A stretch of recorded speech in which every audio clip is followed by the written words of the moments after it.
Okay, so today, class, we're going to work on counting by 10 and adding numbers with 10.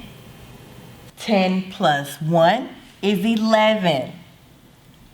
10 plus 2 is 12. Are you guys seeing a pattern here? Wazi.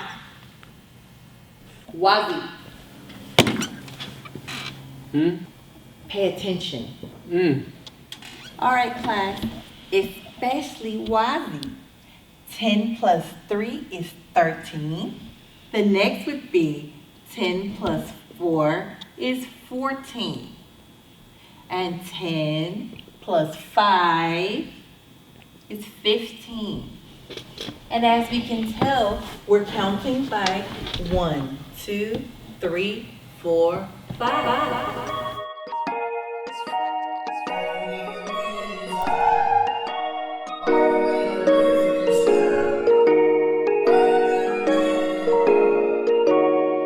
I'm just going in and out of my mind, gone for some time. Can't you really feel that? Feel that? Can't you really feel that? Feel that? I just wanna take you out for the night. Want you, can't you come along? Join my ride. I really wanna feel that. Feel that? I really wanna feel that. Feel that? Yeah. Why I gotta keep moving these chairs, yo? It's like everything is on my mind. I can't really get it out there. Let's feel like see and have an image and have a vision. And have like an idea of what the fuck I'm supposed to be doing. Other than that, man, I don't even know. I just hopped up out in front of your location. Tired of moving cause I've been to too many places. One thing that it taught me is that the key is patience. Of course, I've been patient, it's the third year I'm waiting.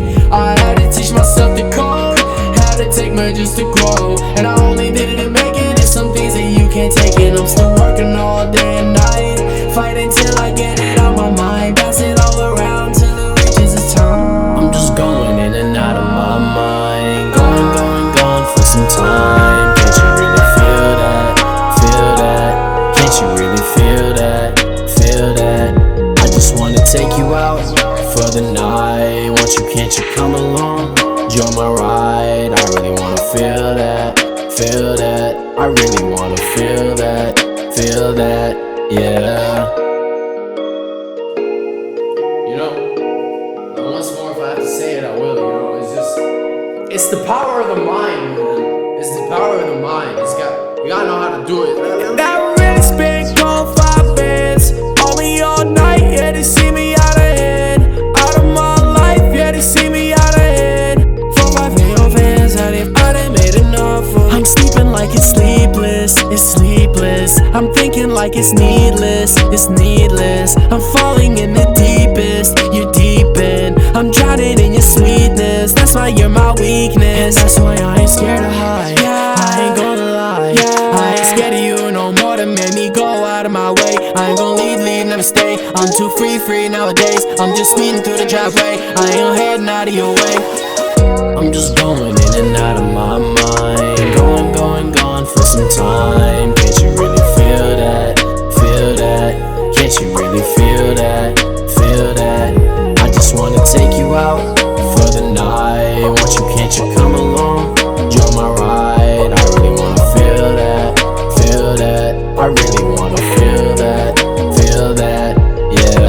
I had to doze off. I had to doze off. I had to doze off. I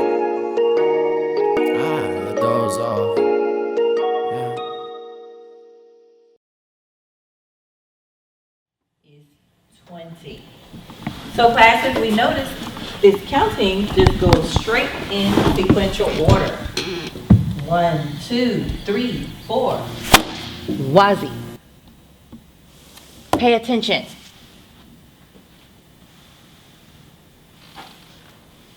Again, class.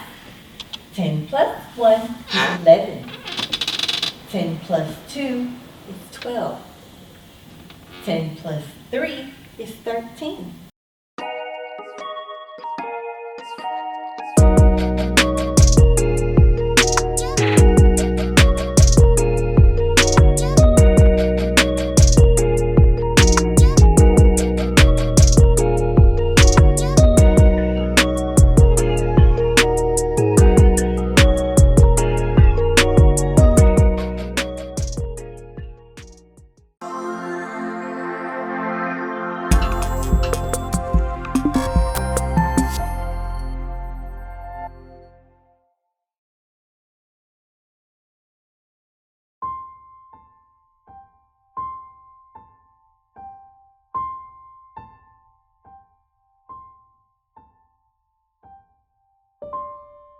Tell me, Emma, what has been on your mind lately?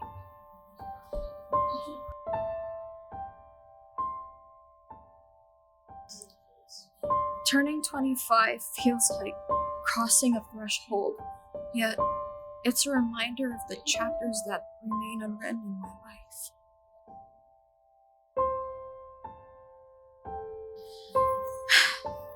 And then there was Alex.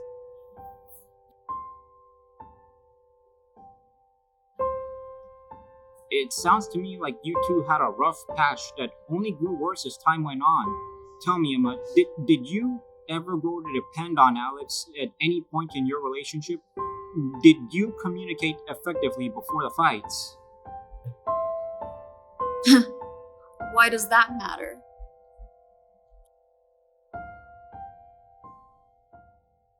I have to know the nature of your relationship if I'm going to help you move on, Emma. I know it might come off as personal, but Thank you for your time, Dr. Harris, but I need to get back home. I'll call you later about our next session or something. you can't keep running from these questions, Emma.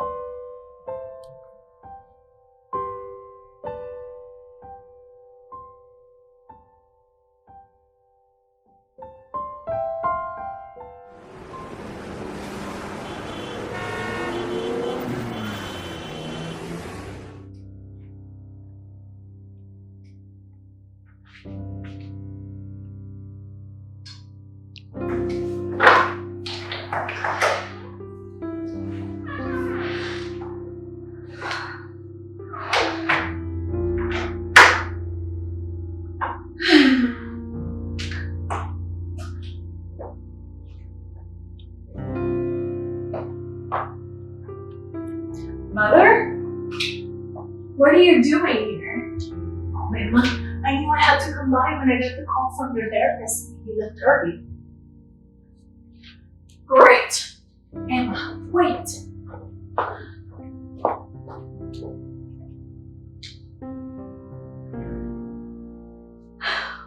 Why are you here? I'm here because I know you're hurting, Emma. I need to know what's going on. Just everything, Mom. Life just keeps getting worse, and I don't know how to turn the page.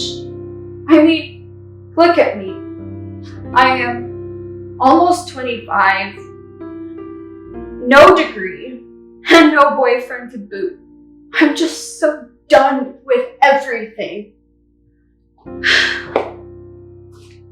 I can see that you're in pain, Emma. Sometimes it's okay not to have all the answers, but you don't have to compare yourself to others. Everyone grows at their own pace. You shouldn't feel you're not falling behind just because some of your peers already graduated or got married.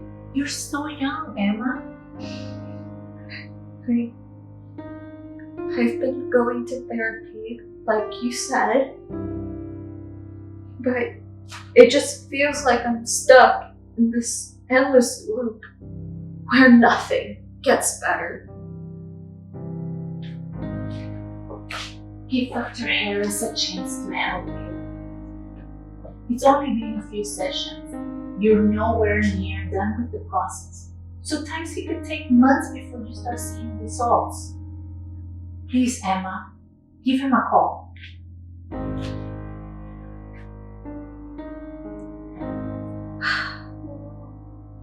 All right. I will give him a call, but only because you asked me to.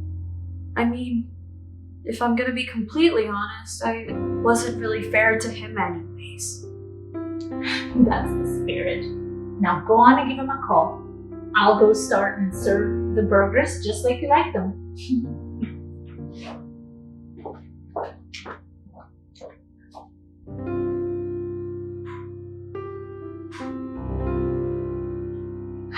Here goes nothing.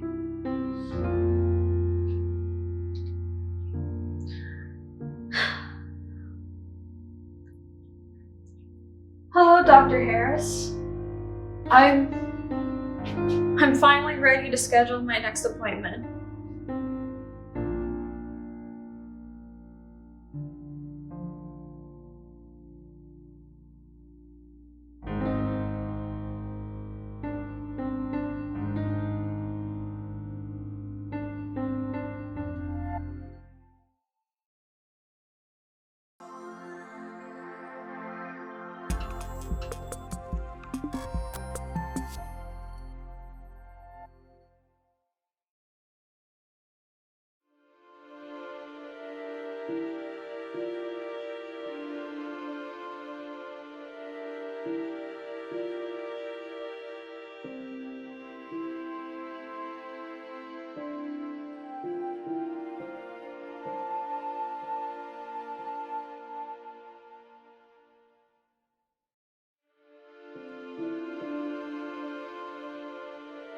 In the stillness of the night, under the shimmering tapestry of stars, she found herself wandering through her home.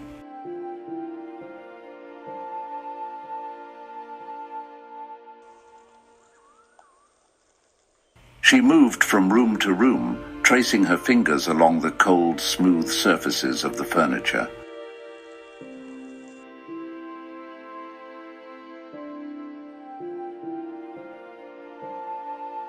The photographs on the walls depicted moments from a past that seemed distant and unreal. Faces of friends and family smiled back at her, frozen in time, but these memories had become distant echoes of a life she once knew.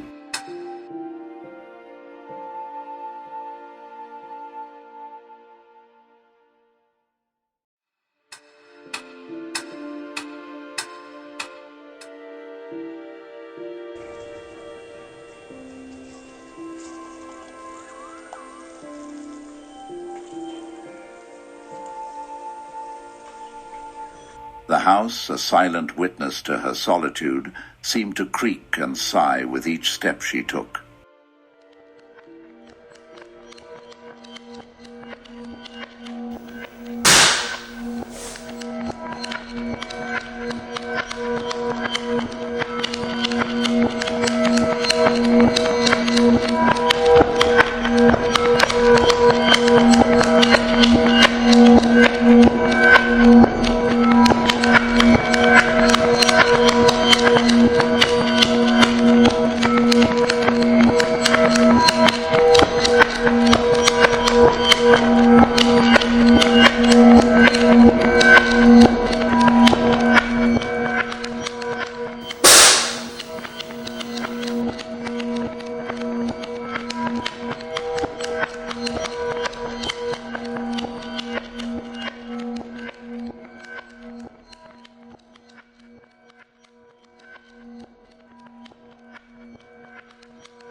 Is it because she's afraid that whatever resides behind this door will vanish like the specters in every horror movie?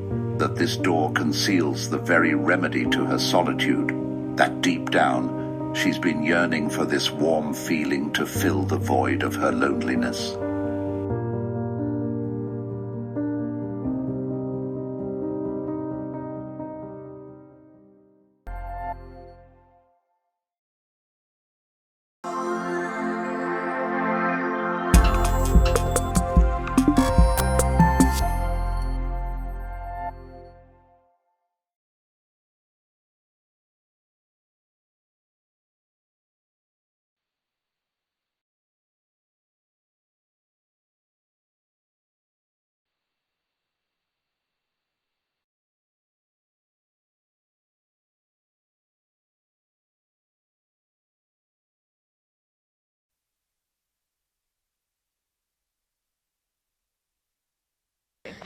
Okay, Sam, 1,200 words on the Industrial Revolution. You can do it.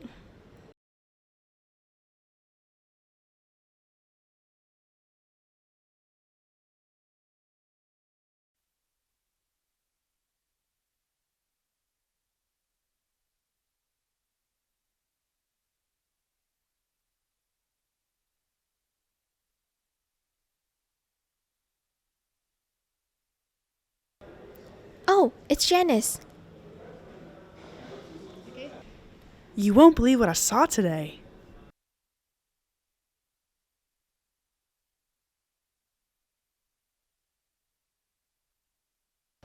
What? How? There is no way it's been an hour. What kind of sick joke is this?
Okay, one quick snack and then back to work.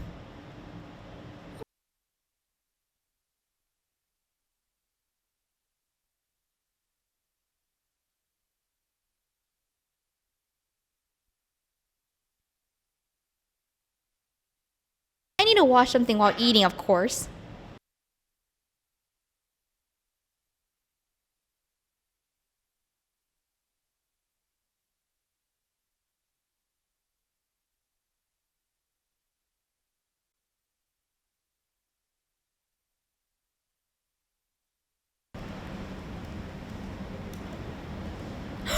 How do I keep losing track of time? Hey, are you okay? You seem really tired. You should get some rest. I can't. I need to finish this paper. Get some rest and I'll wake you up later, okay? No. Get some rest. Okay.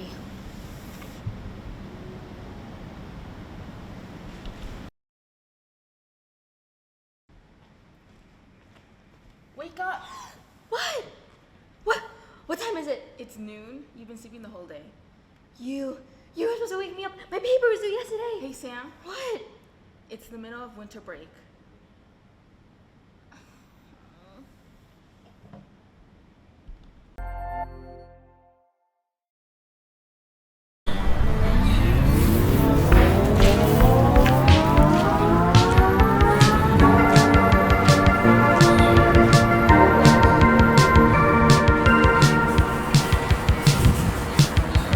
I want to show for myself.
In the US, 46% of the entire population feel lonely regularly.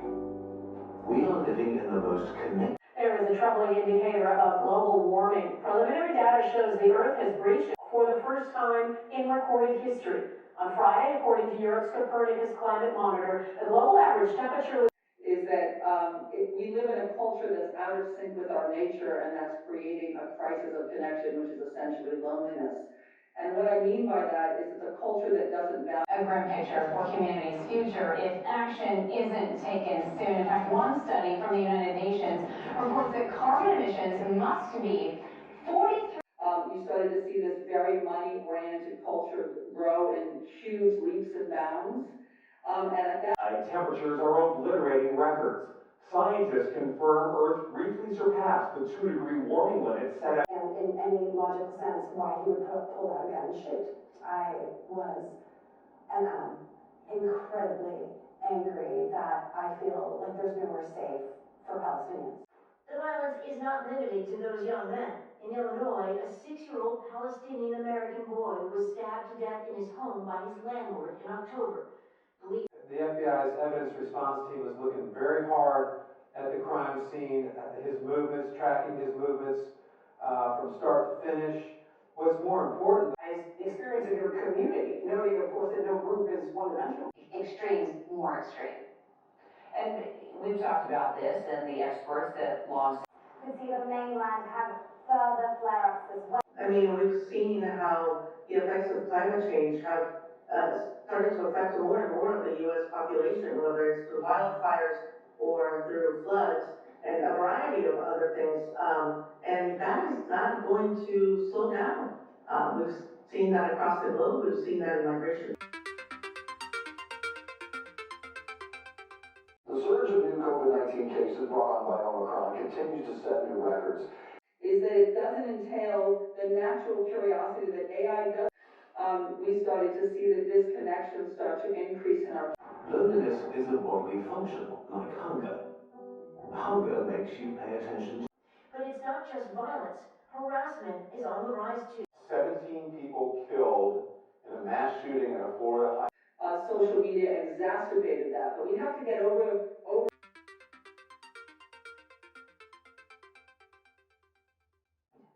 Actually, the rescue team is still in search of missing people who possibly have been swept away by floods or. We're also risking that large parts of the world might become uninhabitable. With hospitalizations of children also on the rise. You know, justice in a situation like Document that we're talking about today, it has no policies. your body cares about your social needs. This man was charged with a hate crime. The UN warns that countries will need. countries have come to some agreement has happened the last 200 years. Deny half of your humanity.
Oh, isn't it a beautiful day today? I love sitting next to the window. Oh, my God, is that a bird? Well, flew away, how rude. Anyways, I love watching the outside world and taking the time to really think about my life. My perfect life. All I do is just eat, play, and sleep. Oh, and I get unlimited treats from my humans. Yum. See, they literally love me. I'm basically like the king around here. I'm also like the mastermind of this house. Honestly, humans are kind of dumb, but you didn't hear that from me. Oh, time for my blueberry treat. Those things are the truly yummiest. It's time for me to take my afternoon nap now.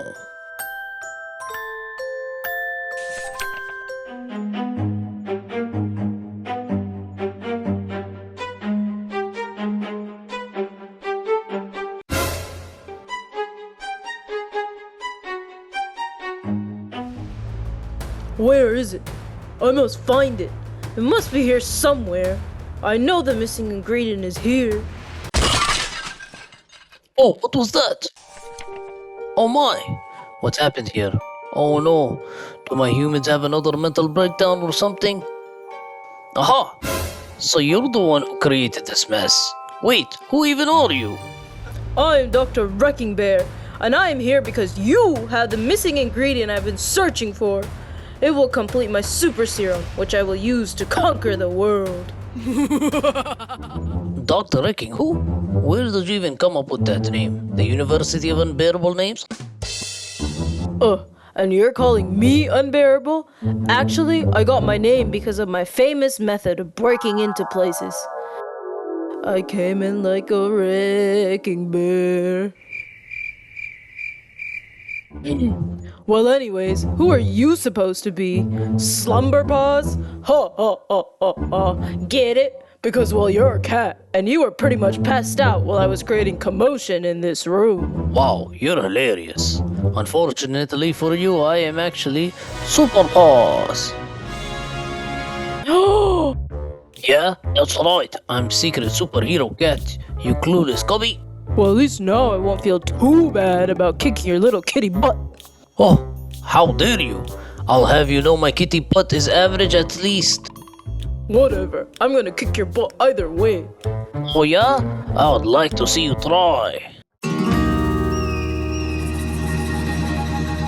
Let's do this.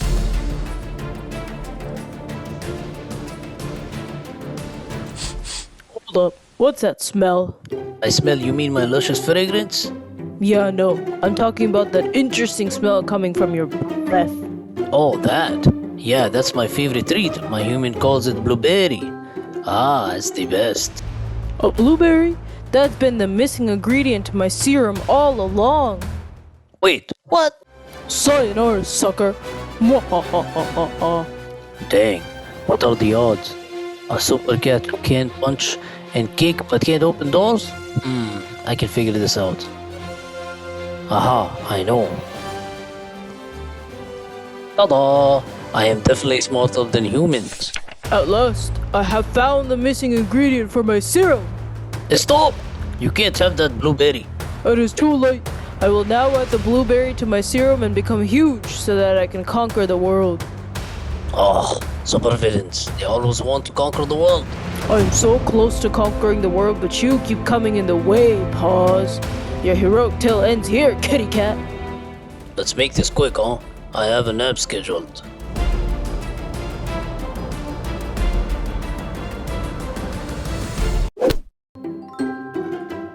No, please wait. Don't kill me. I surrender.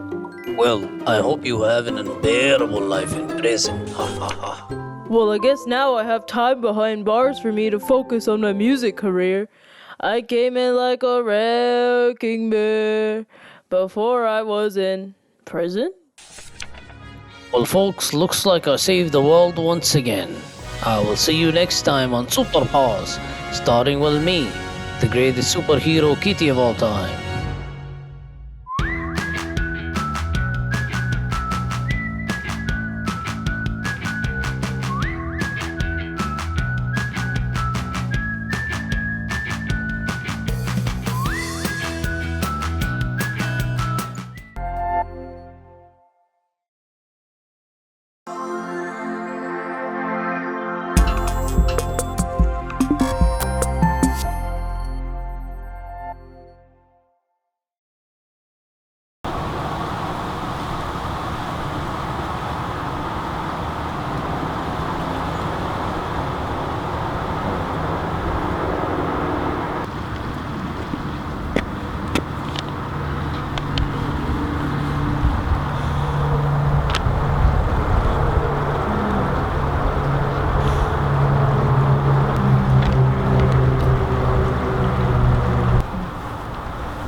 Mia, it's great to meet you. Mr. Higglesworth, it's a pleasure to meet you. What a firm handshake you have. Thank you.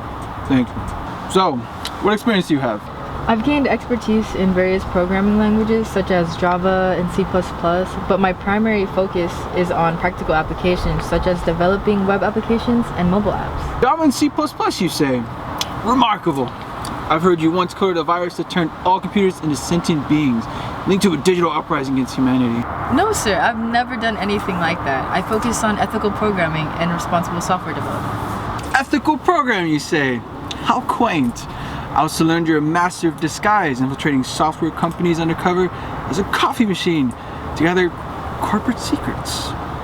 I assure you, sir, I'm just a programmer looking for a job opportunity. My skills are in creating user-friendly interface and writing efficient code. User-friendly interfaces, you say? I've heard you designed a website so captivating that it lured unsuspecting users into a labyrinth of endless coding loops, trapping them in the digital realm forever.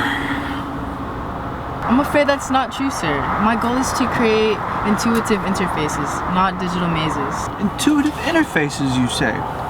How intriguing! I also heard you have a knack for predicting software glitches before they happen, as if you can foresee the very fabric of the universe unraveling.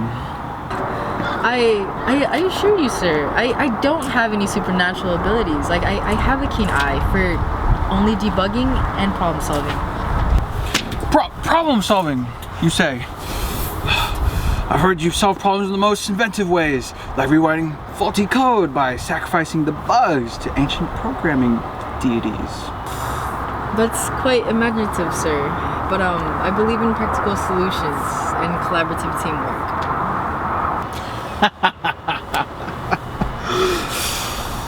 Oh, Mia. In the coding universe, I once programmed a sentient pancake. A sentient pancake that ran from air and won, of course. And let's not forget the time that I coded a talking cat detective, solving mysteries that baffle the human mind. The cat's catchphrase was, pause for thought. Genius, I tell you. Genius! Okay.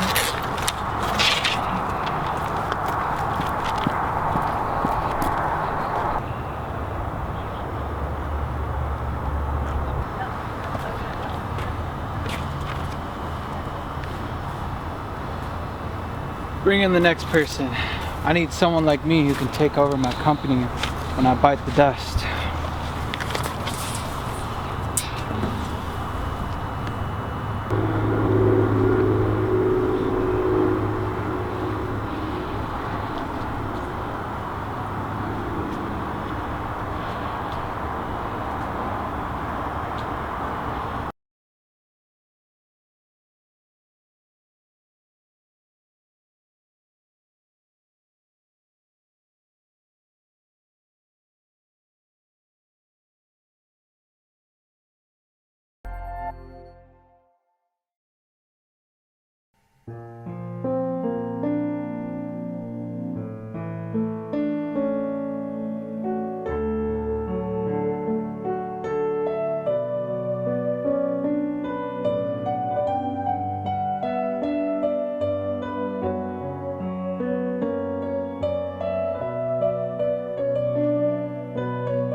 Long time no see, old friend. Last time we met is a decade ago.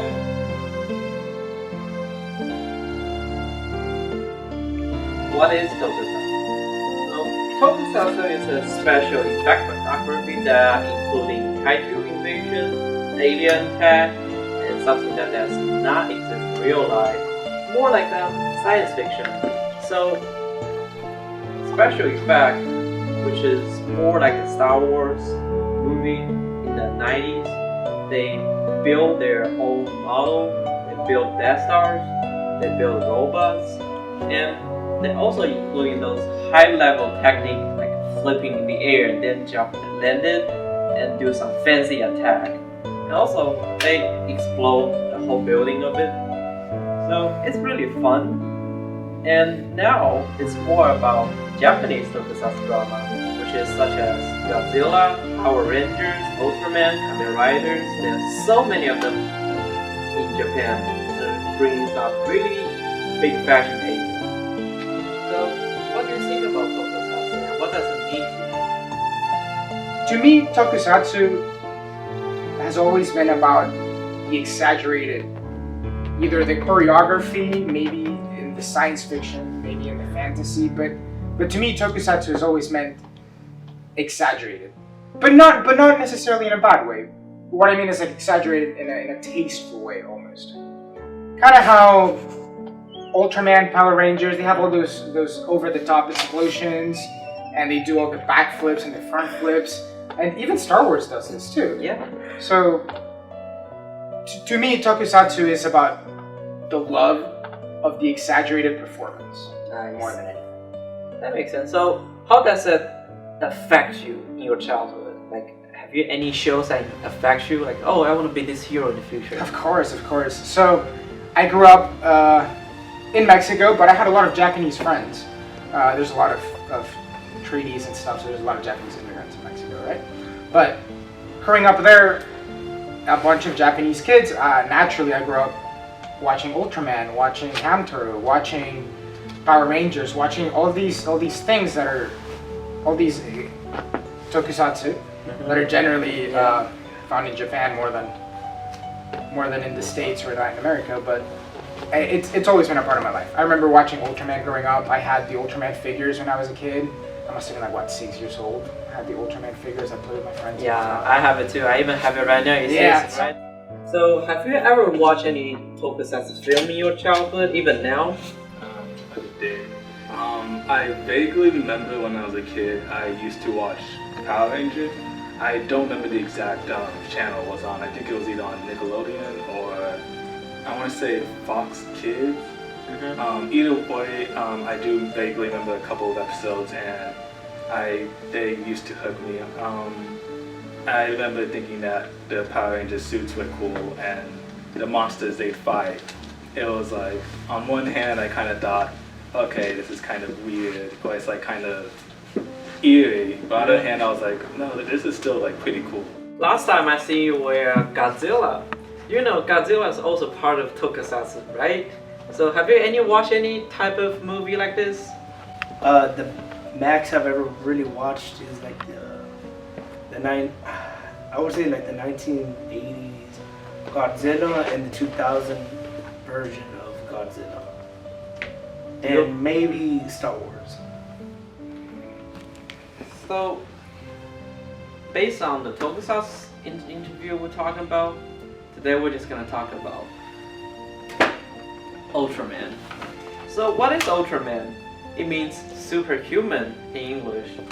And it's a really giant aliens that's coming from really far in the galaxy, coming to Earth and helping people fighting kaijus, but they have to find someone so they can be united.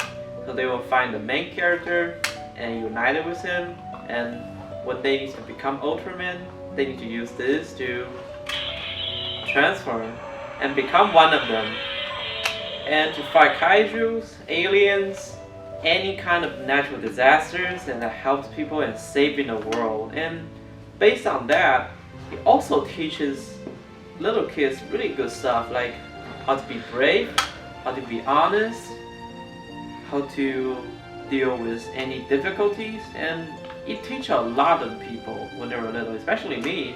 When I was little, I pretty much watched everything of Ultraman stuff, and I like it so bad.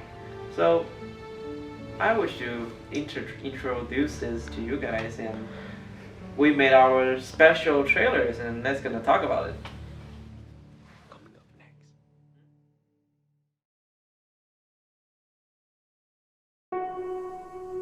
That door's about to open. The Earth is changing.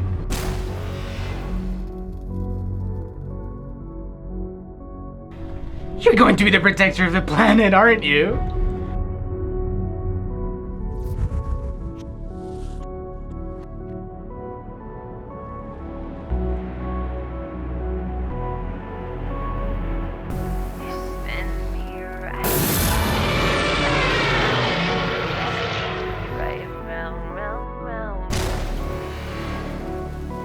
We need a hero. A real hero. Don't go big. If you go, make sure that you're gonna win, man.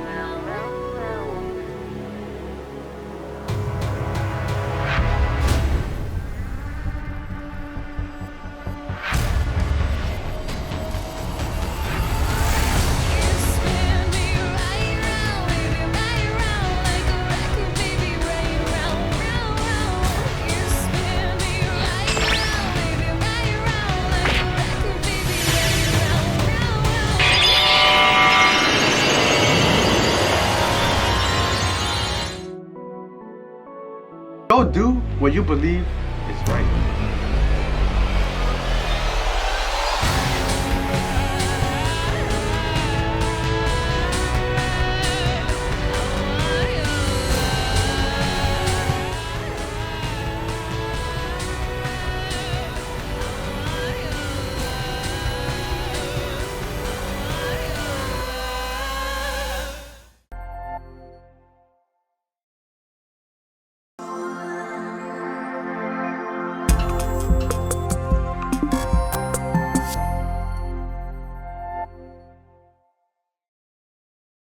Hi everyone, my cat Sushi really doesn't like eating treats, so I'll be making 3 DIY cat treats for her to try to see if they're even worthy of her time.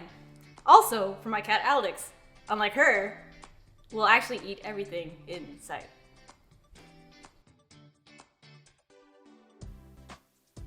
Alright, for our first treat, we'll only need 2 ingredients, 1 egg and a can of tuna. First, I'll crack open the egg and separate the egg whites from the yolk. I'll only be using the egg whites, so we can just discard the yolk. The next step is to whisk the egg whites. I should probably invest in an electric whisk, because hand whisking is just gonna take forever. 100 years later, the egg whites are finally finished.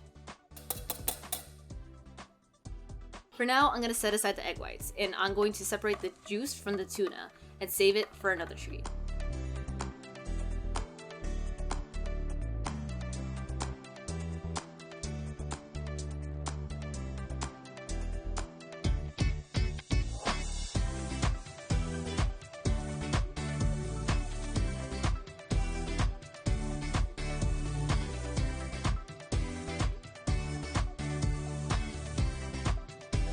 Now I'm just gonna add 2 tablespoons of the whisked egg.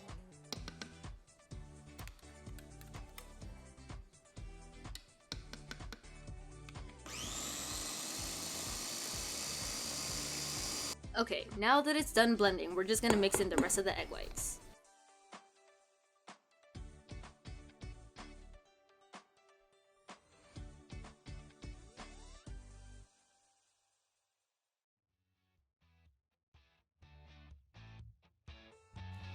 The instructions say to use a piping bag, but since I don't have one, I'm just gonna cut a small hole into a Ziploc bag.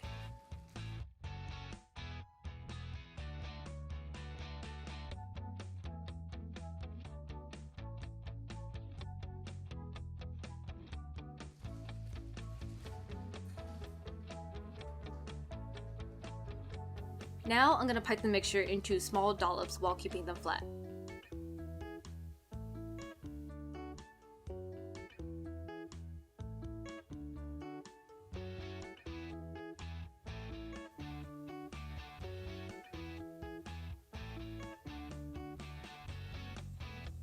The instructions say to put them into the oven for 20 to 25 minutes, so that's not too bad. Now that we're done with the first cat treats, I'm just gonna let them cool for a little bit before I transfer them over to a jar.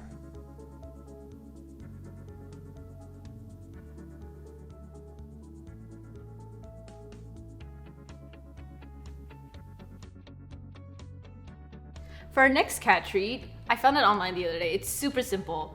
Hopefully Alex's Sushi will actually like it. Next, I'm gonna put the juice into the mold.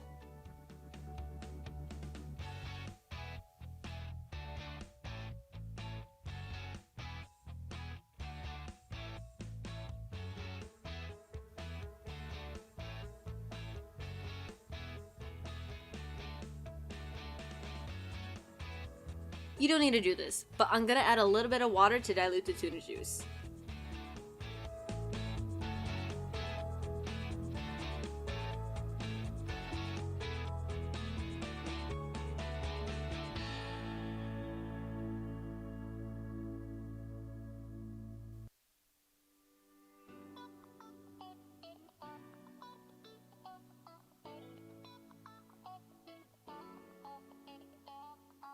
While waiting for the popsicles to freeze, we can move on to our next cat treat.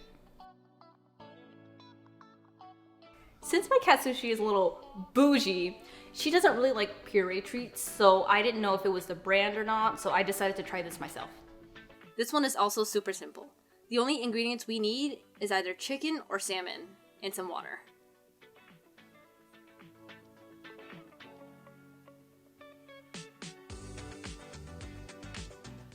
Since the cat food is already pretty watery, I'm just gonna add a little bit of water.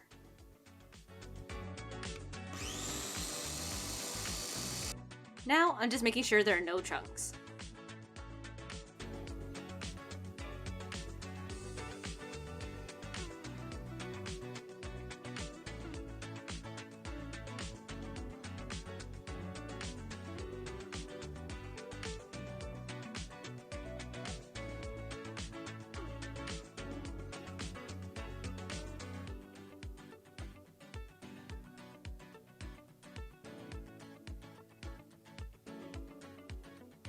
Now it's time for my bougie cats to try these gourmet treats.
Y'all boys was the collectors. I don't think y'all really own that though. Hey, in the flesh, we collecting your ankles, your money, shoot, everything. As a matter of fact, heard y'all boys are donating some money tonight.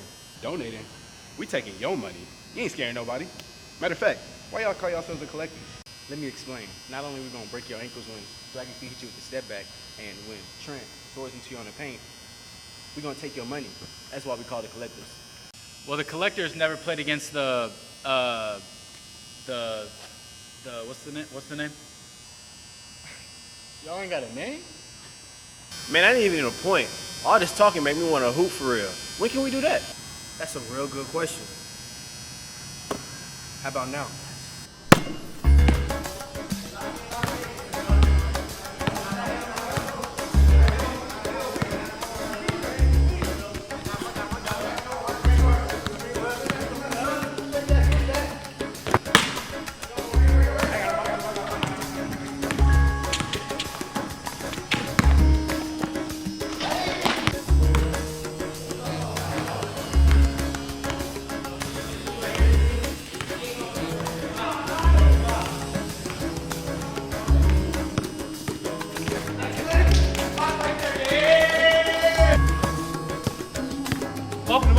I got you.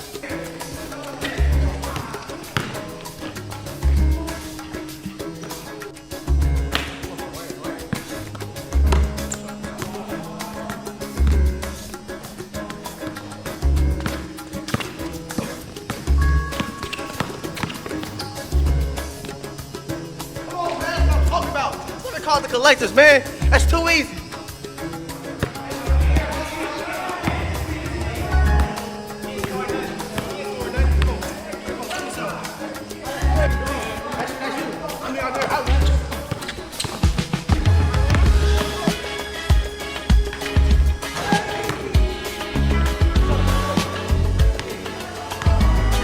That's all me right there. I ain't worried about him. I ain't worried about him. Boo! Where you trash, boy? Okay, let's see his turn business in. Come on, what? Come on.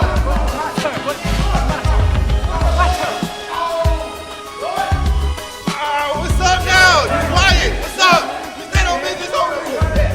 I'm gonna get you back. Trust. I got you. I'm gonna get you back. Watch out, bro. Watch out. Take over.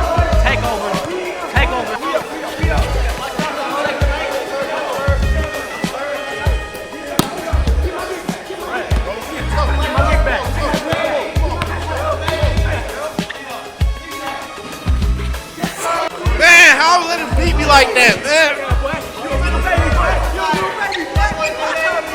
Hey, you good. We finna get it back right now. Let's go. Oh my God. Miners, we here. Back up. Step up, boy.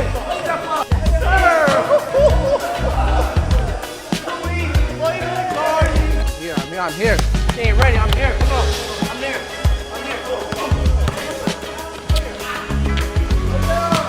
Hey, you don't want it? Hey, I see you, my boy. I see you.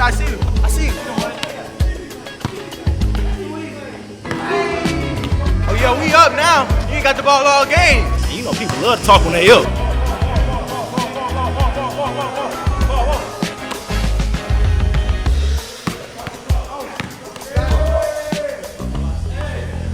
Never when they down. Hey, man. Enough of that. Next score win. Let's go. Next fucking win.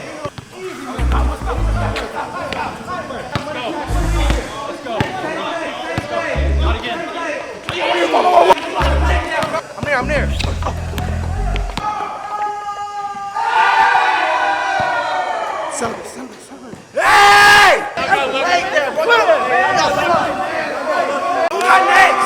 Who got next? Bro, I don't even know what just happened. I can't even put it into words, bro. Like, they not good. They not. Bro, let's go talk to them real quick, bro. Because I got something to say. Hey, I guarantee you, if we play y'all again, bro, that's not happening, I swear. Man, all that talking. Run it back.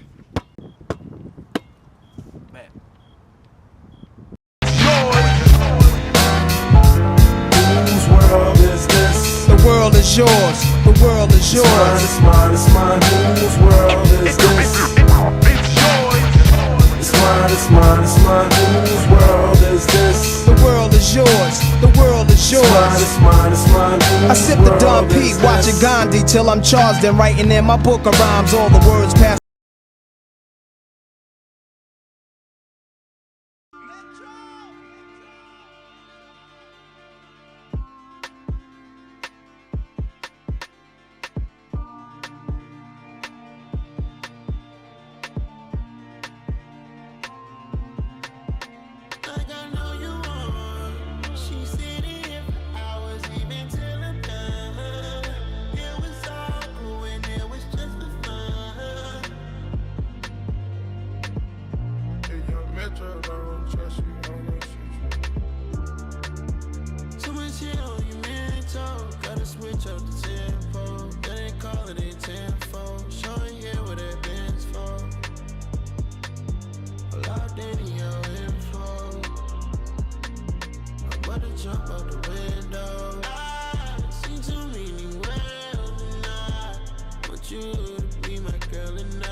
When the money come in, niggas went bad, they going outside, they never gon' win.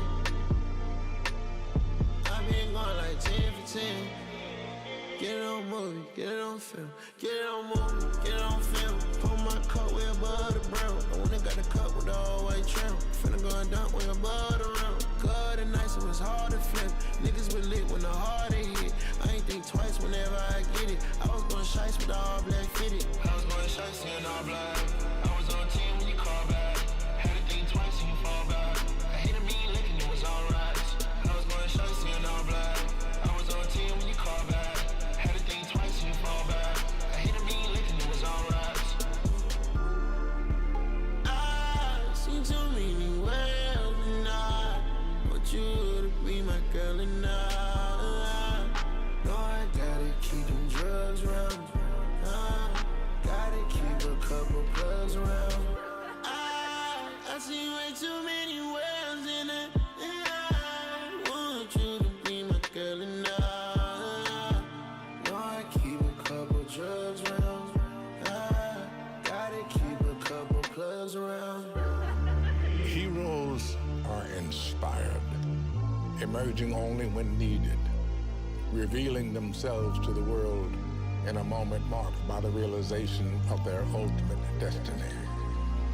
With backs against the wall, they ascend the winding path of their own fate, barely knowing the ledge, despite coping with living a whole life as two halves.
I thought you said you knew which key it was. I do, they just all look the same. Come on, hurry up, it's freezing out here. Hold on. I think it's this one.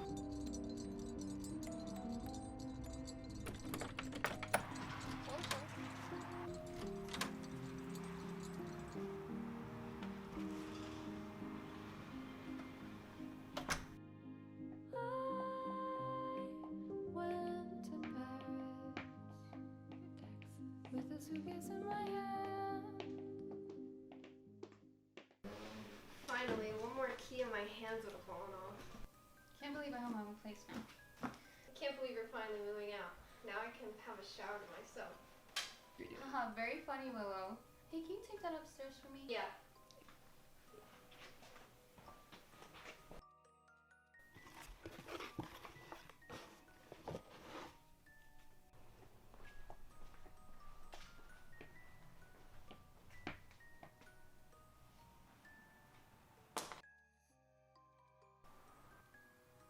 No way you're real. Who are you? Catalina, I gotta tell you something. I gotta tell you something too. The bakery's about to close and I forgot to pick up your cake. What? But it's okay because I called them and they said I could come in. Okay, sounds good. What were you gonna tell me? Oh, it's nothing, it's stupid.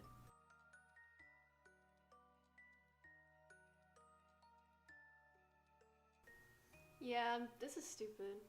Oh, come on, don't you think it could be something in there? No, because Coraline is an animated film, which means it's not real. And just because your name is Catalina and you have a fascination with the movie doesn't mean you're Coraline. Such a buzzkill. Yeah, you're crazy. What are you talking about? I'm gonna go head to the bakery to get your cake. Don't even think about doing anything. Okay, sure.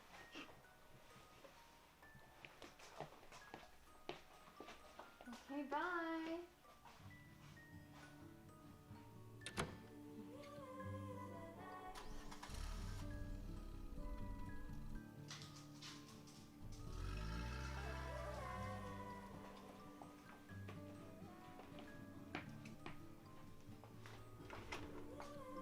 It's too easy.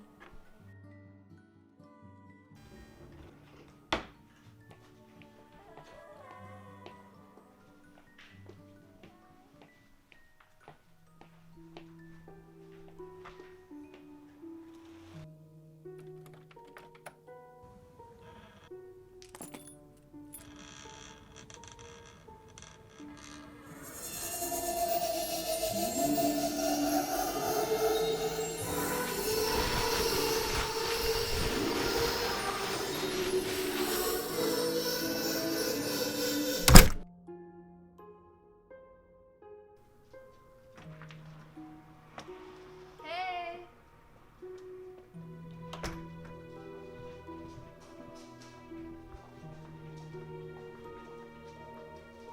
Hey, I got your cake. I got your cake.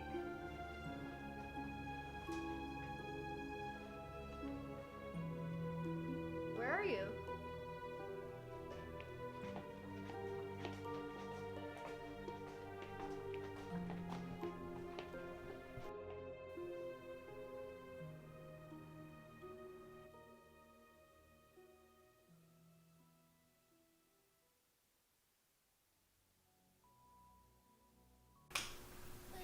What did you do?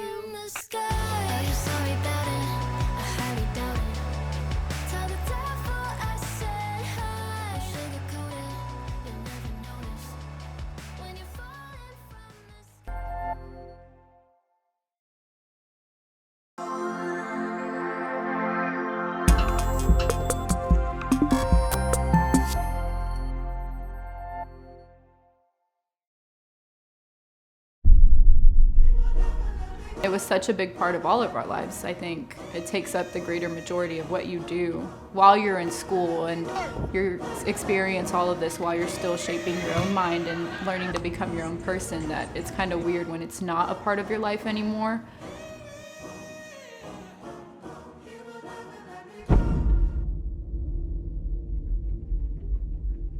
I started playing sports in junior high. I played volleyball, basketball, and track all throughout, and then I continued volleyball throughout high school.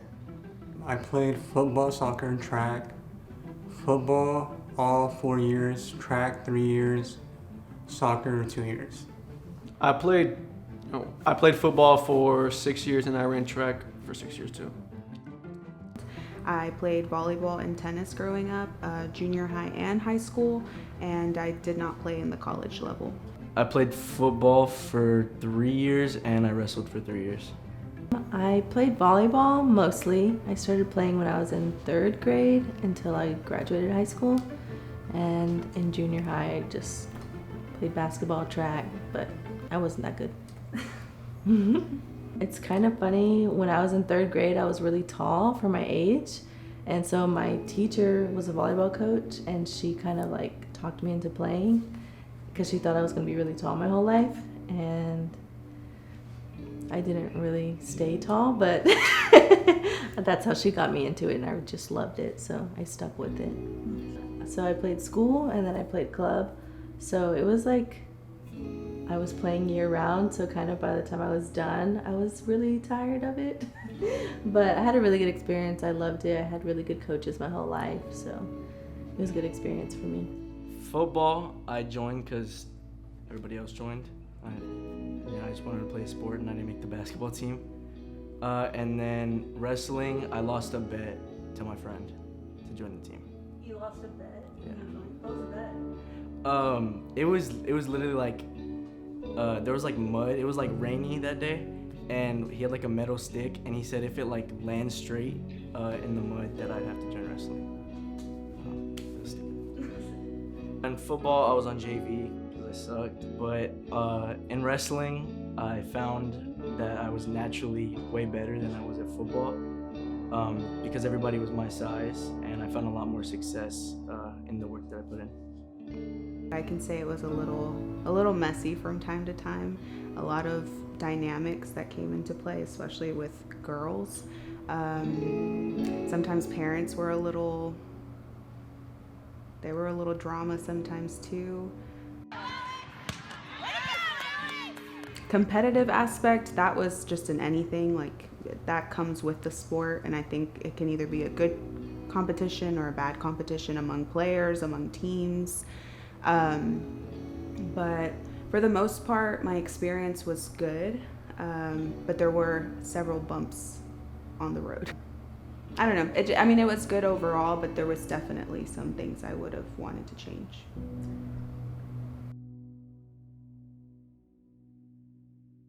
I tore my ACL and meniscus playing football in a scrimmage. That was August 18th was our scrimmage that ended my season basically.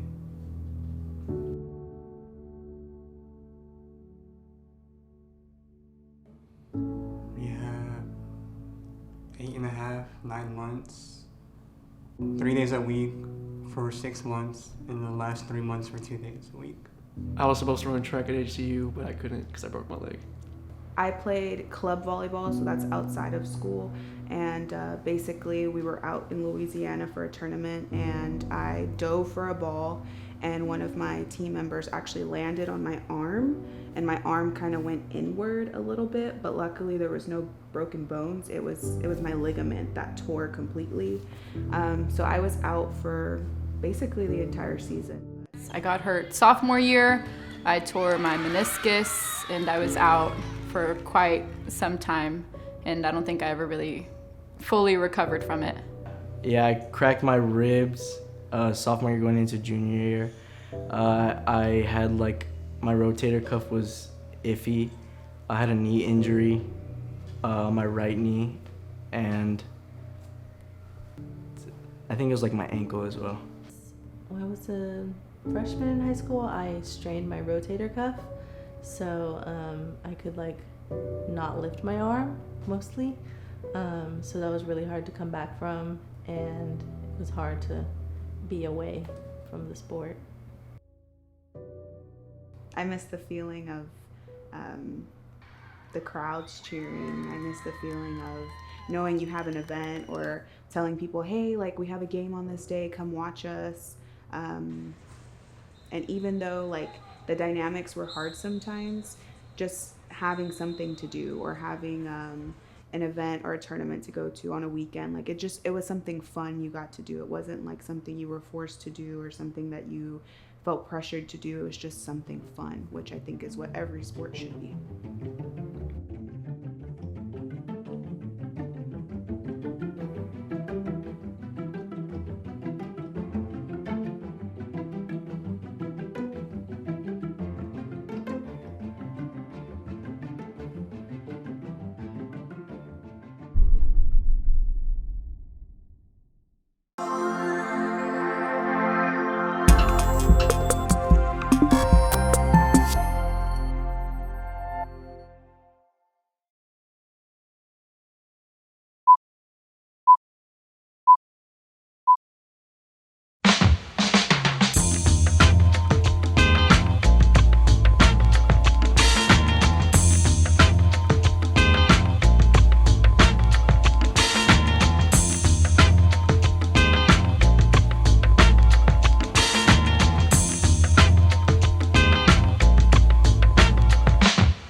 Well, it shouldn't take that long. I'm hoping it's only gonna take like the whole day. That way I can edit it later. You gonna buy me food? I mean, I got you on a snack and a drink. I'll take it. Yeah, bro, I'll buy you whatever you want. But as long as it's a snack and a drink. Alright. Oh shit, and there comes Andres. He's late. Late. Yep. Y'all ready to shoot? Yeah? You?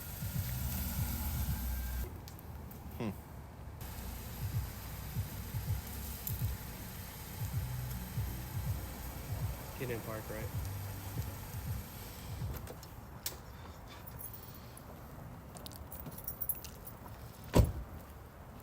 What's up, bro?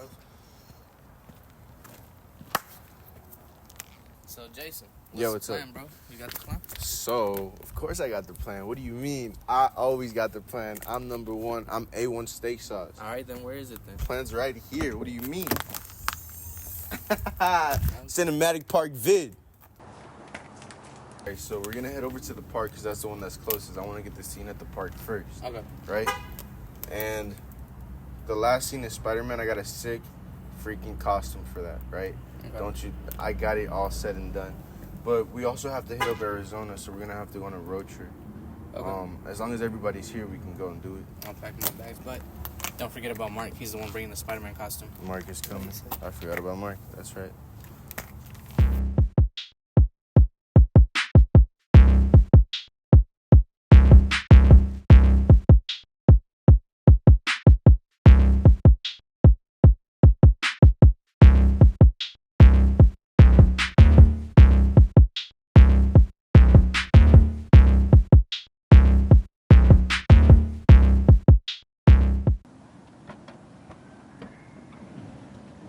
I'm telling you, the video is gonna be super easy. It's gonna, I gotta turn this in by Sunday. Come on. Like, all right.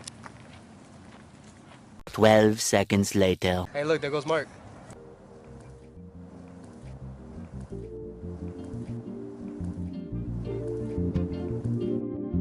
What's up? What's up, bro? Yeah. So, you brought the Spider-Man suit, right? Yeah. I gotta know. You got it on. Yeah. All right. Perfect. Hey, it's gonna be lit, bro.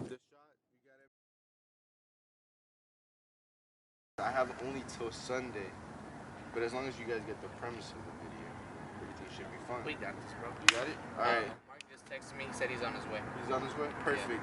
Cameron, you got it? All right, perfect. And we're going to start this. Get to your spots. Take number 1, shoot 1. The sun's really hard right now, harsh in my face. Action. Alright, so how long is this video gonna take? Well, it shouldn't take that long. I'm hoping it's only going to take like the whole day. That way I can edit it later. You gonna buy me food? I mean, I got you on a snack and a drink. I'll take it.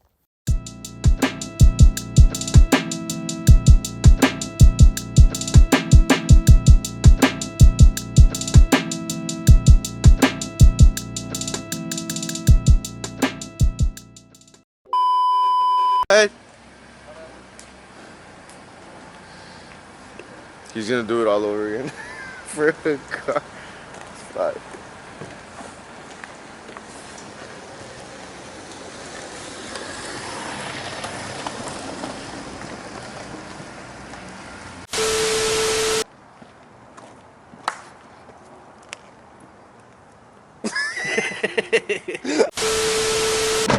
No, it's not. Again. What? I have to sit down. No, I can only see Jason's shoes.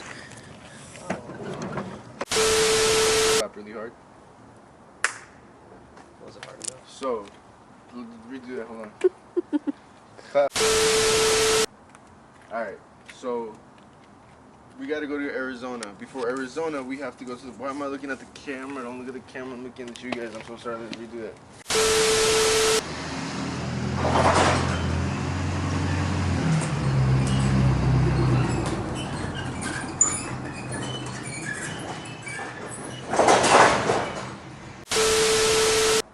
You should become a tickle monster. So Hold on. You gotta be.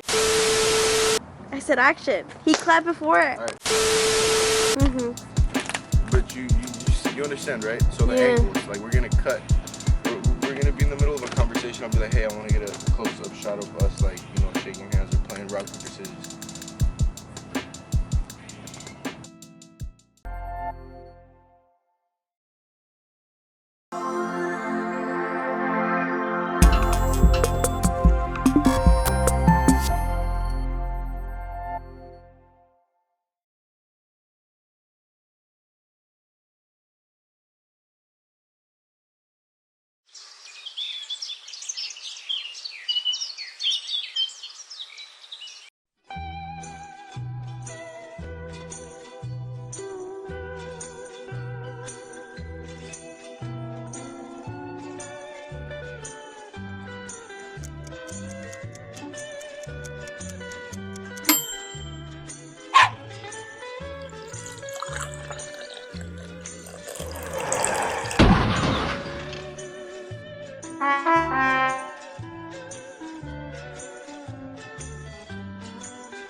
Justin Bieber's pop star Justin Bieber denied he fathered a child.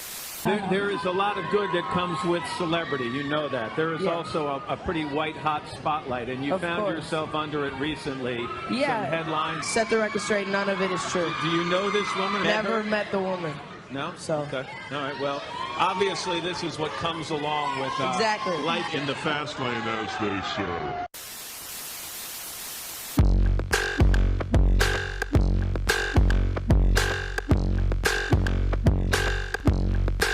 She says she met me on the tour. She keeps knocking on my door. She won't leave me alone. This girl, she wouldn't stop. Almost had to call the cops. She was scheming. Ooh, she was wrong. 'Cause she wanted all my attention. She was dragging my name through the dirt. She was dying for my affection. She got mad 'cause I didn't give it to her.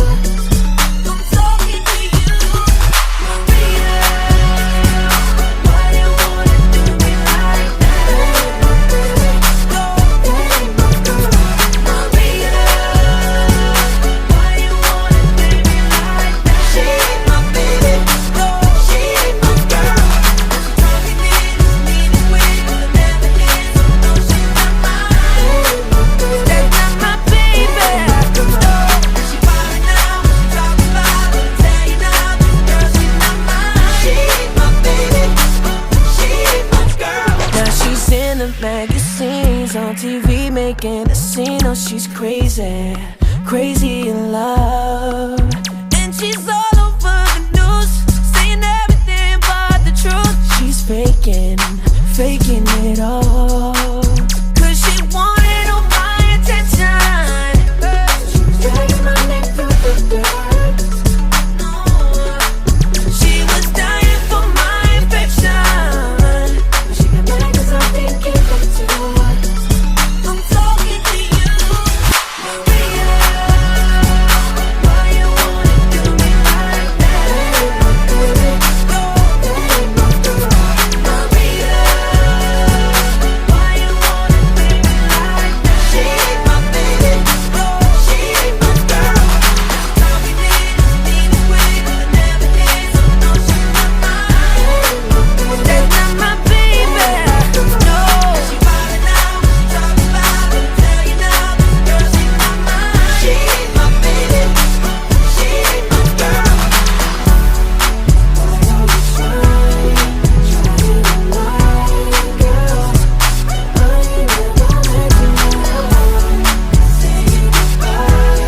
Well, how could ya? You thought this, you bought this, you fool this, so don't this. Oh yeah, why you wanna do me like that? No, that ain't my girl, Maria. Why you wanna play me like that? She ain't my baby, she ain't my girl. She's talking this, need it with, but I never did, so no, she's not mine. That's not my baby, no. She ballin' now, she talking about it, tell you now, this girl, she's not mine. She ain't my baby, that's not my baby, no. This ain't my baby. She ain't my baby, she ain't my baby, yeah. She ain't my baby, she ain't my girl, yeah. She ain't my baby, she's not my girl.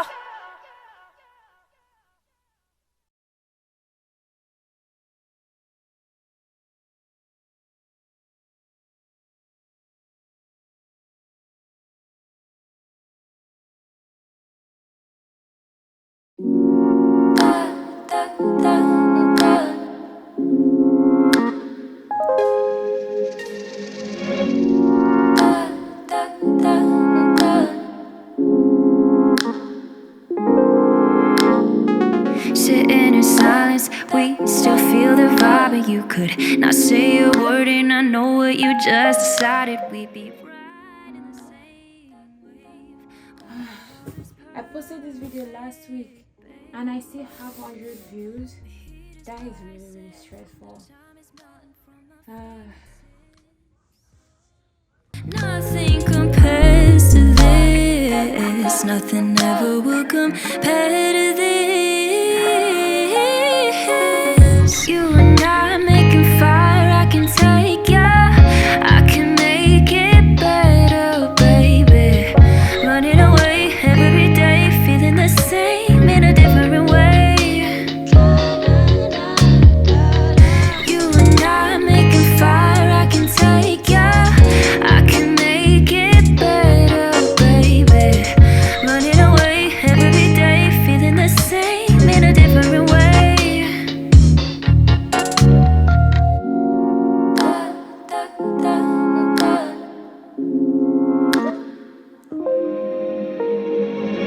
Love is an island, a never-ending vacation. I've been feeling selfish, I never want you to share it. We be riding the same wave. Oh, the water's perfect, babe. The heat is rising, the time is melting from my fingertips. How come, baby, kiss my lips? Nothing ever will compare to this. You and I making fire, I can take ya. I can make it better, baby. Running away every day, feeling the same in a different way.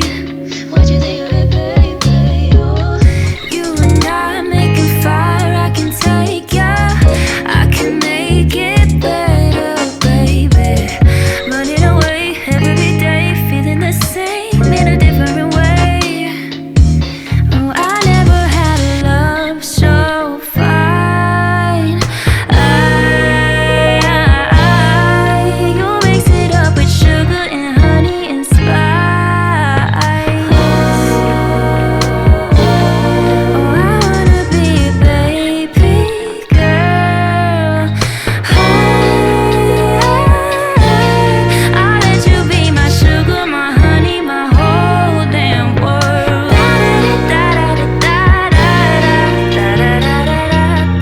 You and I making fire, I can take ya. I can make it better, baby.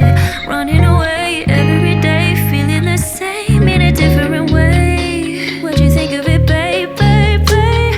You and I making fire, I can take ya. I can make it better, baby. Running away every day, feeling the same in a different way.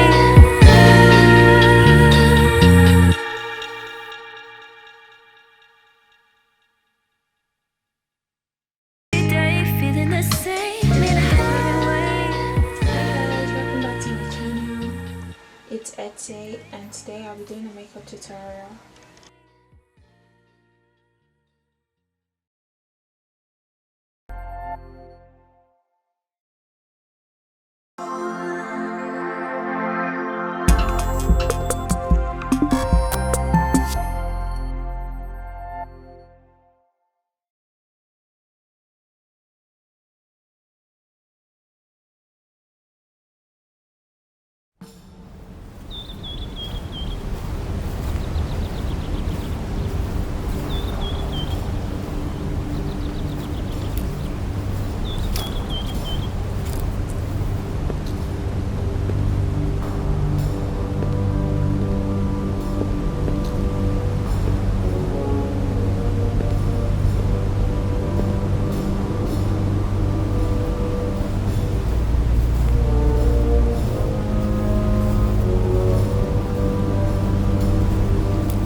to the Ark? The Ark of the Covenant? I don't know, and I don't want to know. But it's a major historical artifact that could have made millions at auction. Or at the very least, be at a museum. That kind of power isn't meant for people, kid. Come on.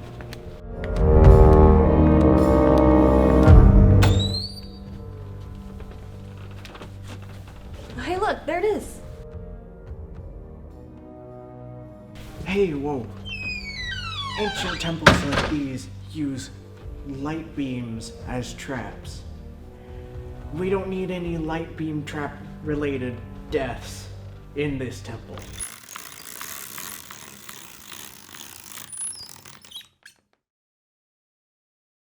Not bad, kid.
Leave it to the professionals, kid.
It's been a minute, bro. Let's see what this is.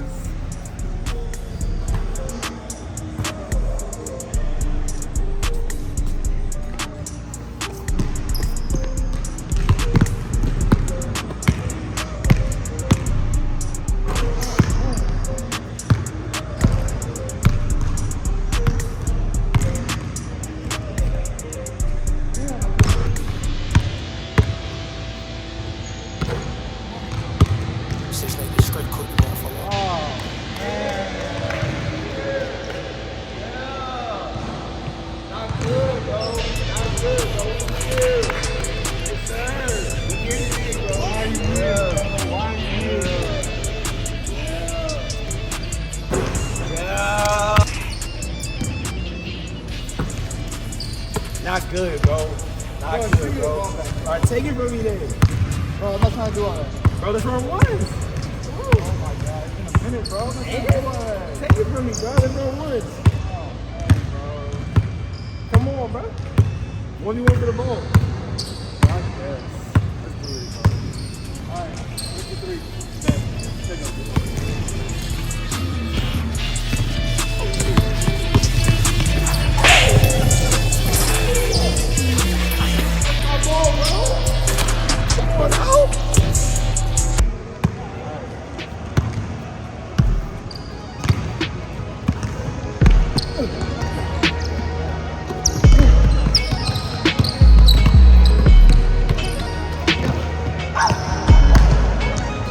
That's something you missed, bro. I'm not gonna miss that again, bro. Come on, bro. We're not missing again, bro. We're not here, bro.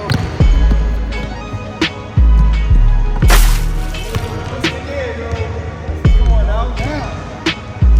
I told you I wasn't gonna miss, bro. Come on now. All right, man. Wait, you're backing up, man.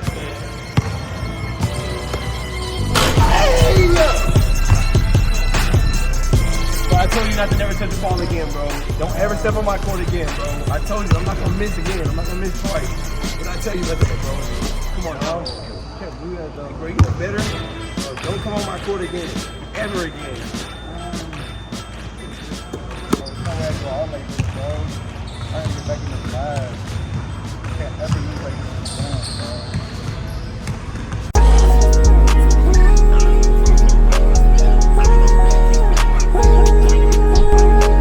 Swerving the motherfucking madness. Heard he said this shit. Swerving the motherfucking madness. Heard he planned that shit. Yeah. I was just swerving the motherfucking toe. Swerving this shit at the motherfucking bottom. Yeah. So this shit out on the top. I'ma pop me a bottle of drink. I'm Moscato. I'm sipping on lean on green. I'm high as a bird, bitch. Bro, why are you still on my court, bro? What, you wanna run it back? Oh, you got some confidence now, huh?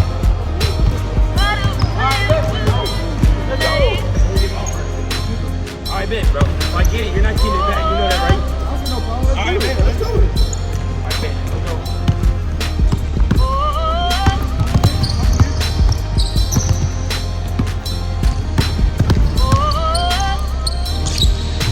What happened to you, bro? Alright, check up. Alright, bet. Let's see what your offense look like, bro. Let's do it. Let's coming up with you. We ain't got nothing. Let's go here. A little layup package, bro. Let's see what you want to do.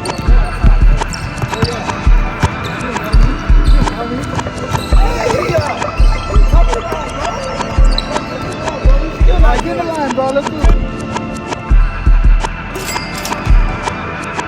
Yeah, we here. Too much space, bro. Too much space. Too much space. Check up. Too much space, bro.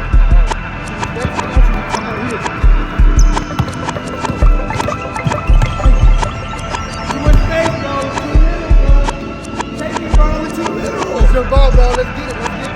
Alright, over. We gon' see. We gon' see. We gon' see, bro.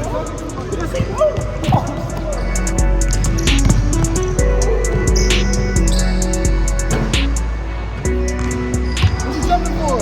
Bro, you're still not What good, you bro. fucking jumping Bro, for? you're not good, bro. You're still not good. It's really lucky, bro. You're still not good. Let's go, bro. Point, man. Alright, we good. We good. We good.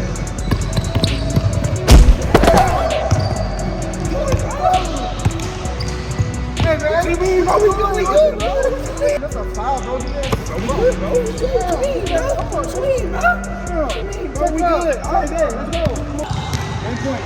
No more foul, bro. Alright, bro, we good. You can't shoot anyways. We good. We I straight. can't shoot. Yeah, you can't shoot. We still good. We good, bro.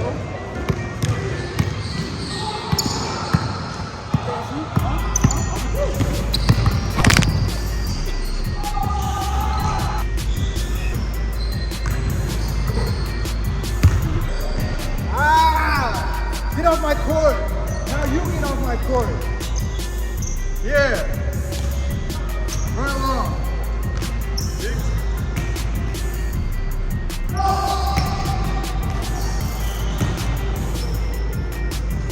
Damn, bro.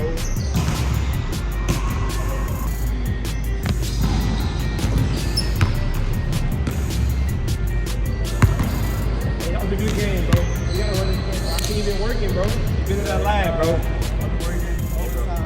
we definitely gotta do this again, bro. I have to get my run back. You did me so good the first time. Yeah. Definitely gotta do it again, bro. Alright, bro. You too, man.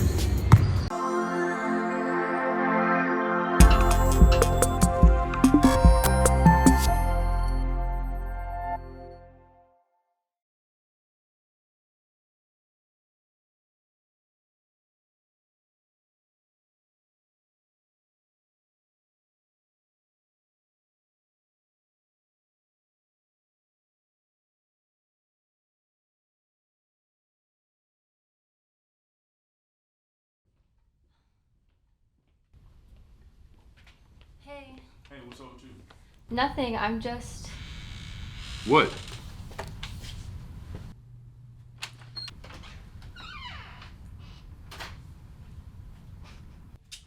Man, I swear a knock-knock joke can scare you. The AC turned on. Shut up. You're getting scared of everything and it's making you delusional. You know what you need, though? You need to eat.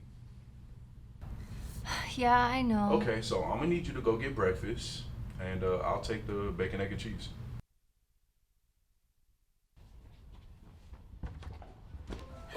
Hold on, what's up, what's up, what's up? He was behind me.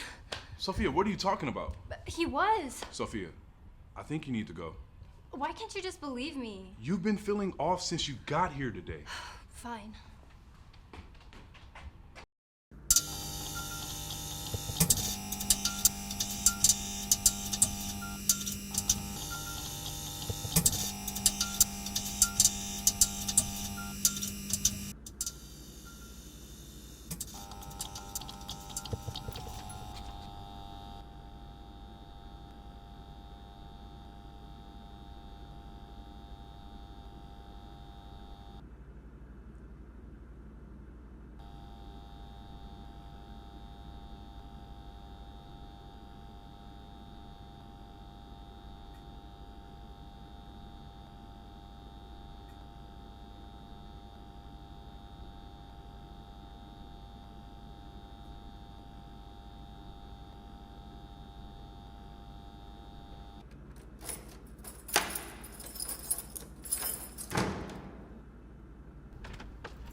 Still the kids we used to be. Yeah. I put my hand on a stove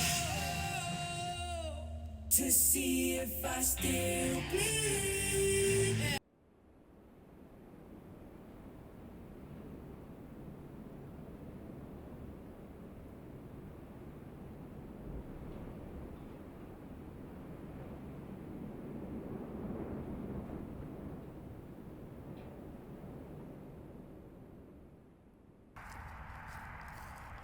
Mother always said I was the more adventurous one. Have you forgotten you're my twin sister? The creator deck was the same head of cards. I just played mine better. You missed the funeral. I've only come for the part that matters. I will not share the crown. You will never wear it. I've dedicated my life to our family and our kingdom. Did you know we're people on the brink of starvation? The throne must be mine or millions will die. Have you forgotten that we're twins, Angelina? We were born at the same time. We claim the same rights to the same throne. Well, I'm sorry you've traveled all this way for nothing. Cut your adventure short, my dear Melanie. But remember, I control the city garrison. I will have you exiled. Be fair, my sweet sister. Let us not forget that we have the power to settle this in the palm of our hands. Mother would have wanted us to settle this through royal combat. Here? In this place of mourning? Please, sister, have some patience, or at least some shame.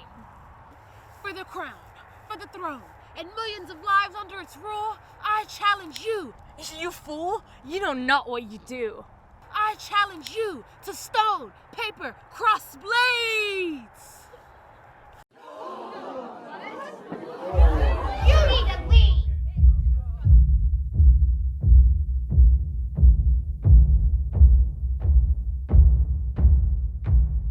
If I can read the slightest detail on your face, I'm sure you can read mine.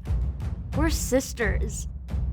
We think we're different, but on the seabed of instinct, where weak sunlight, rays of thought are unable to pierce, we're the same.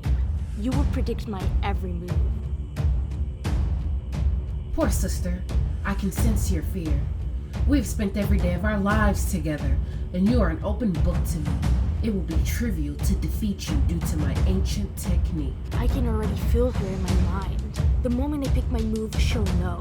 But for the good of the kingdom, I must win. But how? 1! The answer is obvious when I think about it, but it terrifies me. 2! If she's in my mind, I must have no mind. I must eliminate all thought.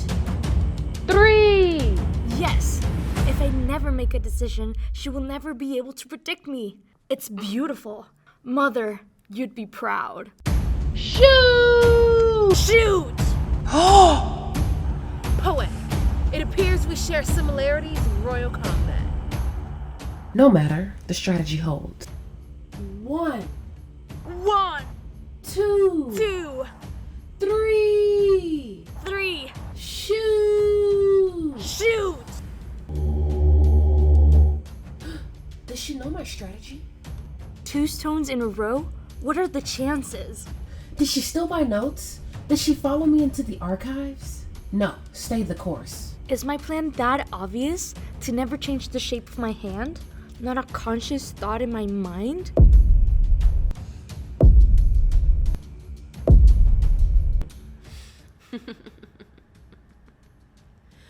What Angelina doesn't know is that I beat our mother in royal combat using the same technique. The foolish old woman had no idea of my power.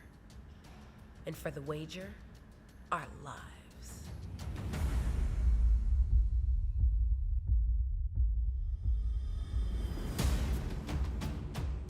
It all makes sense now.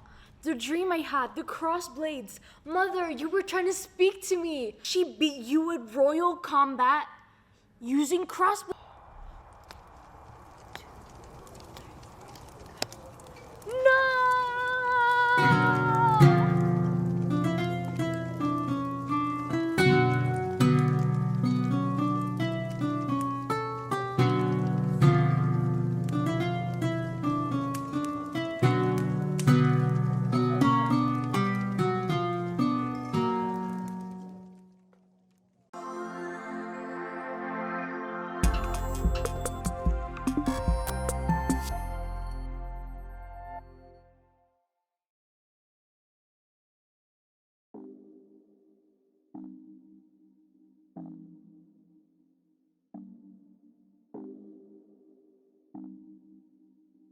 Hey there. I've been doing a lot of thinking lately, and there's something I need to get off my chest. You know, college was supposed to be this incredible adventure, a time of growth, self-discovery, and shared experiences. And for a while it was, but, well, life doesn't always follow the script we had in mind. I found myself grappling with the aftermath, trying to reconcile the person I was becoming with the person I used to be when we were together. It was a struggle, and in the midst of the chaos, I started drinking. Maybe more than I should have. It became a way to numb the pain, to blur the edges of reality, and to pretend, even if it's just for a moment, that the weight of the breakup wasn't resting on my shoulders. I thought it was helping me move on, but as you might have guessed, it didn't. I can't seem to forget you. You linger in the lyrics of the songs, in the quiet moments when I'm alone with my thoughts. But despite what the temporary crutches I saw in those late night drinks, I started to realize the true healing comes from facing the pain and not drowning it. I'm not saying this to make excuses or seek sympathy. I just want you to understand the internal struggles, the battle between holding on and letting go. So I guess this is it. I just want to let you know all my thoughts inside my mind and wish you nothing but the best. For me, I don't know. Goodbye. Someone that's afraid to let go.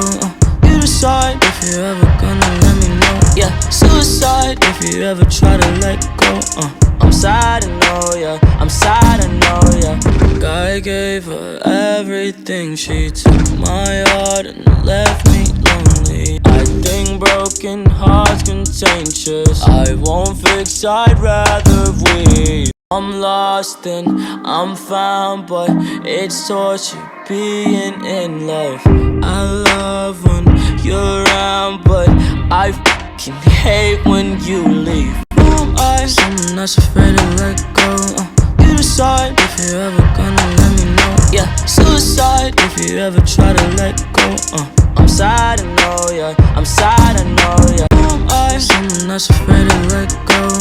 You decide if you're ever gonna let me know. Yeah, suicide if you ever try to let go.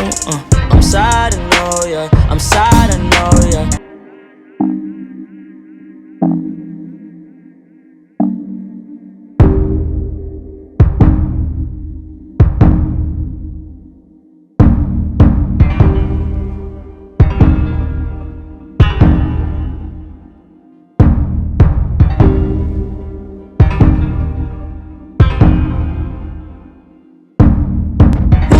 Someone that's afraid to let go.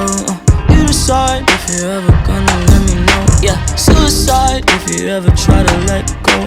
I'm sad, I know, yeah. I'm sad, I know, yeah. Who am I? Someone that's afraid to let go. You decide if you're ever gonna let me know. Yeah, suicide if you ever try to let go. I'm sad, I know, yeah. I'm sad, I know, yeah.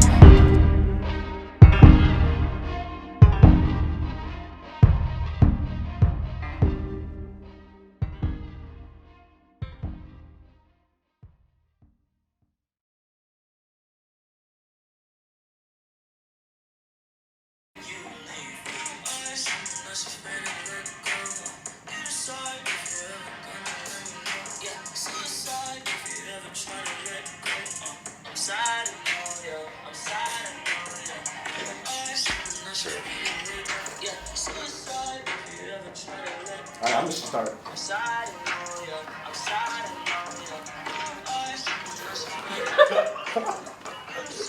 No way, I'm smiling, I'm smiling.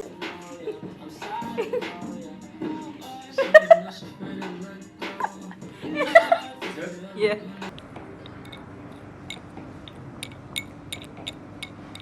I'm not looking forward to the show.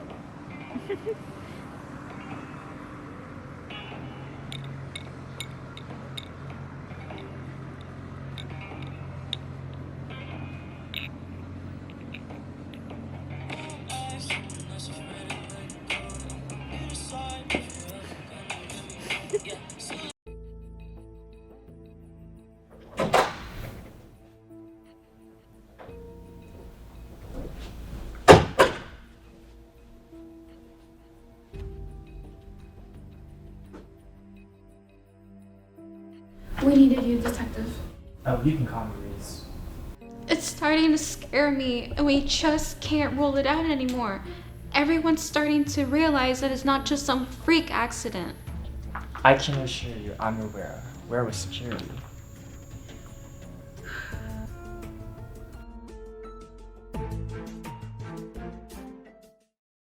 I think you already know what I'm going to tell you. I know. It's not safe anymore, Reese. I've been telling the higher ups about it. There's something evil in this place, yet they still want the money, making young scientists travel to their grave. And there's absolutely no one that you might know be involved? I can't even tell you who still works here. They've all been leaving. I mean, good for them. They probably couldn't take it anymore. They're the ones who found the bodies. Probably first thing in the morning. It's horrible, detective. Reese. You can call me Reese. Every time that this has happened, they just shut down the sector down for a few days and pretend like nothing's happened. I should just sleep in the break room. I can't let anyone else die when I'm not here. It's like they know when I'm away, so then they can pray when they're vulnerable. Hey, I think you just step away from all this. Maybe even for a few weeks. I've been thinking about it, but I just can't stand knowing I could have helped them all. Would you listen to yourself? You wouldn't have known about any of this. You've been telling me for months now about this, and that's an honorable service. Without you, I don't think the police would have ever let me near the scene. You're doing your part, so let me do mine. I can feel this case coming to a close. I can't tell you now, but I can just feel it. Just give me more time. I can't let another murder happen. Detective, please let me sleep knowing she'll be the last one. Whoever's doing this evil can't be given this power. Sometimes I wonder what Professor T would do if she were still here. What would she think of all the death that's happened here after hers? I promise you, real soon we'll know, and I know Professor T wouldn't blame you for anything. Well, I'll be going. I have a sneaky feeling that the police might be coming here any minute. Wait, Reese, one more thing.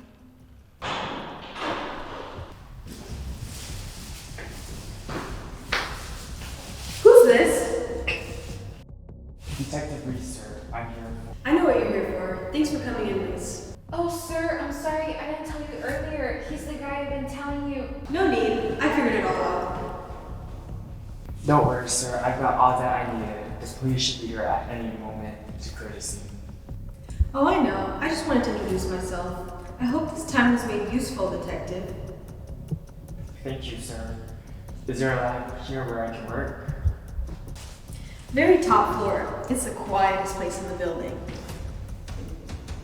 I'll walk you there. Come on, Reese.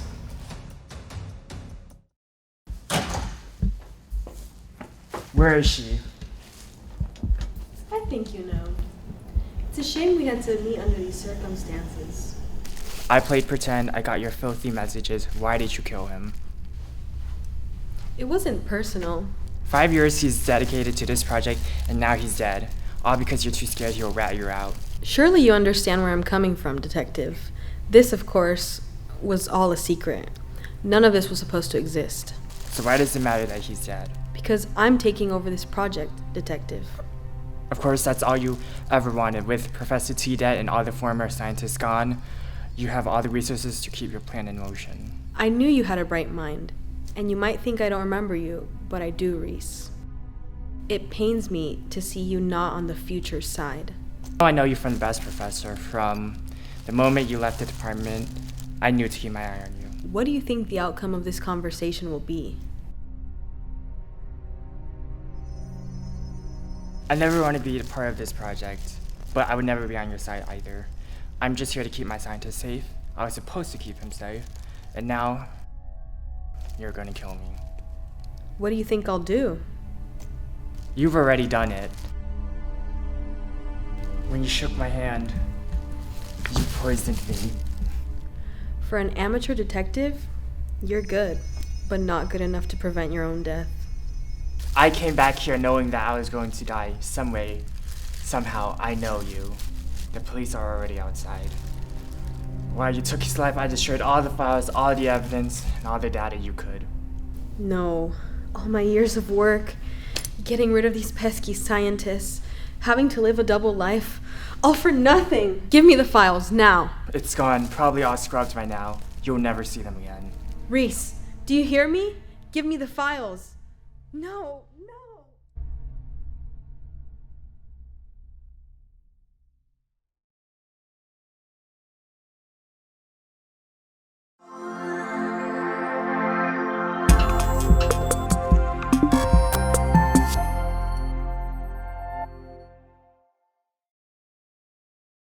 From the heart of the city, it's the Late Night Show with Richard Falls.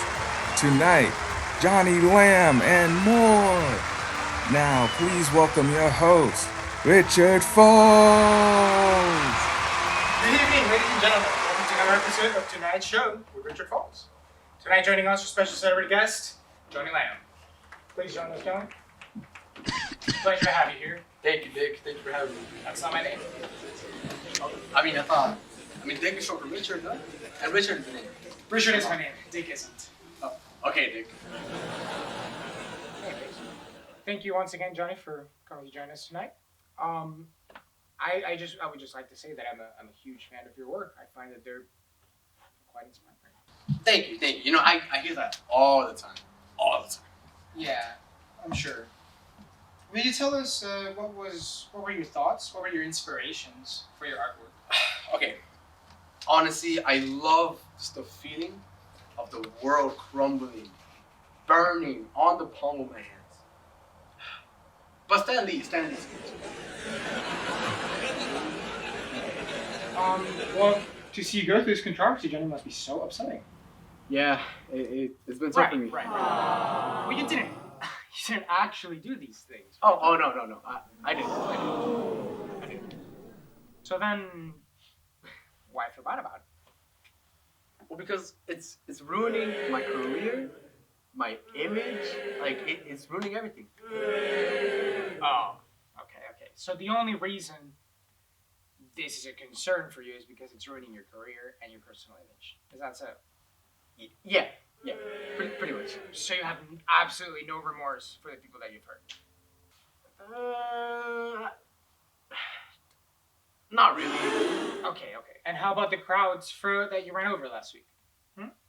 Anything? Hey, it's their fault for getting in the way.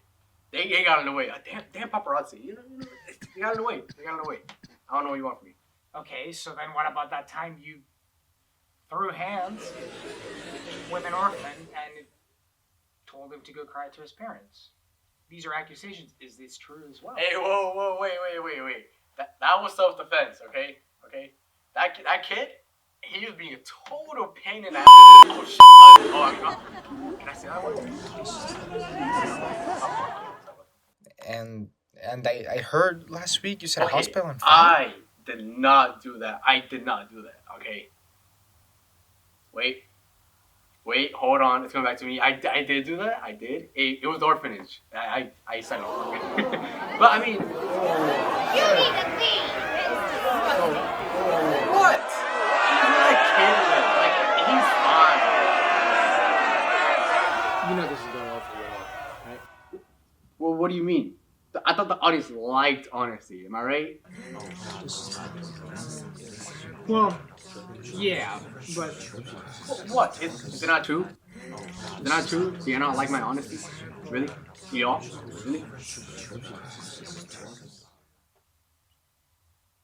Look. If I lie about this now, I'm eventually going to get called out for it. So I might as well get everything out of my system right now. You know? Yeah, but... Do you ever stop and think how they might feel? Who? The people you've hurt! Look, man, I know you think you feel no remorse for the things you've done, but you need to open up your horizons. Think about it for 2 seconds. How do my actions affect other people? How does it make them feel? Oh, like how your parents named you Dick, right? No, my name is not Dick! Okay. Sheesh. Okay, Okay, is it like how you're totally boring me with this sappy speech? No. Look inside yourself. I mean, I'll try, but I think it'll be a little possible to look inside my organs, weirdo. Not literally. Empathy? Have you heard of the word empathy? Empathy? See, now you're just making up words. So you don't relate. When someone cries, when someone laughs, it's a basic human emotion. Look, let's give this empathy thing a try right now, okay? Just give it a try. Try to understand how I feel. Try to relate. Try to relate to other people, how they feel, how you make them. I'll try. From the bottom of my heart, I'll try. I feel like when I committed those actions, those people, they were totally amazed, bro. No.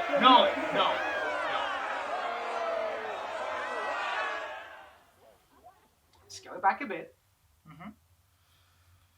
And just think how I felt when you told me about the things you've done to these people.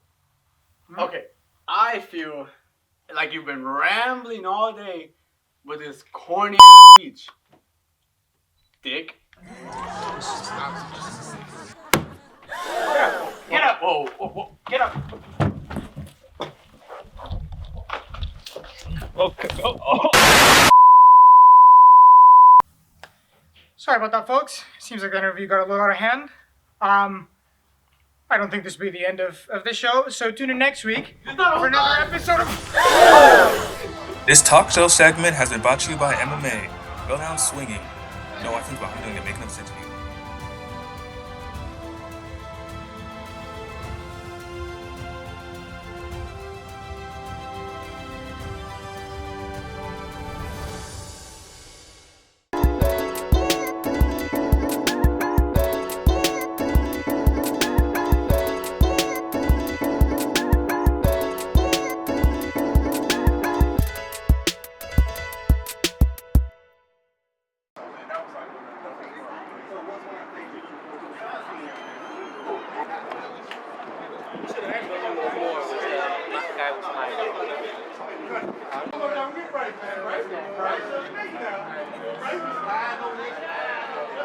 Just getting people like John.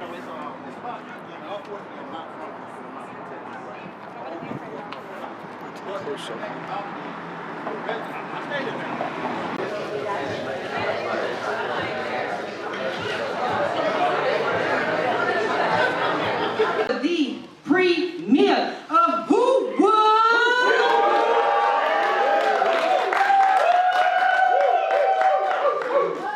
Wait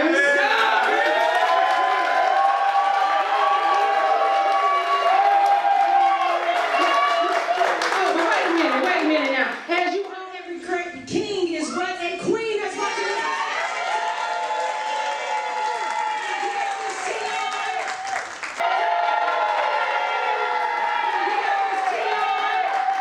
Look, Miss Tiana is the executive producer of Who Would, so please understand it just goes to show if you are a power couple, if you have a dream, you have a goal, you can do anything. I want the cast and crew to stand up real quick.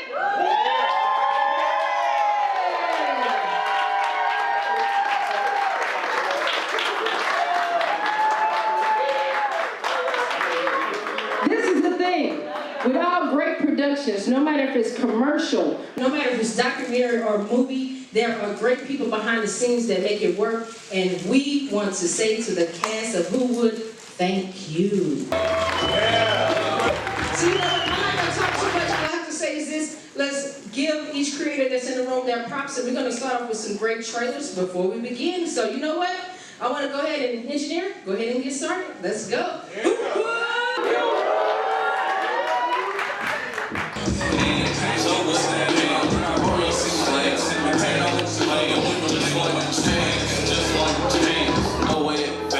I got bands, ayy. Hit the paint, leave a stain all in the rain. See my ex in the turning lane. She felt the window pane the way I'm swinging.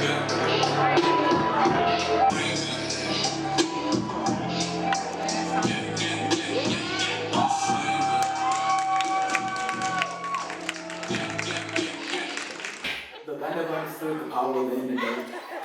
$80,000 in stolen cash make a hell of a combination. Yeah, algorithms. One out. I ain't go back forward though.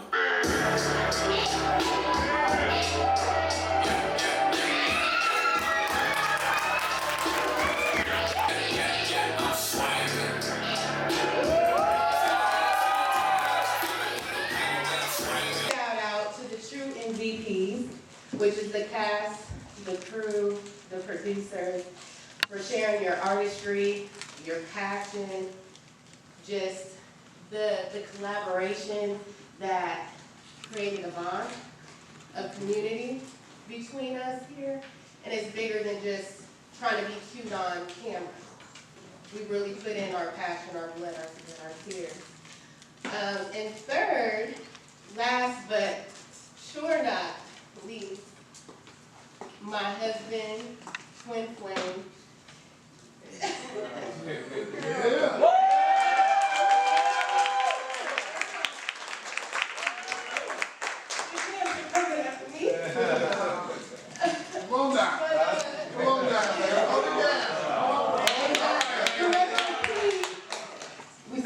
I see that in them. I see me, I see her in them, in this creativity. I see y'all in my kids, because they trying to be creative. So that's where this came from. And I don't want to hold this up, because we have a great Q&A, and I want the cast members that know who they are that's going to be on this Q&A panel to come on up here. Come on up here. We got Swanye, we got my man JJ, we got Tasha, we got Tim and King coming up.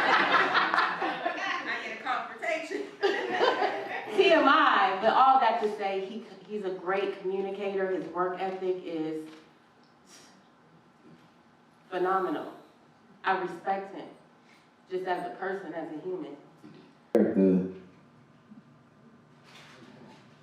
I think you just gotta like put yourself. Oh, it's almost like what you would do. You know, I don't want to give no professional answer like, oh, I fasted for 7 days, and it's almost a situation, So, were your children pleased? Did they come to check out the screening? No. Not yet. No, they did it, but watching it, I'm pretty sure that if they do see it, they'll be proud of their mom. So I like what I see. I like the way he put it together.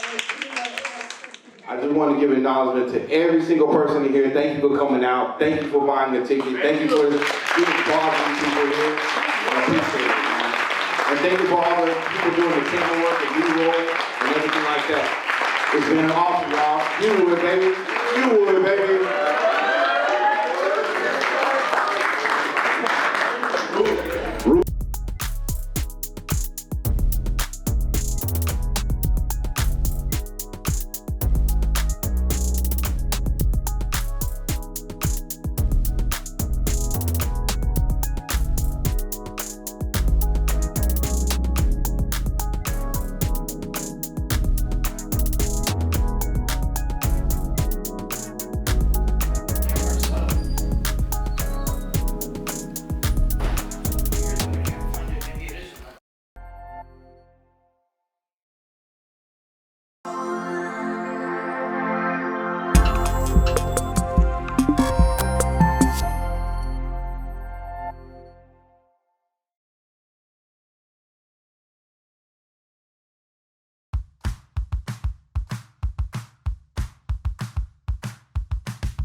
Trash can be a real mess. Ugh.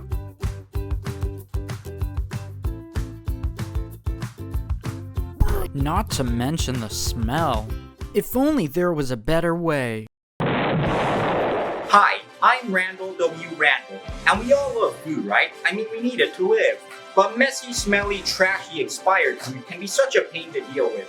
So I thought to myself, how do we get rid of this problem without a trace? So that's when I invented the Venus flytrash.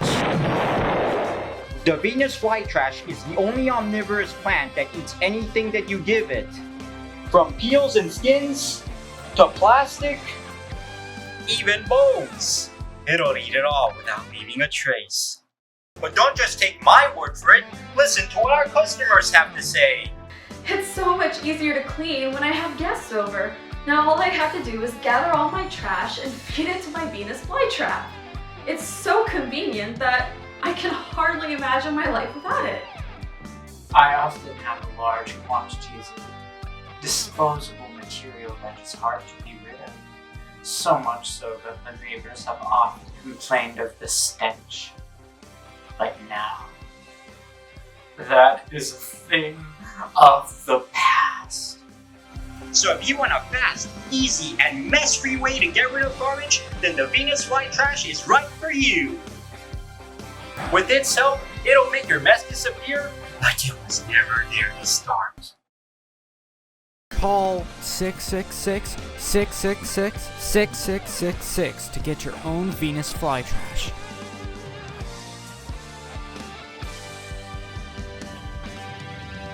Venus flytrash gobbles messes like they were never there.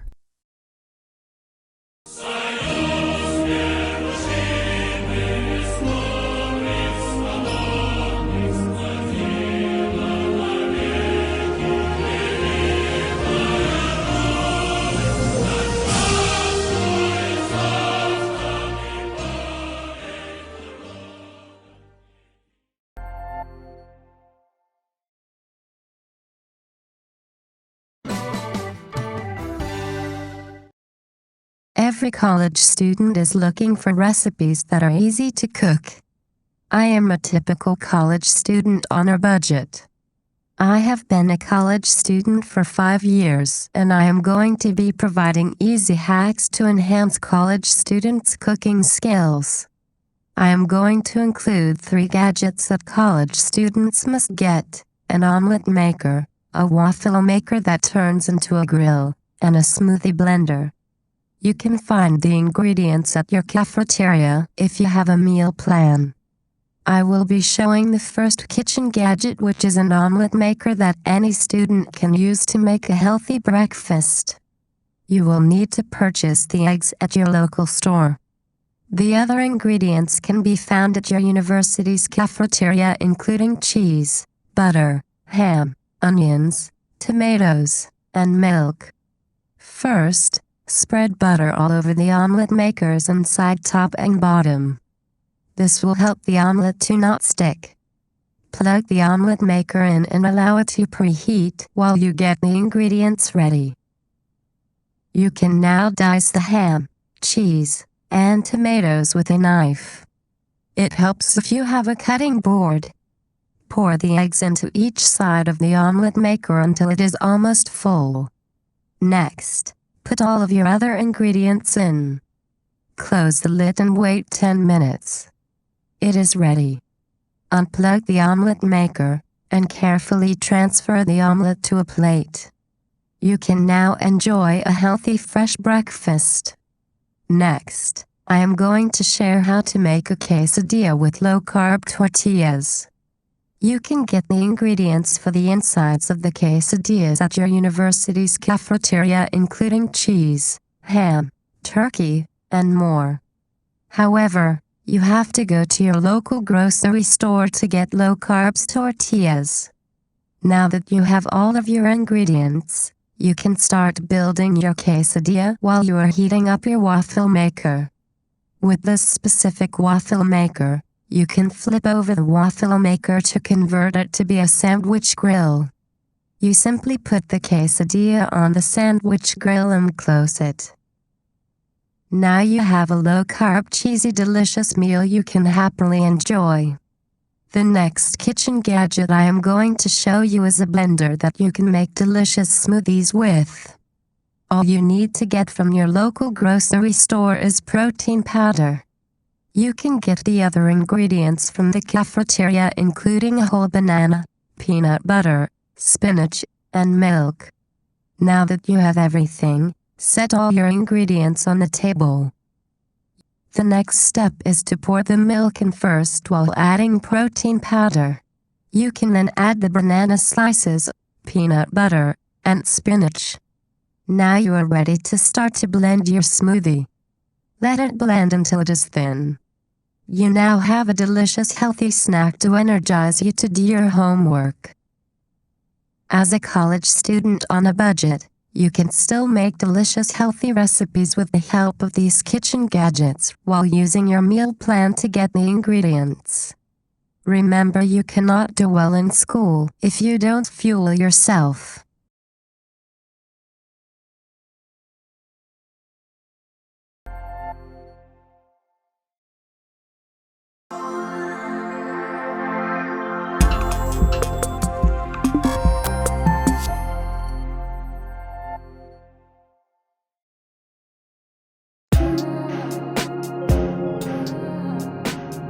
College can be stressful. We go to school to learn about specific subjects and niche topics. But how do we succeed in university in general? Here are some tips and tricks to help you succeed in school. Step 1. Get organized. The key to getting good grades and being less overwhelmed is to organize your tasks. There are many helpful tools online and apps that are available. Notion and Google Calendar are 2 great sites to organize your school tasks. Notion is a productivity software that allows you to use multiple functions to help you manage your projects. Here is an example of a simple school template. At the top, I have my lecture and lab schedule at my convenience.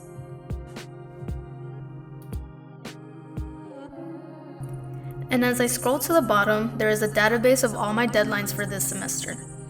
Here I have the class, the assignment, due date, and a checklist to make sure I have everything completed. Pairing with Notion, I also utilize Google Calendar to help chunk my time and tasks. Time chunking is a productivity technique where a period of time is divided into smaller segments to make things more manageable. Here I'm making my weekly schedule for both my personal and academic calendar, conveniently color-coded so that I know what needs to be done. Step 2, find a designated workspace. Making a designated workspace will help you avoid distractions and help you focus on what needs to be done. By doing so, your mind will create a distinction on when you need to focus. If you have a hard time focusing at home, try going to a library as it is a quiet place to study.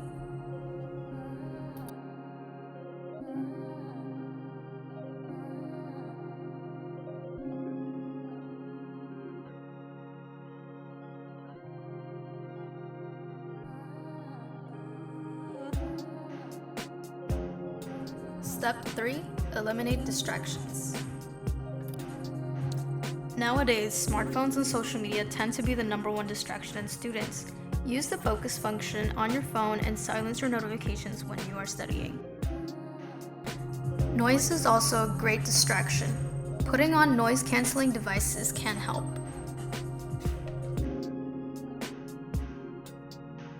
Step 4, study methods. A neat study method that is easy and effective is the Pomodoro technique. To do this, set your timer to 25 to 45 minutes and focus on one single task.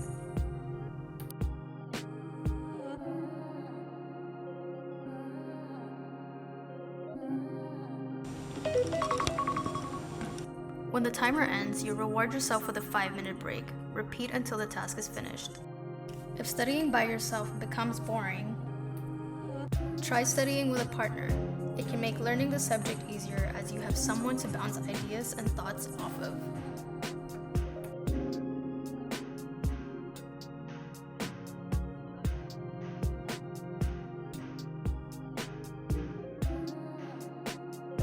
Step 5, rest. Don't forget to relax from time to time to release some tension from schoolwork.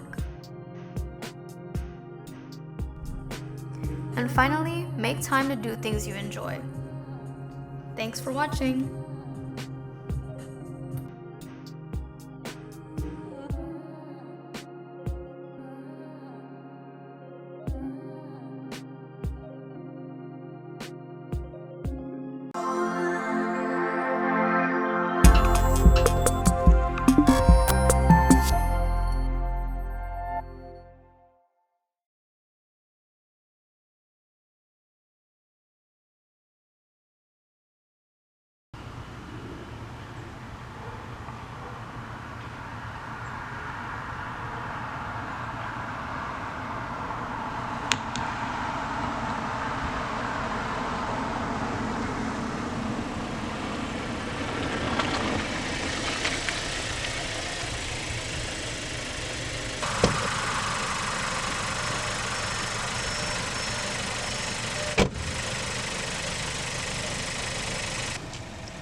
Do not fear, mortal. I am simply the cookie god. Let's begin. Show me what you've got.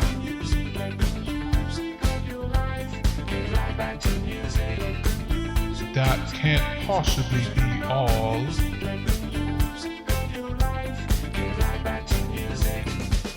More energy, more passion.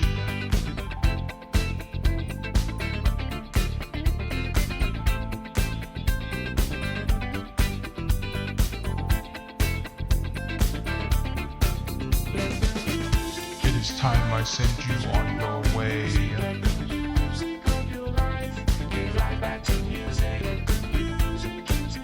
Till next time.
In the heart of sports history, where triumphs and defeats are etched into the fabric of memory, there exists a collection that transcends mere memorabilia. It's a living testament to the enduring spirit of fandom, a father's devotion to Houston sports teams. Join us as we step into a room filled with stories where each item holds not just the weight of history, but the echoes of a father's unwavering passion. Good afternoon, Mr. Gonzalez. Please, call me Dad. Alright, Dad. Do you mind introducing yourself and giving us a bit of a background on the start of your love for Houston sports teams? Sure. So, my name is Froilan Gonzalez. Everybody knows me as Froy. And my love for Houston sport teams and its memorabilia started with my love for football. I played it when I was in my younger school years. And I became a really big fan of the Houston Oilers. Through that process, I started, always wanting to go to one of their games. And my biggest sport to this day, I guess, event that I've been to has been attending the last home game of the Houston Oilers at the Astrodome before they moved. It was a great atmosphere to be in, and we actually ended up winning that game too. So it was an awesome experience. And from that point forward, I started loving all the Houston sports teams. Within that same year, the Houston Rockets won their first championship, and that's where this first one of memorabilia that I collected, which is a Sprite can, but it's the back-to-back Houston Rockets championship wins of 94 and 95. From that point, the Oilers had gone and no longer existed because they became the Tennessee Titans, and I was not rooting for another team that was not from Houston. So then came to fruition the Houston Texans, and that team is actually very special because that same month my oldest daughter was born. And so this can is very, very special to me because it's the same month that my oldest daughter was born, Abigail Gonzalez, and so were my favorite Houston team, the Houston Texans. How do you hope your collection will be passed down through family? Well, it will be passed down as I see, the passion for some of my kids, what kind of passions they develop for certain teams. And whoever has the best passion for a specific team, they will probably get the collection, and I'll spread it out as I can. Again, I'm hoping the Astros win another championship, so I don't have to divvy up the rings. One doesn't get one. Actually, I have 3 technically, so I can split them like that. But I would hope that I do get 3 championship rings that I can split evenly. What message or insight would you like to share with other sports enthusiasts and collectors? Well, never give up trying to find the right collectible for you. There's multitude of collectible items. Again, I have several. You can find them in Coke cans, Coke bottles, which I also have, hats, the rings, the replica rings. Obviously, you can also buy the real one, but those are way out of my price range. And then the jerseys, which you can wear to the games if you attend. I've collected several, have a little bit more. And one of these days, I hope to collect one with a signed autograph, with one of my favorite players. And I will frame that and hang it on one of my walls. Now, as we conclude our journey through the legacy of fandom, we are reminded that it's not just about the items in this room. It's about the stories they tell, the victories, the defeats, and the unwavering bond between a father and his teams. Until next time, may your love for the game continue to write new chapters in the story of your own legacy.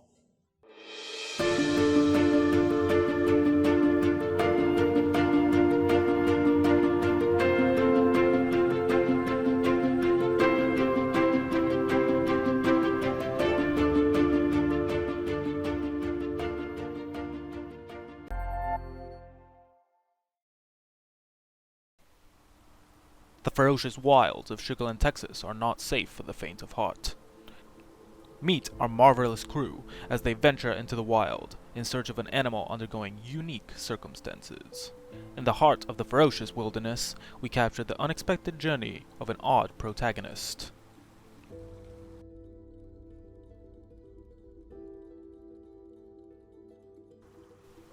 And there it is, the star of our show. A sweet sheep ready to face the wild. It forages for food, a rare resource in these lands.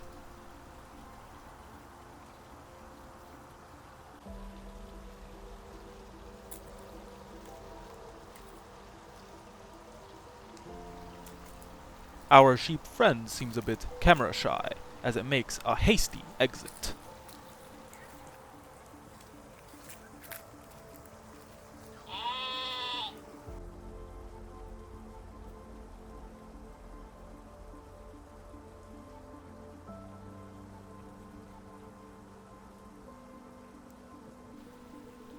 Oh no! A perilous encounter with a ferocious predator.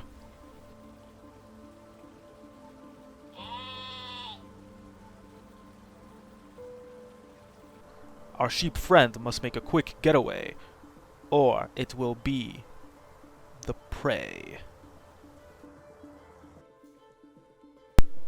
The sheep seeks refuge in the classroom building, where few wild animals dare to go, for there are rumors of a hunter who hunts animals inside. Here we see wild humans, hard at work taking notes in class.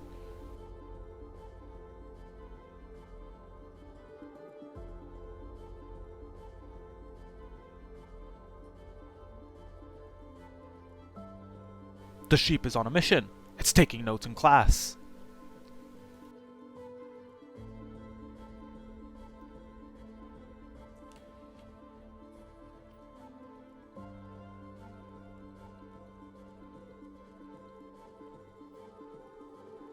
Yeah, we were just taking notes for a history class, and then the sheep walked right on in and started taking notes as well. So weird.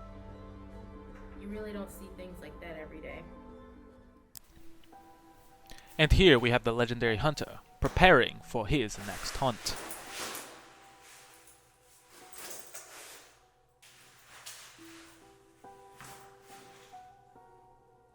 My name is the hunter. I'm hunting for the sheep. It is not allowed to be where humans reside. I will make it escape or die. Fully prepared, the hunter embarks to find the sheep.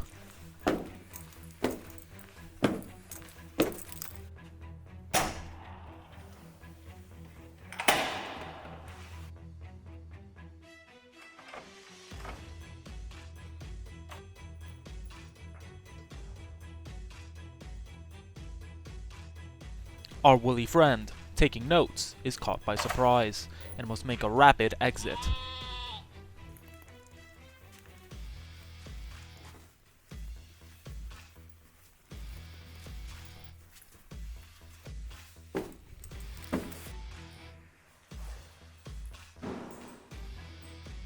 This may be the end of the road for the dear sheep.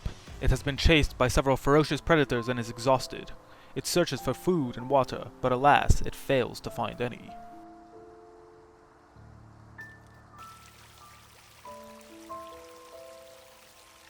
The sheep has gone days without water in these harsh wastelands. If it does not find some soon, it will perish. Ah, water! Salvation for our dear friend. Looking at the sun, our sheep feels at peace. It's been a long day, and he still lives on. As it turns to night, our woolly friend finds refuge by this tree and beneath the stars, ready for another adventure.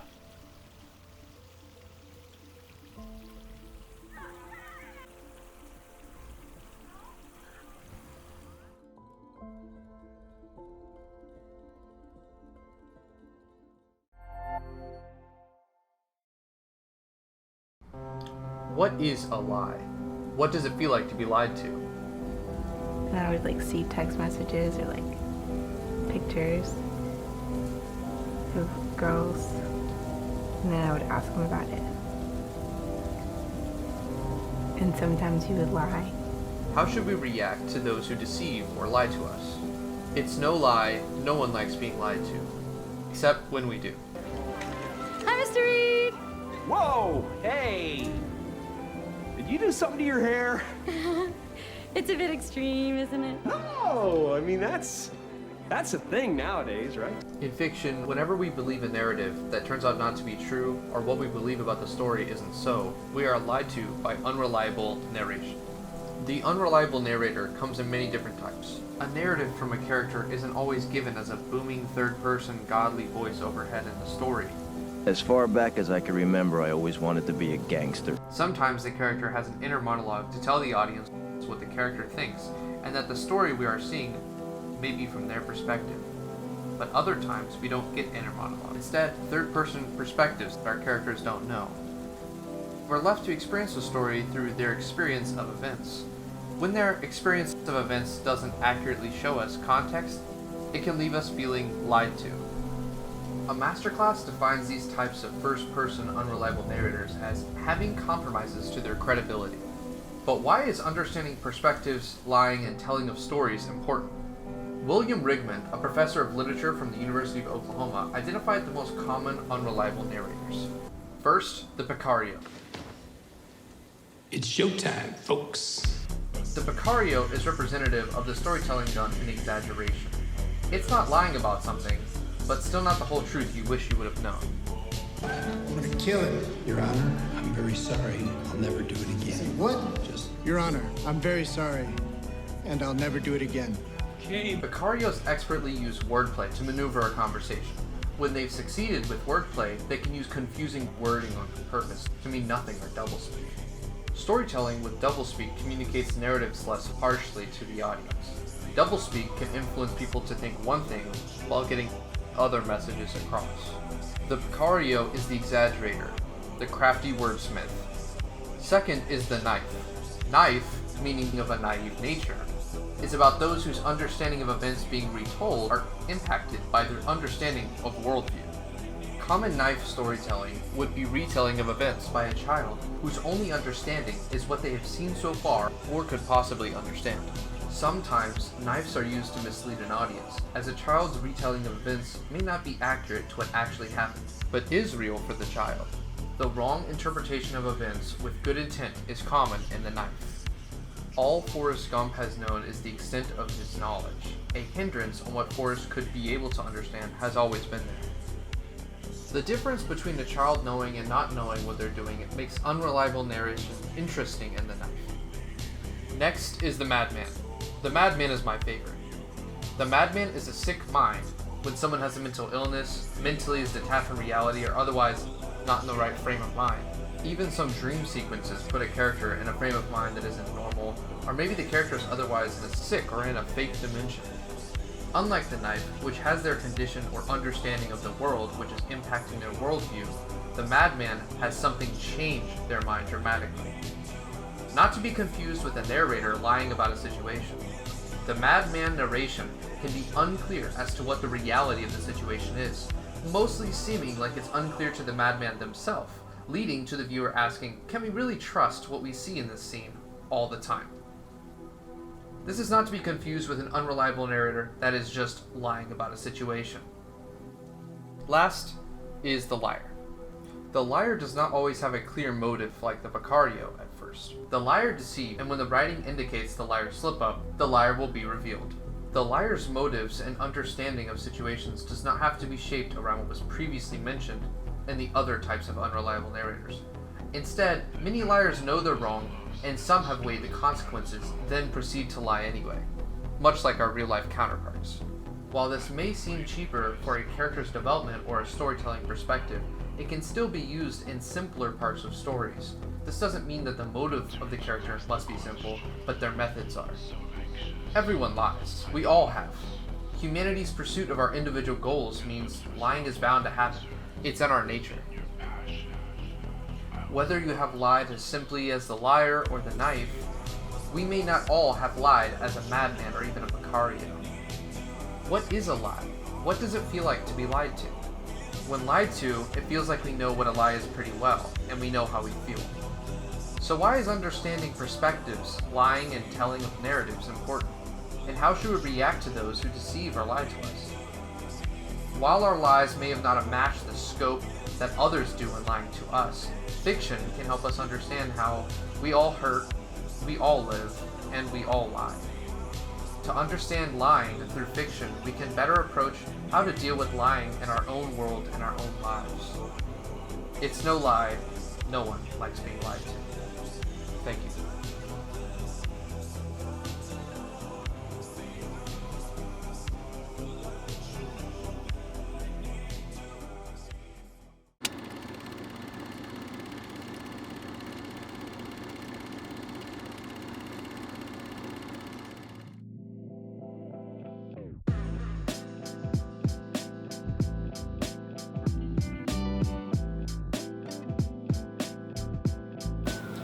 Hi, my name is Sammy Selvakumar. I'm a junior at the University of Houston, and I'm studying digital media at the Collin College of Engineering.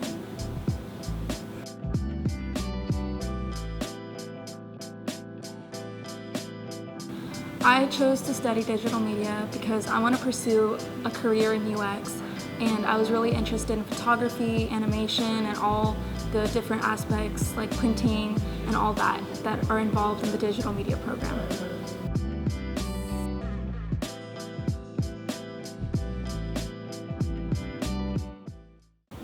So in digital media, we study a lot of different fields and a lot of different things, from UX, AR, VR, print, packaging, all those kinds of things, photography, video production, and all those things. One of my favorite things learning here in the digital media program is definitely like UX stuff, because that's what I want to pursue. I also do like my video production class. It's really fun, and I learn a lot of different things here in this class when it comes to pre-production, post-production, and all those different types of stuff.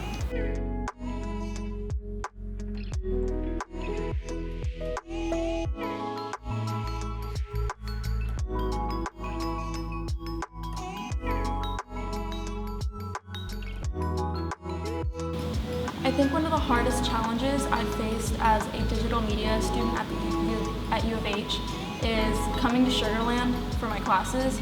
When I originally signed up to go to UH, I thought that all my classes would be on main campus, but that was not the case. I have to take the shuttle all the way to Sugarland, which is kind of a hassle for me, especially since I didn't have a car my first year. I do take the shuttle sometimes, or I do drive my car now because I have it. But I have to pay for parking, and I think in the long run it is a big hassle because I chose to live on campus. So I think that's the biggest challenge I faced as a digital media student.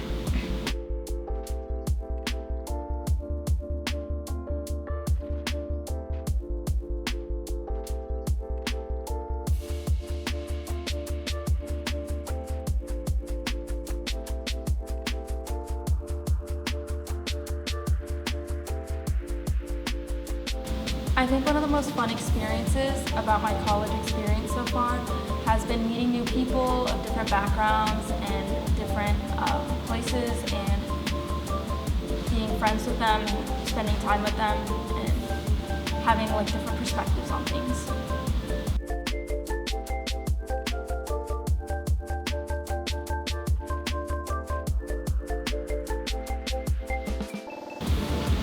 I've been a digital media and UH student since 2021, sorry.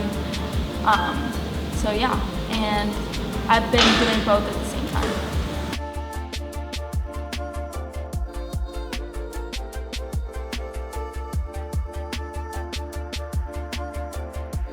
Ideally, after I graduate from U of H, I'd want to go into a career involving UX design or UX principles in general.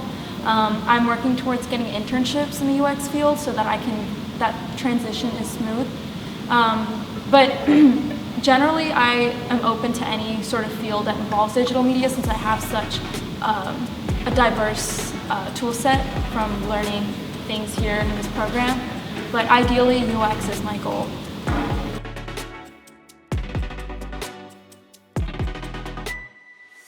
I think what interests me the most in digital media is UX and video production. I think those are really fun things to work with.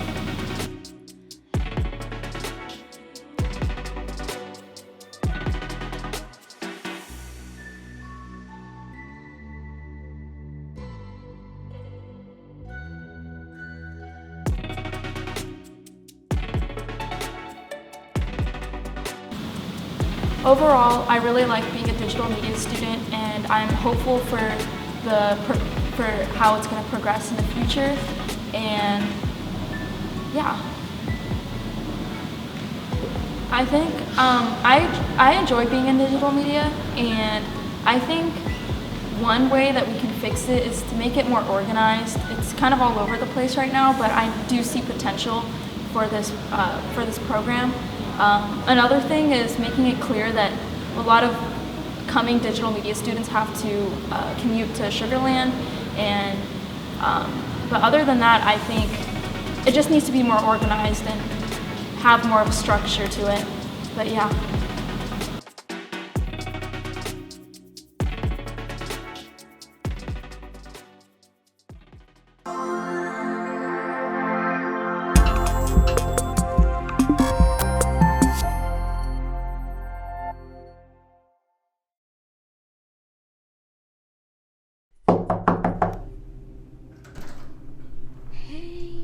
Oh, hey. I'm so glad you're here. I missed you. How are you? Well, you know, I've been good. I've been working on myself. You know, trying to take the initiative of my life. Oh, sit here.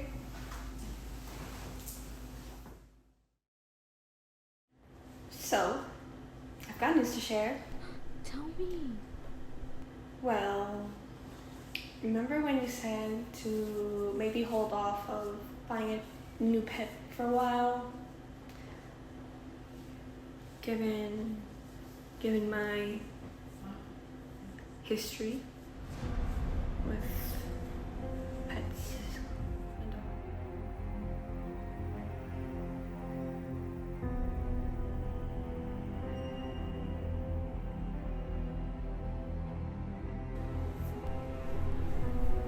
What about it? Well, you see, I kinda didn't follow your advice. No, you didn't. I know, but it's gonna be different this time. I can feel it. Besides, I've been having the best time with my new pet. Get ready to meet Pebble. Isn't he so cute?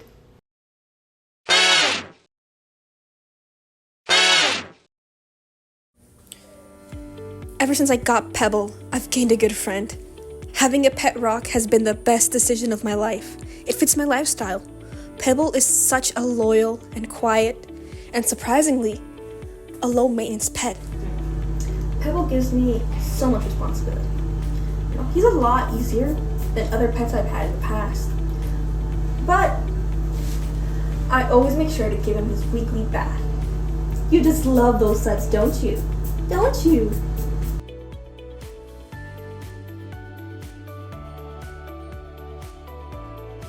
I love taking pictures with him. He's so energetic. He gives me a reason to be active instead of being inside all day.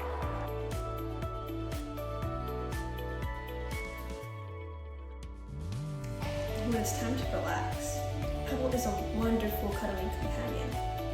He is such a great listener, and it's so fun playing dress up with him.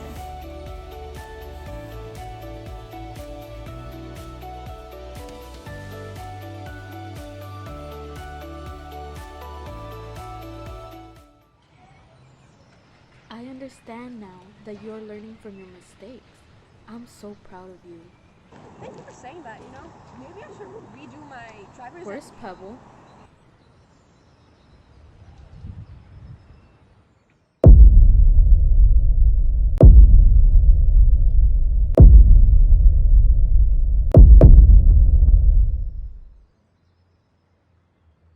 Oh no.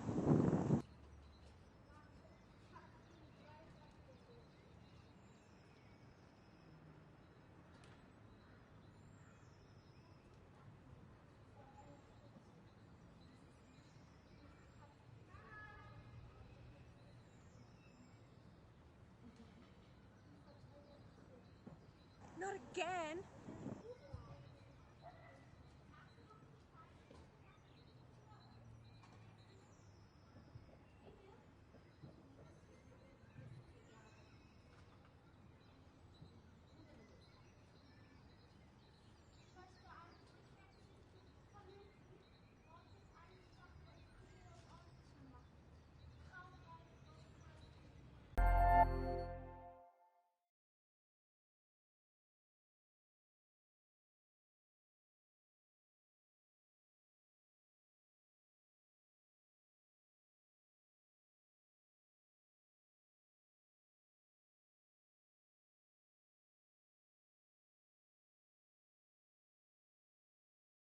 life can be difficult for us. Can most of us agree to that statement? Yes. Does it have to be this difficult all the time? No.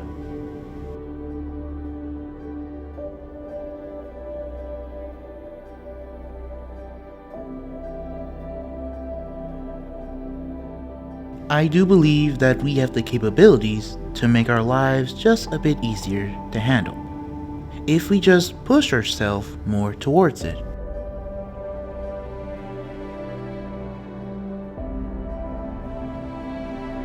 But we do not. And why is that? The case for a good amount of us. Is there a mysterious force that is keeping us from making our lives from becoming too easy? No. We as human beings are just lazy and want to do the least amount of work as possible. Ask yourself this question, whether you have a reason in mind or not. Do you choose to be lazy for the day, even though you are perfectly fine and the day itself seems to be great to do something very productive for yourself? No? Maybe? I don't know. Like I said before, it can be many factors that contribute to this choice that we seem to pick a good amount of time.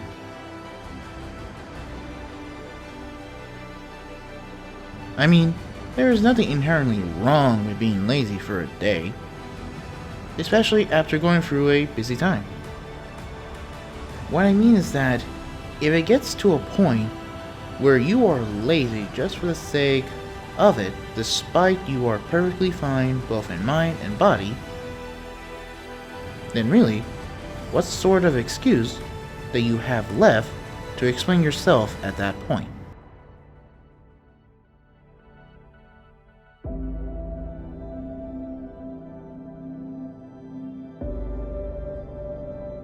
Sure, on paper, it sounds easy to do since it is literally in your mind at that time. But the thing is that one is thinking about it, while the other is acting on it. It will not be easy at first, but that is always a given on what to expect.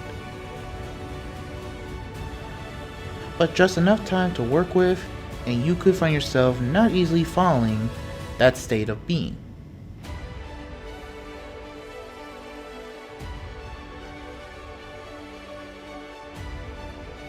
So, if you ever find yourself in this kind of situation where you are thinking on what to do for the day, just simply say you're going to do it. Go push yourself on actually doing it. And for those who do not have a certain dream in mind, you do. Just have to push yourself towards it.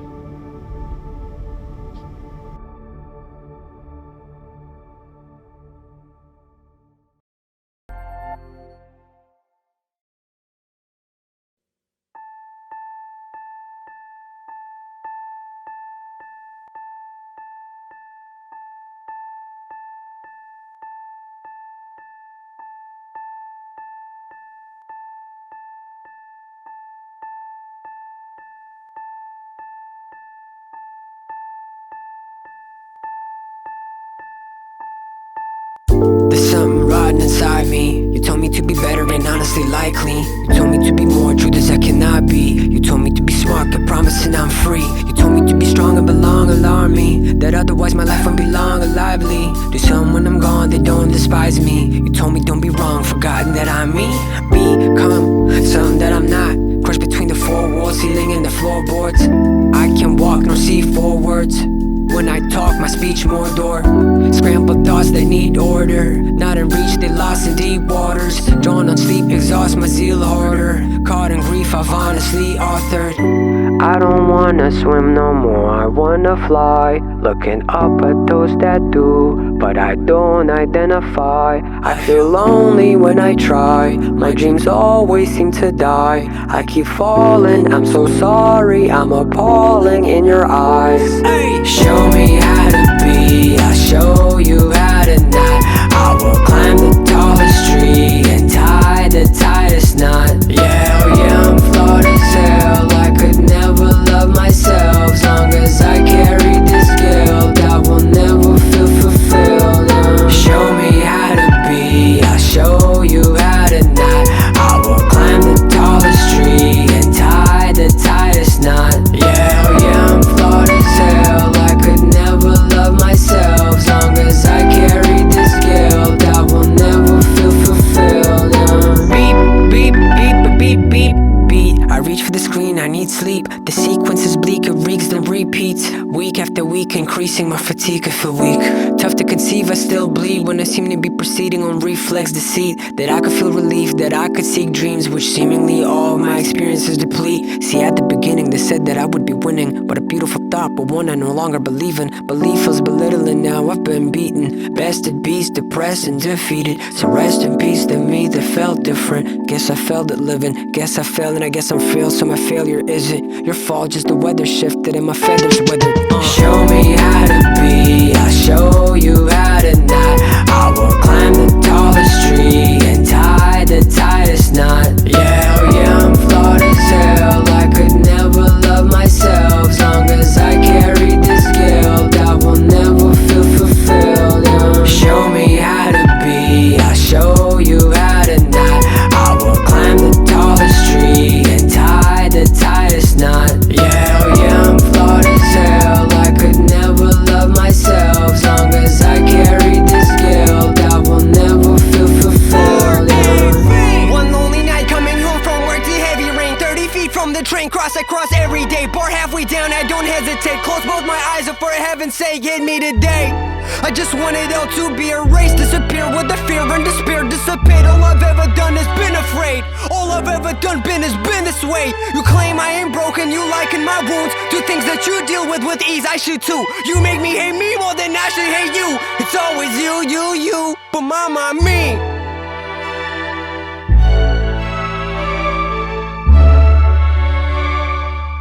I just wanna be.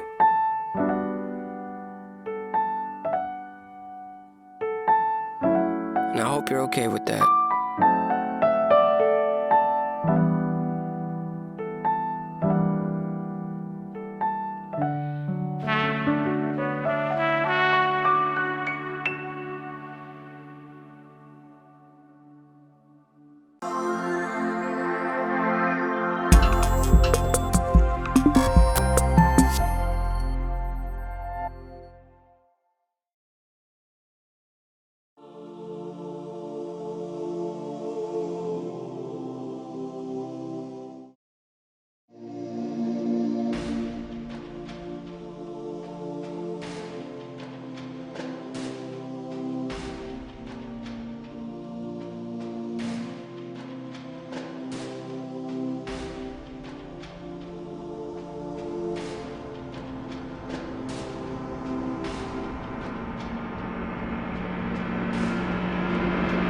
It's all my fault. It's all my fault. It's all my fault. Is it your fault though? Shahir?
Zahir,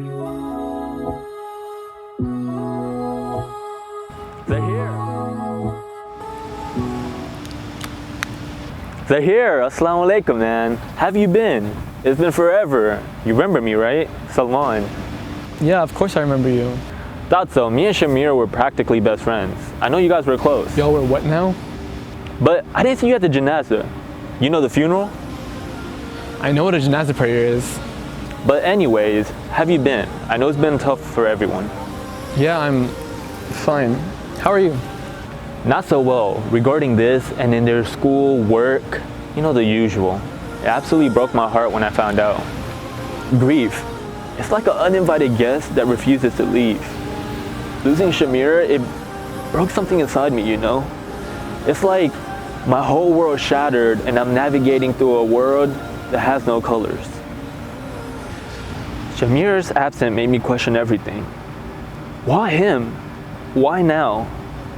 I mean, recently I've been living with everything happens for a reason. I'm sorry, What are you sorry about? No man, I'm not letting anyone blame themselves. You ever heard of the qadr of Allah? Everything is destined to happen. Whoever does good will see good, and whoever does evil will see evil. But Shamir, he only did good. You know what? I'm saying sorry because I was there in his last moments. Yeah, Zahir, we all remember that. I was the one who was there in his last moments in this world. I'm the one that made him mad. I'm the one that made him leave. I'm the one that clouded his judgment, not letting him see where he was going. Zahir, stop. I'm the one that held his dead body in my arms. I'm the one who felt his cold blood against my skin. I'm the one who found him. I'm the one who killed him.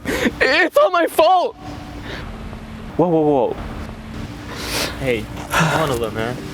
I didn't know any of this, and I don't know you very well, but what I do know is that Shamir loved you very much, and he would never, ever say this is your fault. The first thing what you need to do is stop blaming yourself. Here, hugs always make me feel better. You just need someone to talk to. I'm sorry. Thank you. I'll try to take your advice and talk to someone, just not here, not right now, and not with you. It reminds me of too much. Oh wait, before you go.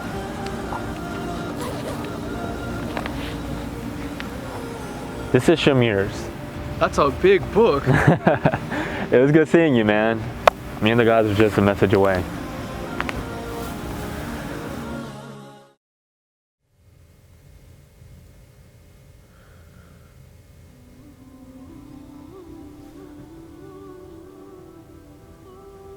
Hello Sana Zahir কি হয়েছে? আমি একটু কথা বলতে পারি? আমি একটু বাইরে আছি বাবা, আমি পরে ফোন দেই তোমাকে। Okay bye.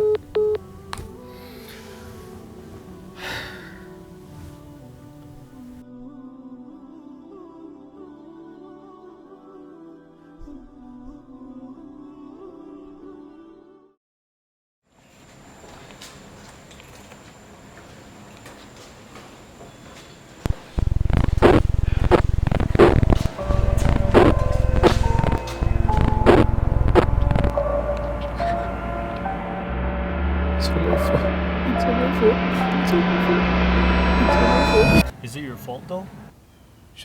Shahmir? Assalamu alaikum, Zahir. How are you? You're not real. You died. You died right here in my arms. You're right. I'm not real. And I'm not really here. I'm a part of your mind, but I'm here with a message. Don't blame yourself for what happened. Move on from it and learn from it. And get on a better path. I know you can. Assalamu alaikum, Zahir.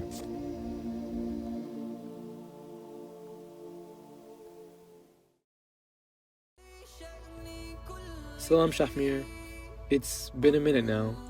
I keep waking up every day hoping I just had a bad dream and that everything is still okay and that you still be here with me. But you're not. You're not at school, you're not at the halakas, you're not answering my texts back. I have to accept that you're actually gone and I can't help but blame myself. I know you would hate that, so I'm working on it, inshallah. It's still so hard because it seems like everyone else has moved on so easily, or at least quicker than me. I'm so grateful for you, Shahmir. You know, I never thought I'd be able to see religion as something beautiful again.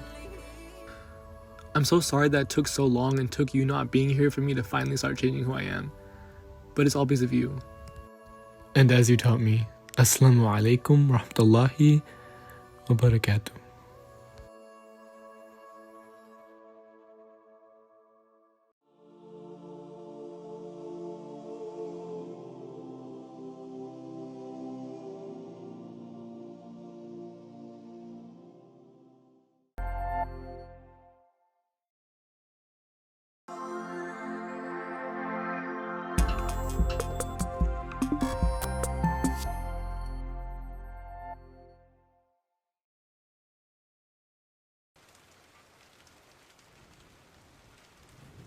It looks like it's going to rain tonight.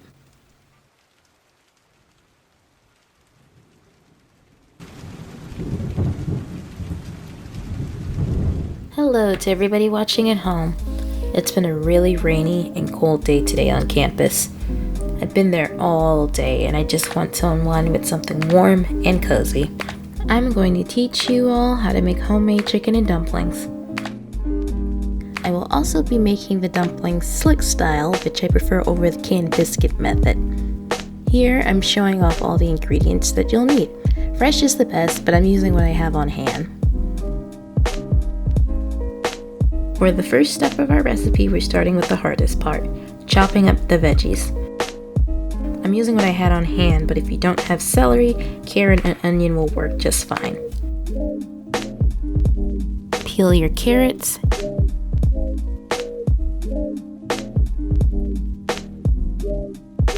And chop them up.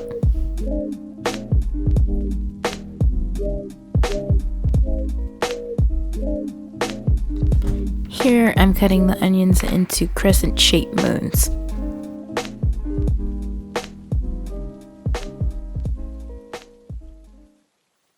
Once you're finished, add them all together in a pot and saute. Make sure you saute them with a little bit of oil. I'm using about 3 capfuls, and you'll be done once the onion has wilted.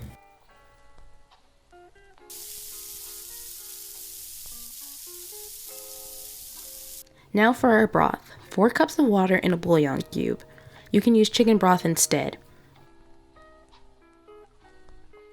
Next, add in your chicken. I'm using canned chicken here, but fresh chicken thighs or rotisserie chicken would be the better choice.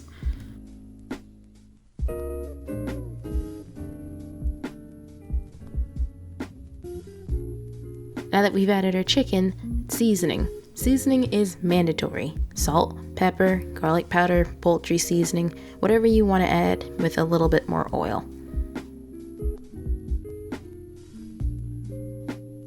And don't forget the bay leaf. Now to let the pot simmer and let the seasonings work their magic.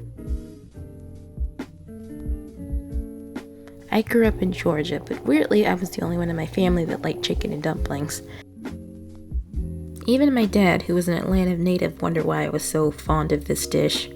I always ordered it at my favorite restaurant, Folks, that went out of business sometime during COVID. Now that we have chicken soup, we need to thicken it up a bit. Mix water and cornstarch to make a slurry, then pour inside the pot.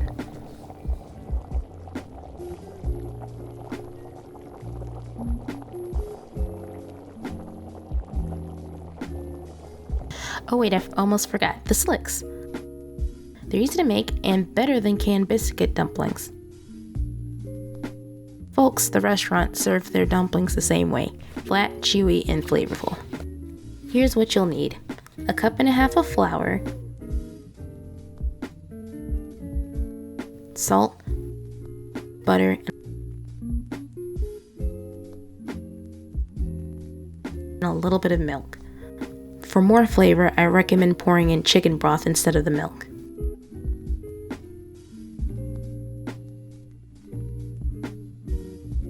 And remember, you're making slicks.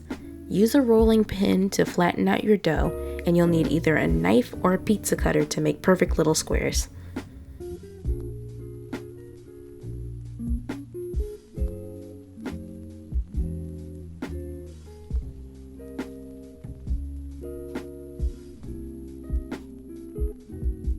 And now the dumplings are done. So let's add them to the pot slowly, otherwise they'll get clumped together at the bottom.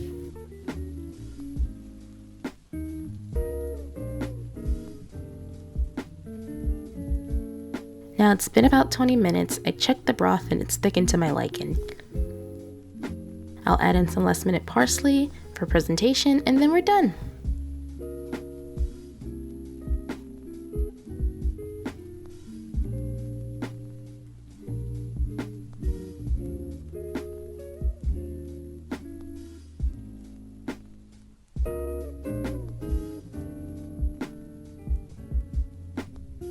Now to taste.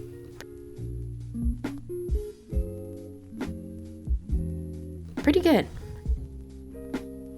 With the cayenne that I added, it has a little kick. It's very savory, warm, and cozy. Perfect for the rainy day outside. Try this recipe out for yourself. You can add anything that you want and any kind of seasoning and it'll turn out just fine.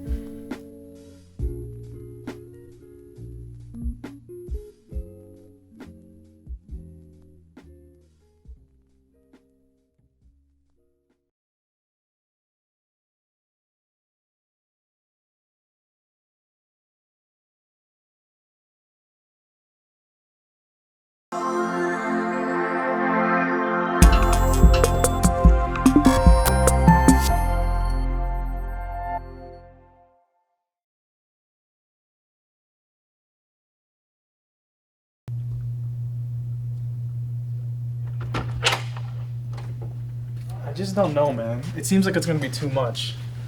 Only if we get caught and think of what we have to gain from this famed legendary status, we won't just join frat, we'll be literal gods.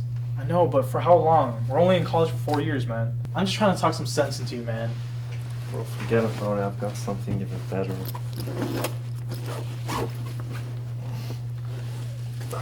Dude, what am I supposed to do with a Party City replica? Replica? Trust me, bro, this is the real thing. Dude, where exactly did you get it from? The Smithsonian. So, like, what's up? Do you have a plan for us to get us into the frat? I said no crimes, man. Crimes ain't cool. Gold? This is the gold. The real gold.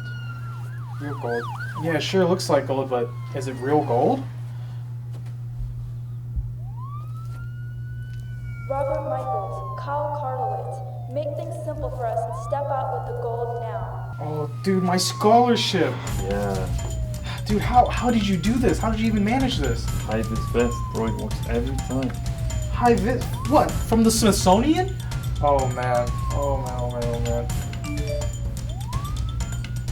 Breaking news from the University of Houston as 2 college students have stolen a 24-karat bar of gold. Police are en route. You don't need to relax. Relax?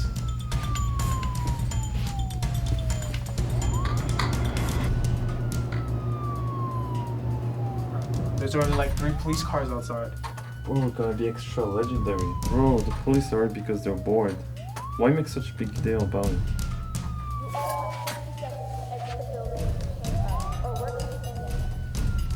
Man, I don't want to die with a C in math, man. Chill, my dad knows the lieutenant governor. Remember, this is our chance to make it big. Don't even worry about getting a job. Let's just become legends.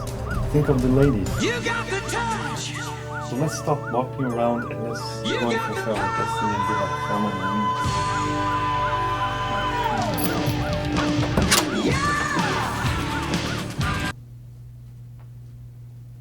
Oh, that's pretty.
sleeping here?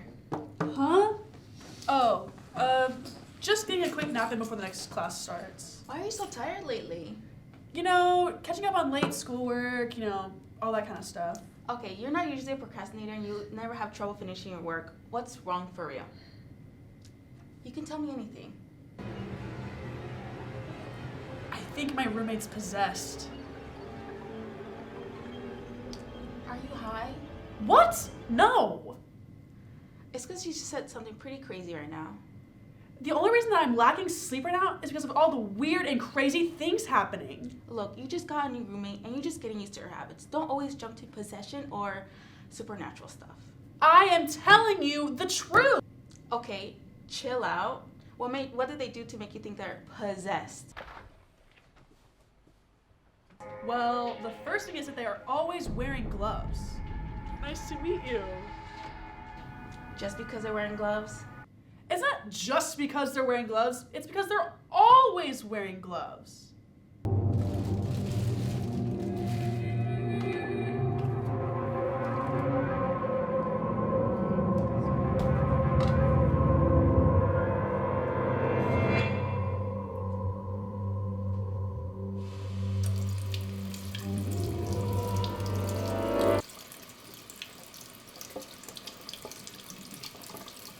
See, isn't that just a bit weird? Not really. It just seems like you never met a person with an insecurity before. Insecurity? All that and you got insecurities? Yeah, some people just don't like showing some parts of themselves. All right, give me a logical explanation as to how her only luggage was a doll.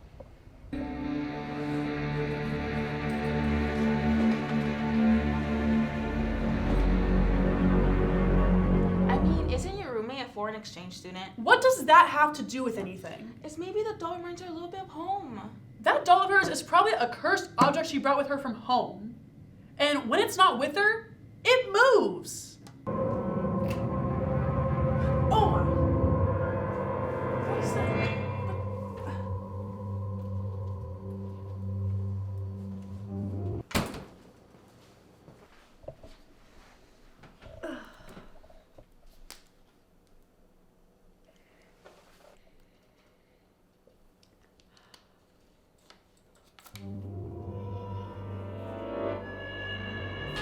Oh my god! Oh my god! What the? Sorry, when did you get in here? Don't worry about it.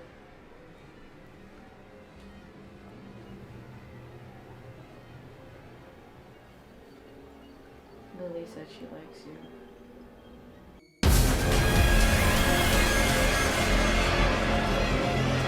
Oh, she really likes you. That's not the point. Well, from what you told me, there isn't anything unusual happening. Seriously? Alright, look at these.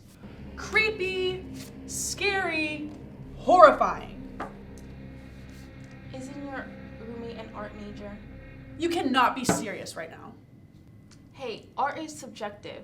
I won't hold this one against you. These are her self-portraits. It looks like she has a lot of inner demons.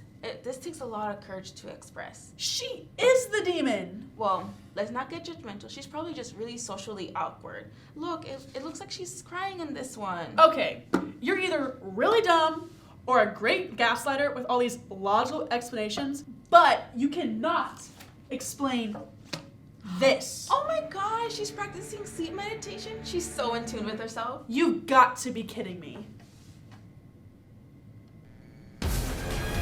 Oh my god! When did you get here? Oh wow, you have really light footsteps. Don't worry about it. Lily told me you were having trouble sleeping, so I brought you coffee. Oh, that's so nice. Thanks. Oh my god, I didn't know you can do latte art.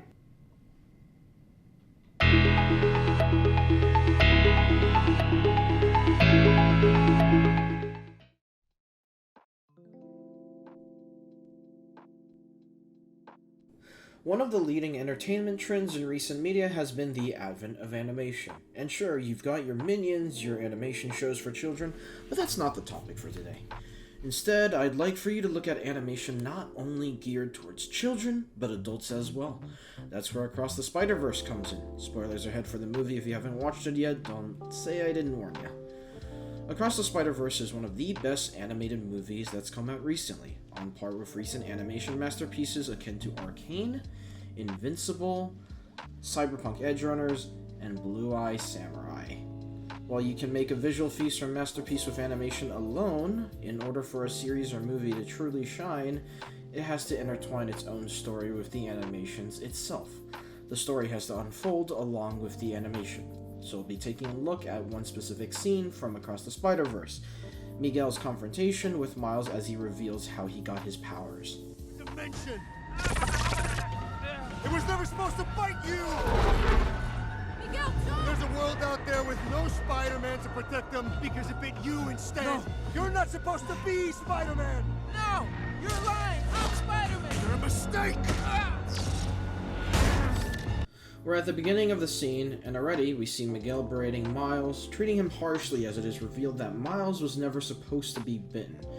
In this frame, we see Miles as he climbs higher and higher away from Miguel, signaling the fact that Miles is not only physically trying to get away from Miguel, but is also refusing to accept the truth of the matter, of his anomalous status. As Miles throws webs at Miguel in an act of defiance, Miguel literally tears apart his resistance and lunges at him, forcing Miles to confront not only Miguel, but the truth of the matter itself. The slam also acts as a natural cut, forcing the animation into its next shot. If you hadn't been bit, your Peter Parker would have lived. Instead, he died, saving you. He would have stopped the collider before it ever went off. Spot wouldn't exist, and none of this would have happened. And all this time, I have been the only one holding it all together. Miguel, go easy on him! You don't belong here. You never did. Let me go! Following this confrontation, Miles and Miguel share a camera and literally battle out for space on the camera, signifying the overwhelming presence Miguel holds over Miles as he slams him down once again. That's enough! This isn't what we talked about! You talked about this? You knew? You all knew? I didn't know how to tell you. That's why you never came to see me. After that, it's revealed that Peter and Gwen knew about his anomaly all along. This realization hits Miles as the camera establishes his look of betrayal, and then his line of sight, a medium shot first grouping both Peter and Gwen. He then glances individually at Peter, followed by Gwen with a micro-expression, showing her reluctance to tell Miles the truth. Following that shot, it shows what Gwen and Peter are seeing, a hurt Miles. Their own reactions add to that cold, hard truth. Miles, it's for your own good! Who decides that? I'm not a kid, Gwen! That's exactly what you are. You're just a kid who has no idea what he's doing!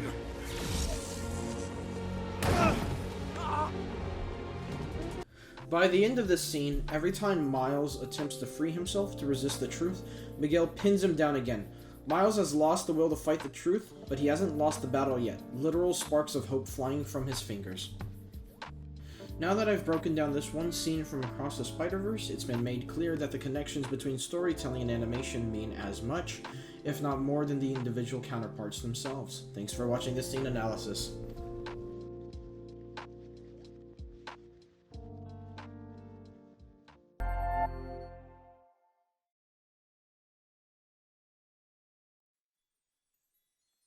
Okay, Lizzie, so I know we first started dating and everything, but I saw this thing online and wanted to see if it worked. Okay. What is it about? So, it's an article from the New York Times. It's an experiment. It's 36 questions. Would you want to do that with me? Seems kind of long, but okay. It'll be really fun, trust me. So it's 3 sets of 12 questions. Let's start with the first one. The first question is, if you could pick anyone that ever existed, who would you pick as a dinner guest? Ooh, that's kind of hard. I think I'm gonna need a minute to think about it a second. Right? Who is it?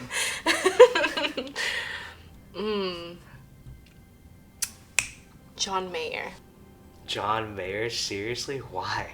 Cause he's just so great, and I just want to learn all his tips and tricks and see if maybe I could give it a try. Okay, so you're playing guitar. That makes sense. Yeah, what about you? Let me think. Ooh, I got one. Who? Lady D. Lady D? Lady Diane. Okay. You know why? Why? Because her death was just so mysterious. Like, I could finally figure out, like, what happened, like, how she actually died. Just Google it. Okay, well, whatever. Well, do I have your curiosity now? Yeah. What's the next question?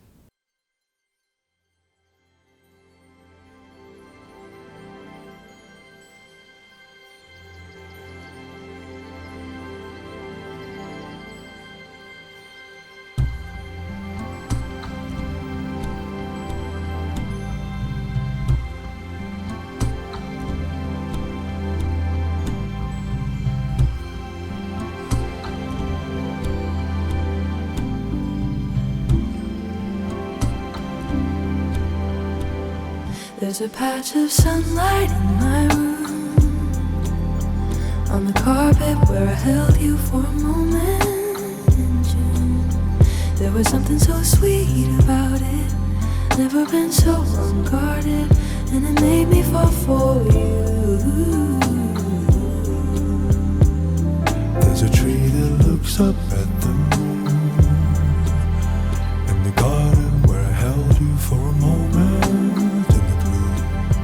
There was something so sweet about it. I'm holding on to this moment, 'cause it made me fall for you. Made me fall for you.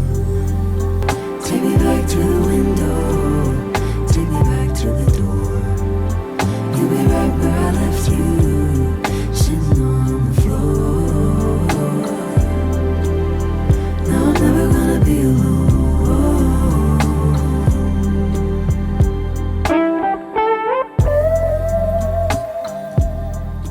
What would constitute as a perfect day for you?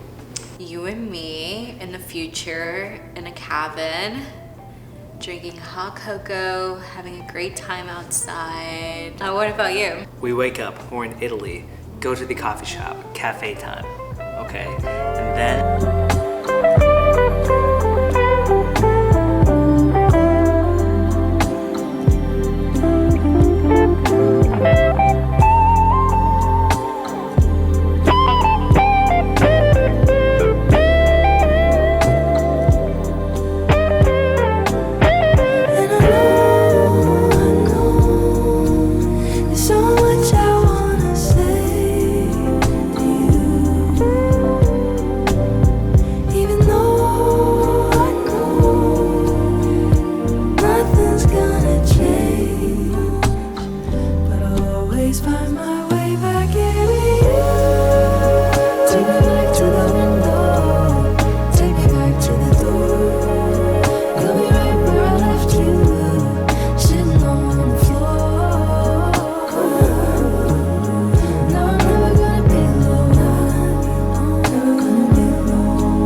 Manners are expected and tolerated, but I don't see any concerns from you.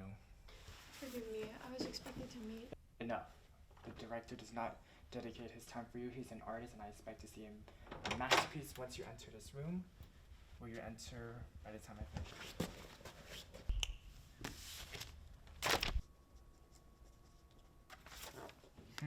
Well, I don't see any reason why I shouldn't be amazed today, Miss Everly. But I should ask, why have you approached me today? I'm not here to repeat myself.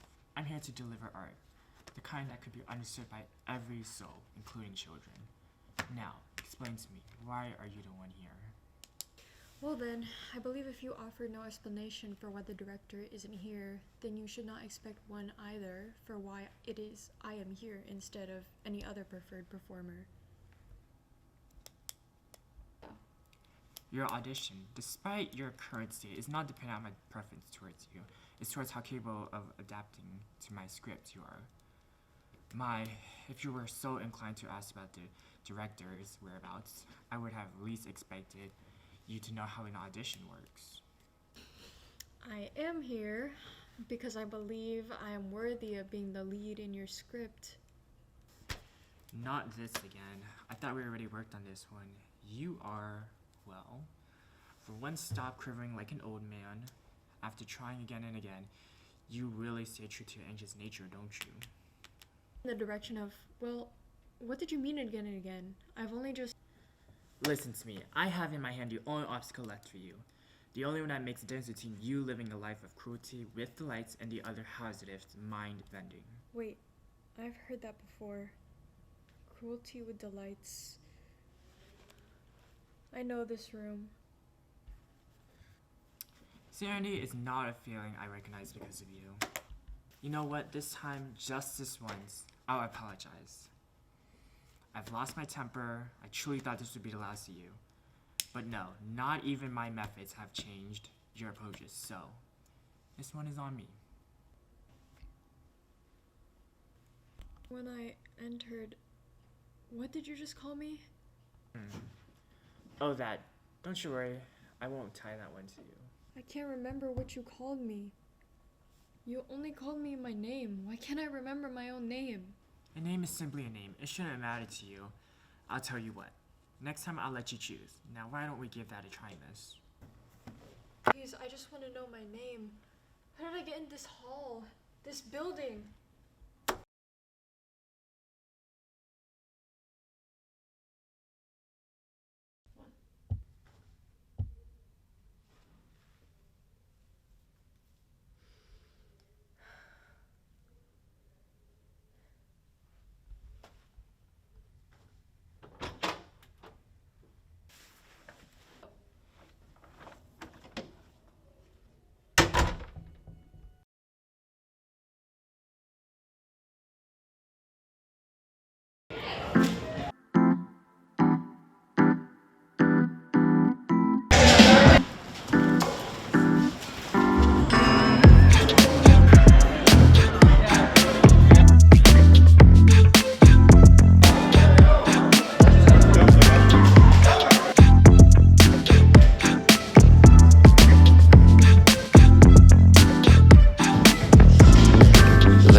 In my French butt. See you on the fence looking so cautious. Get all this stress and hop in my starship. We can turn the lights out like we're Amish. Little too young to have it all solved. That stress kill you slow like cigarette smoke. Let's take a break and hop in my starship.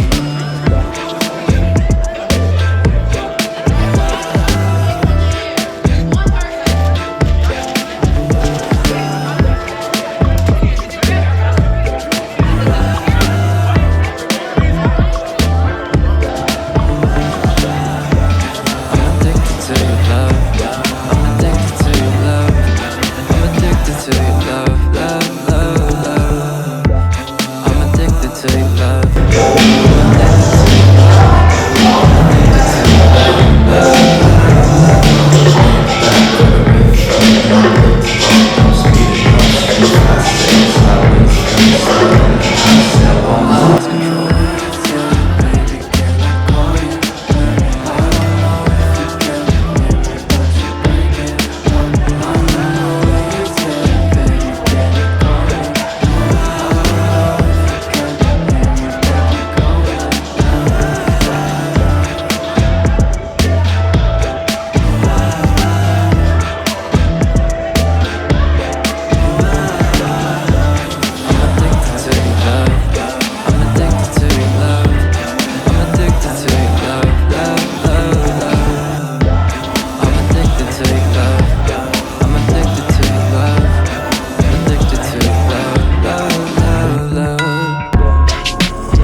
Alright, thank you.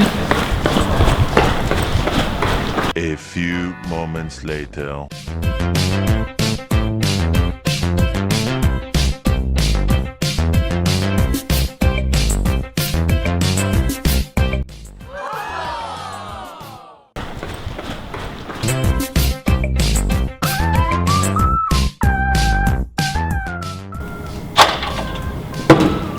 I'm so sorry, Professor. I got stuck in traffic.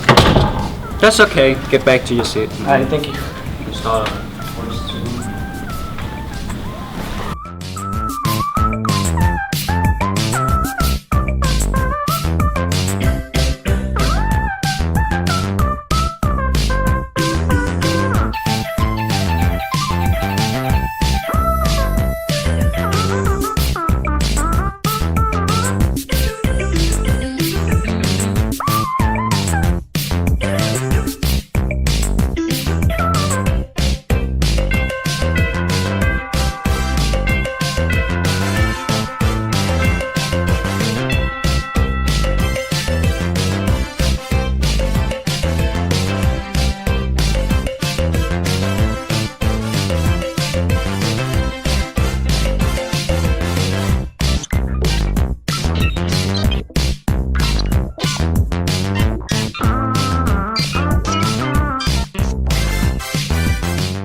I don't know how to solve this question. There'll be homework for you until Monday. And that's it. Thank you for today. And we'll see you next month. Alright, thank you, Professor.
Hey, so what's your name?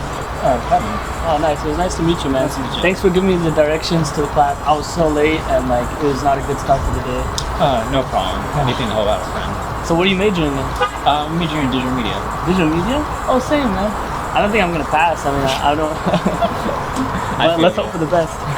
Yeah.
thought I'd say your name in the past tense. Wanted you to be the Mila to my Ashton. Took lust, but you passed on the passion. Living in misery, I'm coming live from the cabin. We was a couple of felons, we couldn't keep peace. Hard ground when we fight, next day repeat. Can't control or alter me. You ain't the boss of me. I need a shift hit, delete. I lost a part of something I thought would be mine.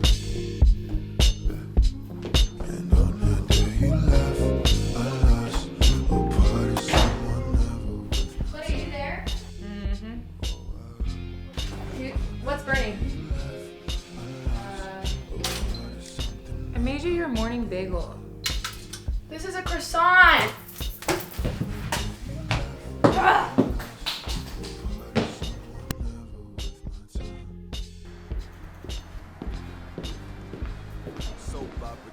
Oh, hi Daria!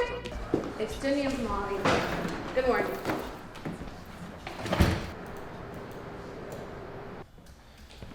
Hey, Danny. Boss, it's Dunya. Sure. Listen, HR is looking to send some of our employees over to Gaza so that we can help the refugees in Pakistan. Palestine, boss. Well, perfect. Either way, I thought you'd be perfect for it. What do you say? Thanks for considering me, sir. When can I start? I would love to do it. No. You misunderstood. This is for everybody. This is for the employees. Oh. I did put in a good word for you, and since you're Palestinian, I thought you'd be perfect, but HR does think it's a little risky.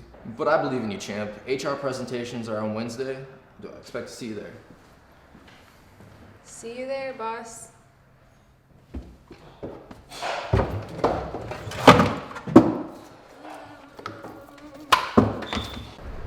Good back, good back, good back.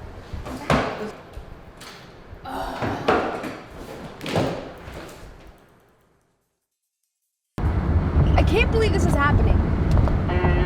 Like, this is just my luck. I can't believe this is my life. I want to change my luck. I'm gonna change my luck. I have to change my luck. Good luck with that. That's the goal.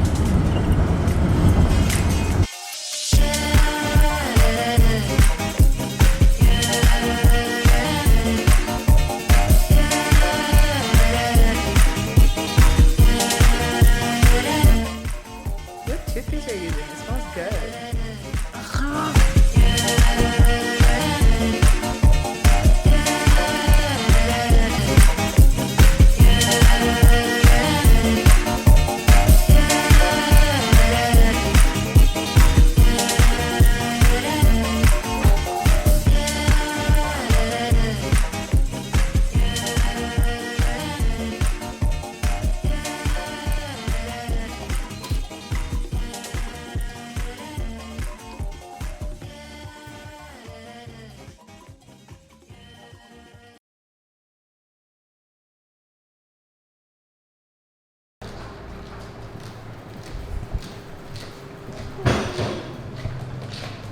Good morning, Dina.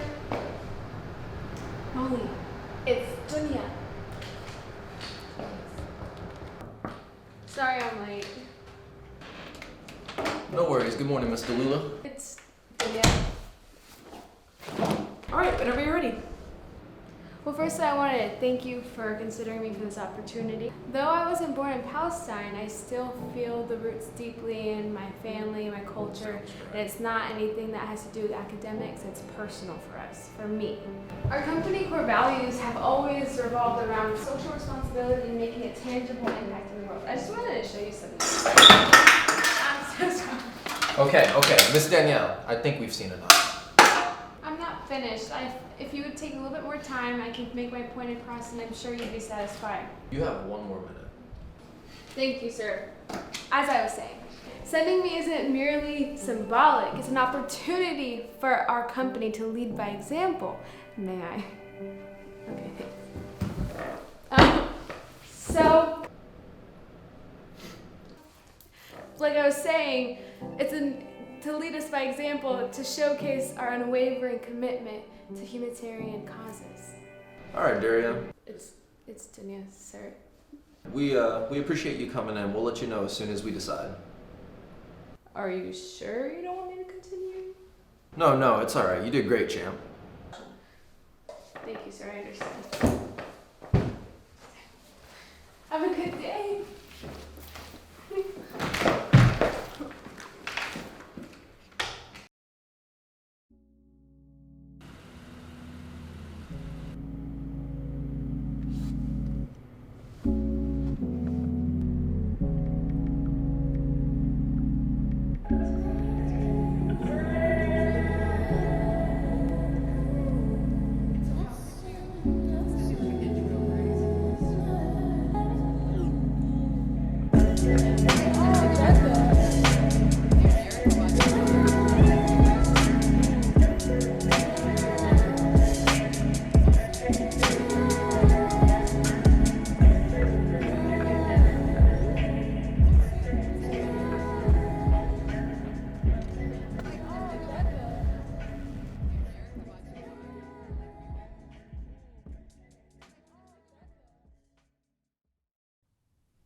Morning, bus.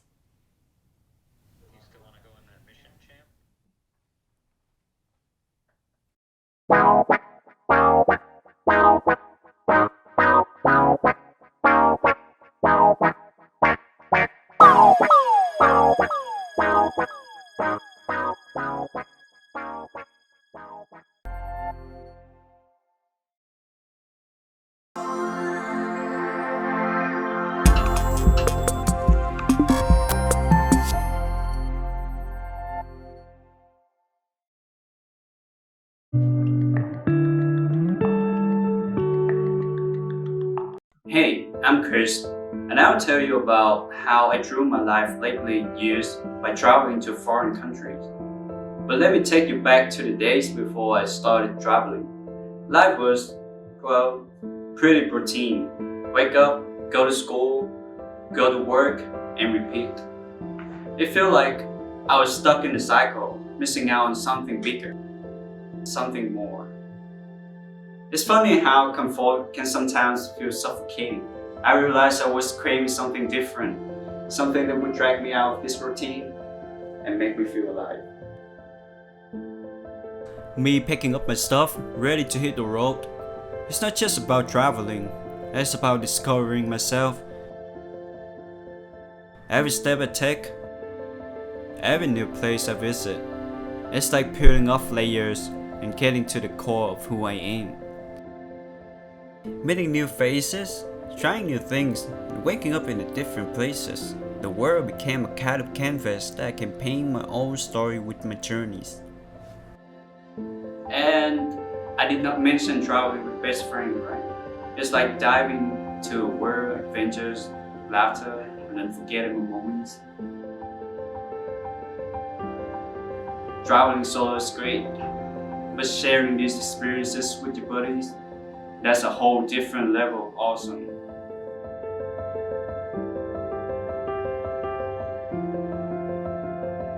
Climbing mountains is more than just reaching a peak.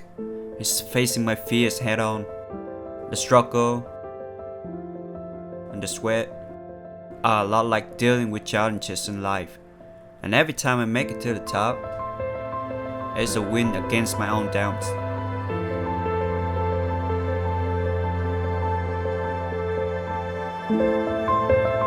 The ocean is like a mirror. Being by the sea, feeling its fatness. It's like peering into my own soul. Sometimes it's calm, sometimes it's stormy, just like life. It teaches me to ride the waves and find peace in the chaos. Through the highs and lows, we still got each other's backs. It's not just about picture perfect moments. It's the times we got lost, the times we laughed till our stomach hurt, and the times we pulled through together. Those trips, they're not just about the destinations. They're all about the connection. The shared adventures and experiences that make our lives richer, deeper, and more colorful than ever. As the return, I carry with me not just memories, but a transformed perspective, a heart brimming with gratitude, and a soul enriched by the stories I lived and the connection I made along the way.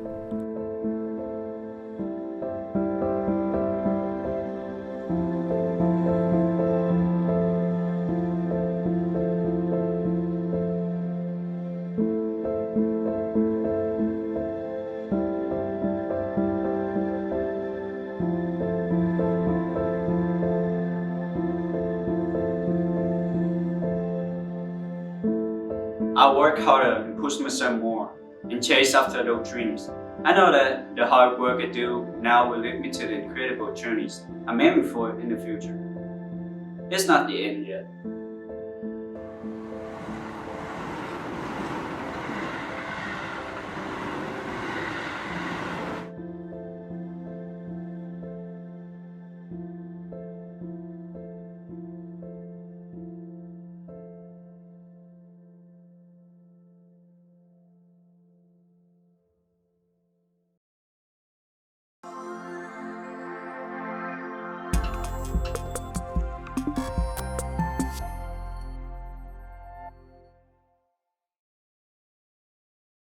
In the grand tapestry of iconic cities, names like New York, Paris, and Tokyo might easily roll off the tongue. They're the celebrities of the urban landscape, instantly recognizable, their stories told and retold. But what about Houston? What is Houston, really?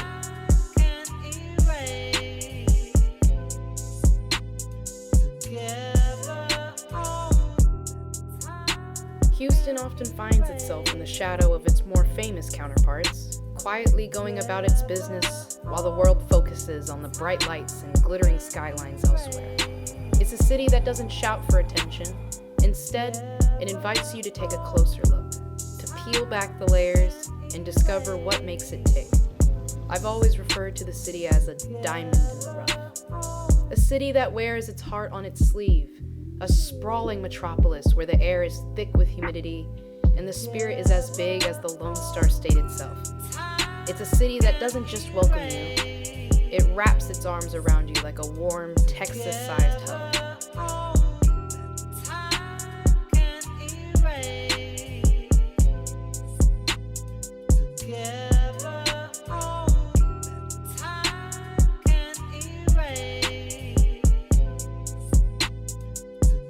And let's talk about the food. Food, and yes, more food. Houston isn't just a city, it's a culinary constellation. The flavors here are as bold and varied as the people who call this place home. It's a melting pot where the only thing more diverse than the population is the menu.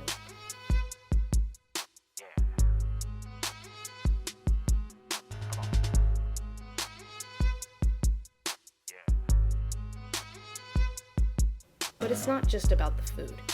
It's about the people. Houstonians have a warmth that can thaw the coldest heart. In a city this big, you might expect a sense of detachment, but no. Here, strangers become friends, and friends become family faster than you can say howdy. So what is Houston? It's a culinary expedition through flavors that span continents. It's the heartbeat of a community that knows how to unite in both joy and adversity. It's a skyline that tells tales of resilience and growth. A place where spirit is as big as the sky, and the welcome is as warm as the Texan sunset.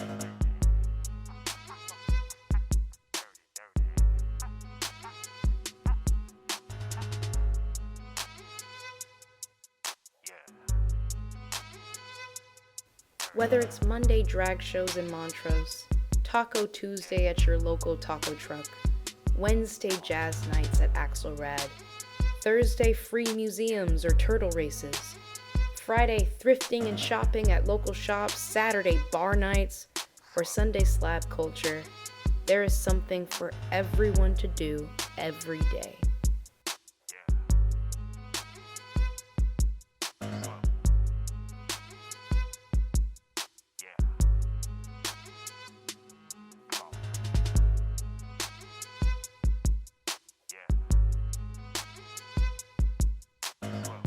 Merry Christmas, Houston! So here's to Houston, a city that dances to its own beat, where the music is as diverse as the people, and every street corner tells a story. In the vast expanse of Texas, Houston isn't just a city, it's an experience. So get yourself out there and explore it, and be someone.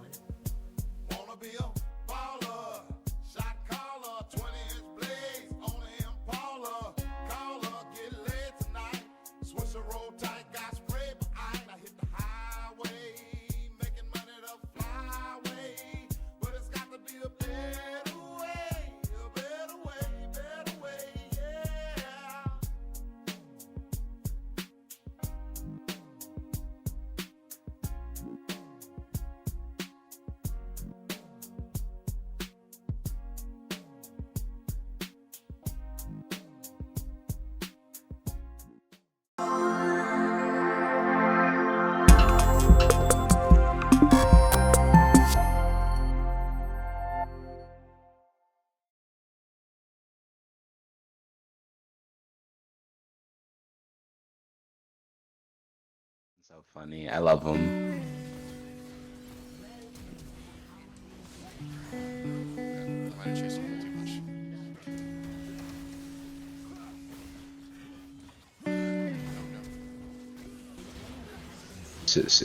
James, you see what I did there, James? You see what I did there, James? I did not. Oh, Shen. I would rather go through a root canal again than play League of Legends again. I don't know. It's pleasant to a degree. Why did Ziggs do that to me? I'll run it down a little bit so I can teleport onto you in 6 seconds.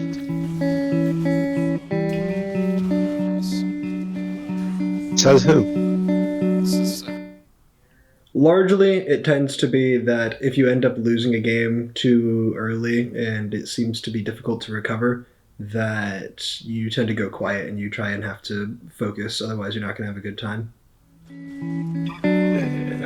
Okay. When do you have your ult?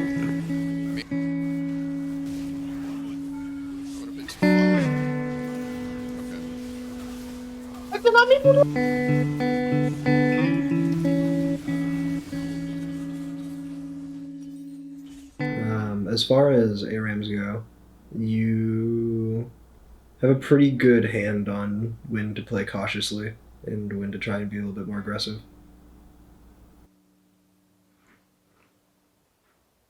Mm. You're pretty good at dying. Yeah, I mean, also the screen looks great and, gray for you. Definitely. This is like very common advice that can go for everybody, but it obviously has a much stronger impact when you're newer to the game, which would be die less, CS more, try to figure out how situational itemization works, and knowing matchups. You should probably diversify things that you've tried so that you can try and find a better niche for yourself.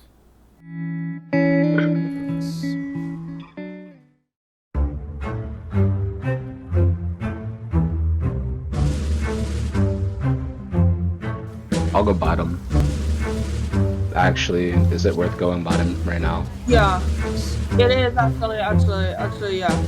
Because they're busy in the middle. I think it's a good idea to do it like right now. Yeah, but they're about to push it on us. Come on.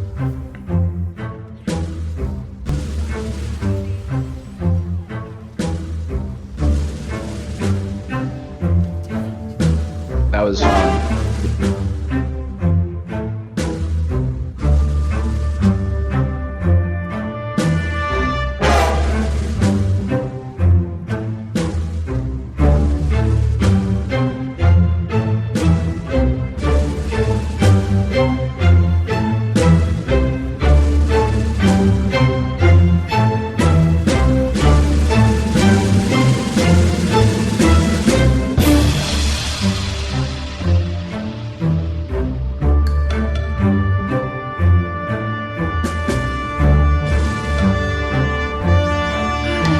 Oh, that fucking worm is useless.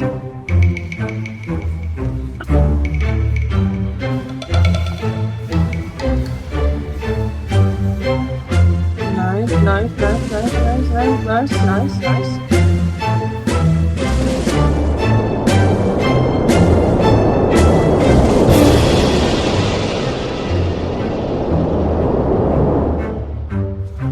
Nice. Oh shit. I'm finally feeling the pain that my friend felt when I kept stealing his pennies.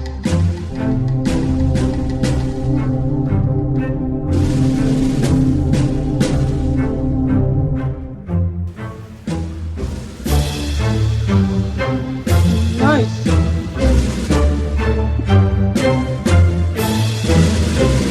Let's end this please. Bro, we're ruthless. Yeah, definitely. You take constructive criticism pretty well. Surprisingly, yes. When you first started, you were new. I don't know, you made a lot of like common new player mistakes. It was just like interesting to see, like, I guess which areas you were like naturally improving in and what champions you'd gravitate towards. I think you've improved a significant amount. You land skill shots more, and you're better at CSing, and I think overall you have a better game sense.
new soul. I came to this strange world hoping I could learn a bit about how to give and take. But since I came here, felt the joy and the fear, finding myself making every possible mistake. La la la la la la la la la la la la la la la la la la.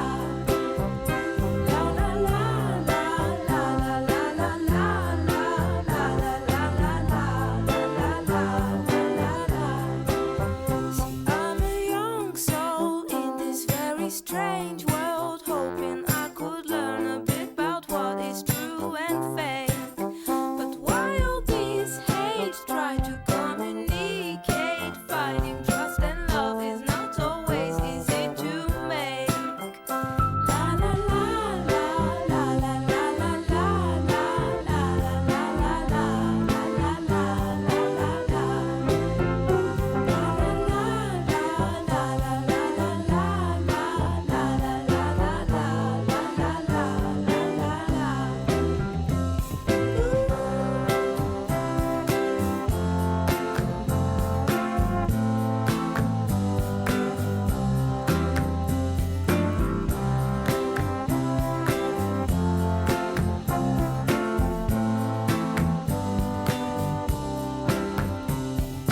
This is a happy end, 'cause you don't understand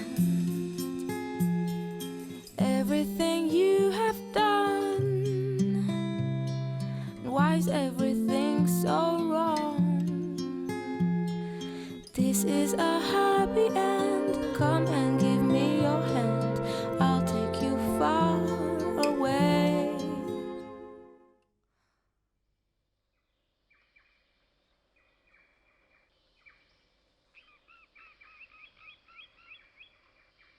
I'm a new soul. I came to this strange world hoping I could learn a bit about how to give and take.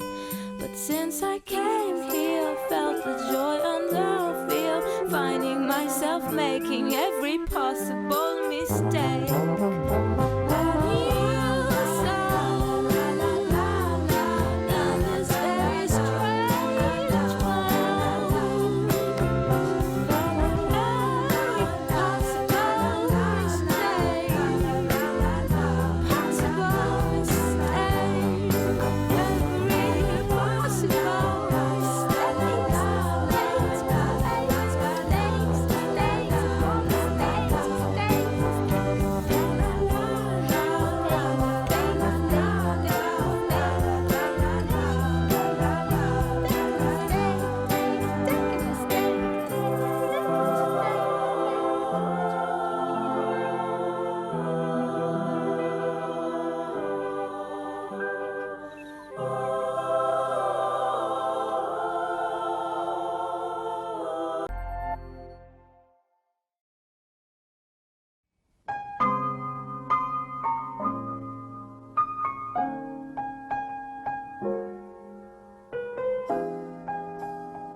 Time after time, I tell myself that I'm so lucky to be loving you.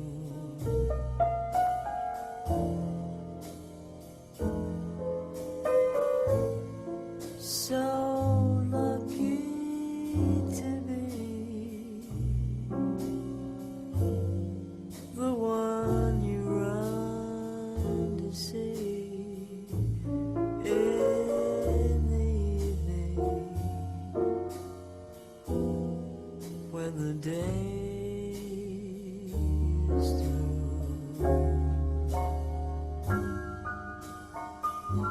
I only know what I know. The passing years will You've kept my love so young, so new.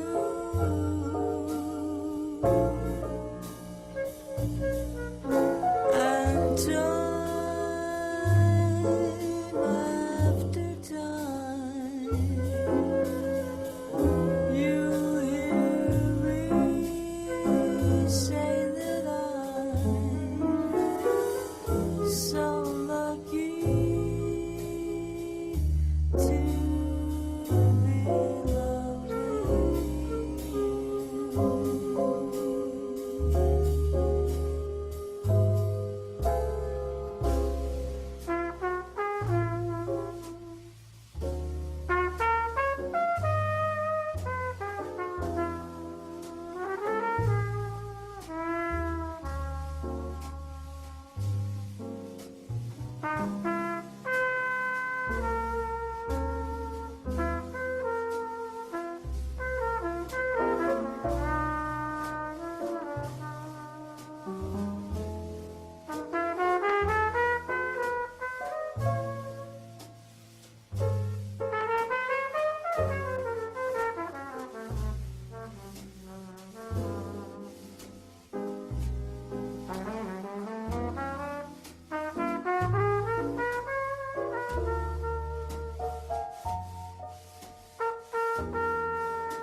Hi, good morning. I'm Jennifer Ward. Diane Smith. Yeah. Go ahead, take a seat.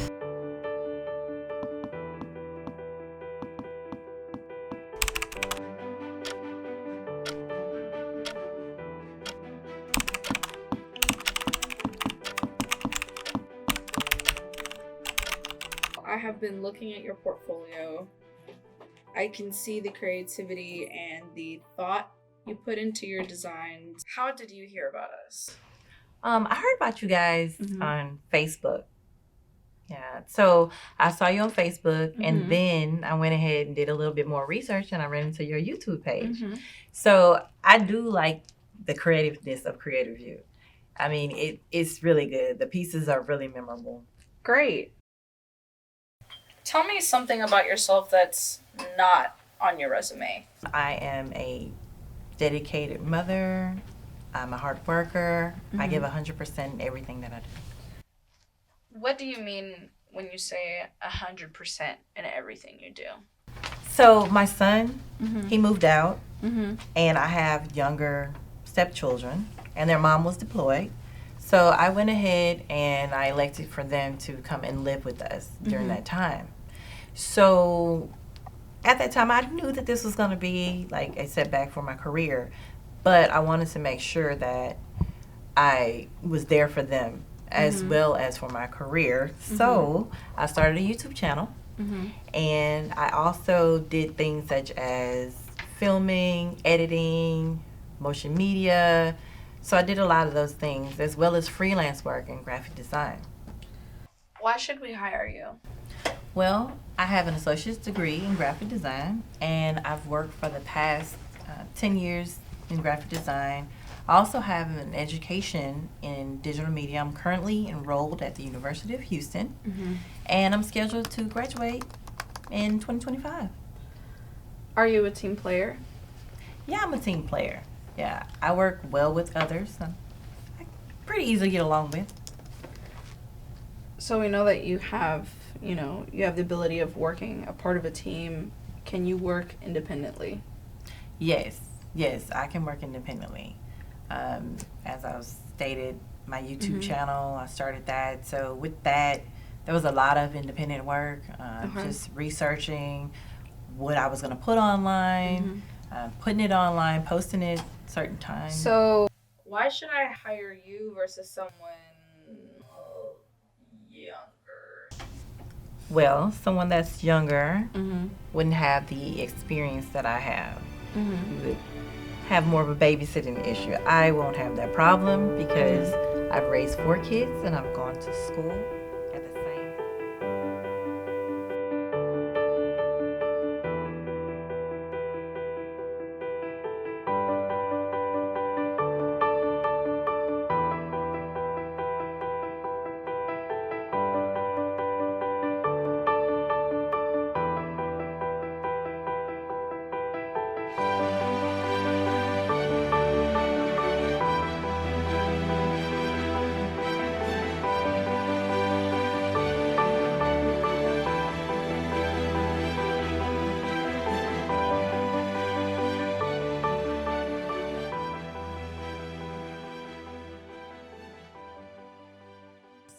Oh, I'm so sorry. It's just you remind me of my mother. She also worked 2 jobs in order to support me and my brother. I had health issues, which made it challenging, but my mom was always an advocate for my health. Unfortunately, she wasn't able to go to school when she wanted to. That's why she was always pushing us to graduate and go to college and just be the best version of ourselves. I do have one last question for you, though. When can you start? Oh, Monday sounds good to me. Well, I'll see you Monday. It was nice meeting you, Diane. You have a great rest of your day. Nice meeting you too. Nice Bye. meeting you. Bye.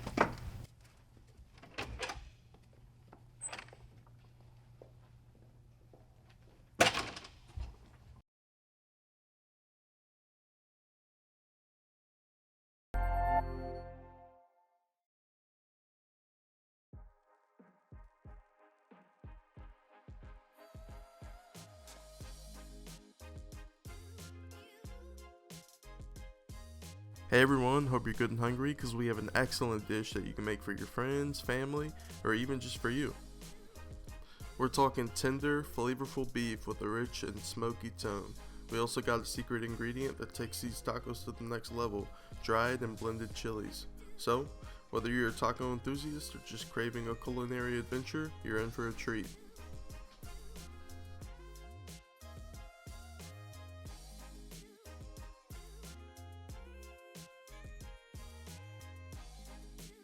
If at any point you feel lost, you can go ahead and go back to the beginning of the video and take a look at the ingredients panel. Here are all the ingredients involved with the recipe. So here we have 3 guajillo chilies, 3 pasilla chilies, and lastly 2 ancho chilies. We're gonna go ahead and toss those chilies in the pot alongside half an onion. If you want to use a full onion, that's fine, it won't make that much of a difference. We're only using 3 pasilla chilies, 3 guajillo chilies, and 2 ancho chilies. But if you want to boost the spice level, go ahead and add as many as you want. Just be sure to deseed them.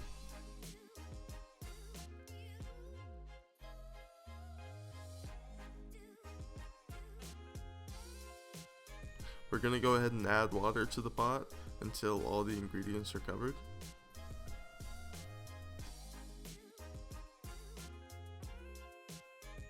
Then cover the pot and bring it to high heat so you can boil the water. While you're waiting for the water to boil and the chilies to soften, go ahead and add a little bit of vegetable oil to a pot where we're going to sear the meat. Before throwing in the chuck roast to the pot, go ahead and season it with black pepper and salt.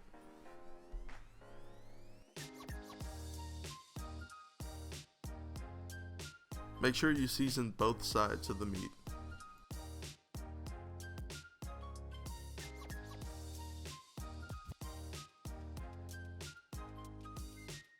After you're done seasoning, go ahead and toss it in the pot alongside your vegetable oil. By the time you season the meat and get it in the pot, your chili should be done softening and the water should be boiling. At this point, you're going to cover the pot and bring the heat to a low and let that sit for 10 minutes.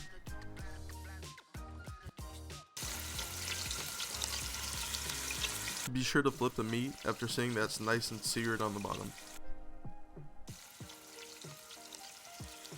After seeing that both sides of the meat are seared, you're going to want to take out the meat, put it on a separate plate, cut it into chunks, and then toss it back in the pot so that you can get the insides done.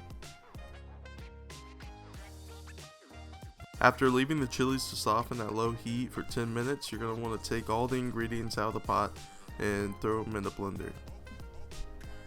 Go ahead and add 2 or so cups of the broth that the chilies were soaking in to give it some extra flavor. We're going to add in our 1 tablespoon of Mexican oregano, 2 teaspoons of salt, 1 teaspoon of black pepper, 1/4 of a teaspoon of ground cloves, 1 teaspoon of cumin, 2.5 cups of beef broth, 4 garlic cloves, and then liquefy it.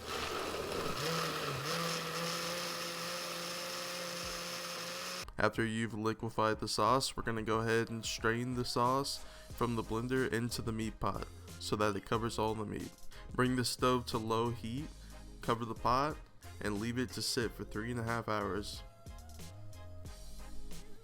After 3.5 hours on low heat, the consommé should be boiling and the meat should be ready to shred. You can do this by using 2 forks. While you're busy shredding the meat, you can go ahead and warm up your tortillas.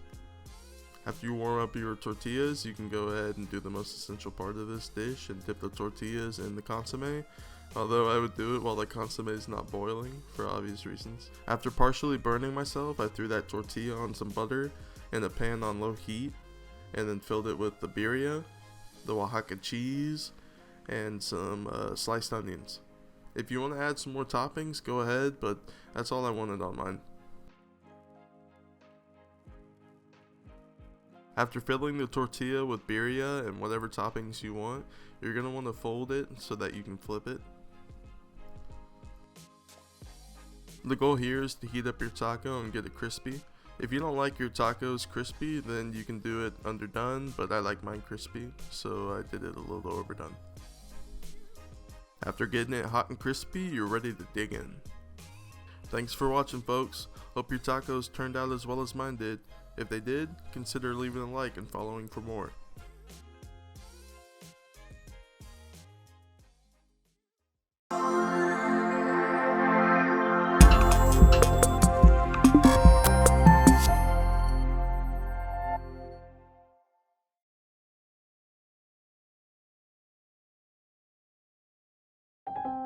I live in Sugarland near my college campus.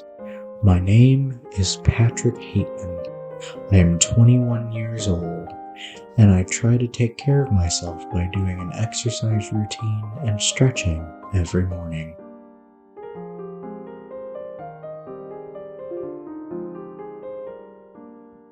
For skincare, I use a deep pore cleanser lotion, followed by other various products that keep my skin looking young. Choose to shave, I make sure it doesn't have any alcohol to dry my face out. Oh, and I especially love my face masks.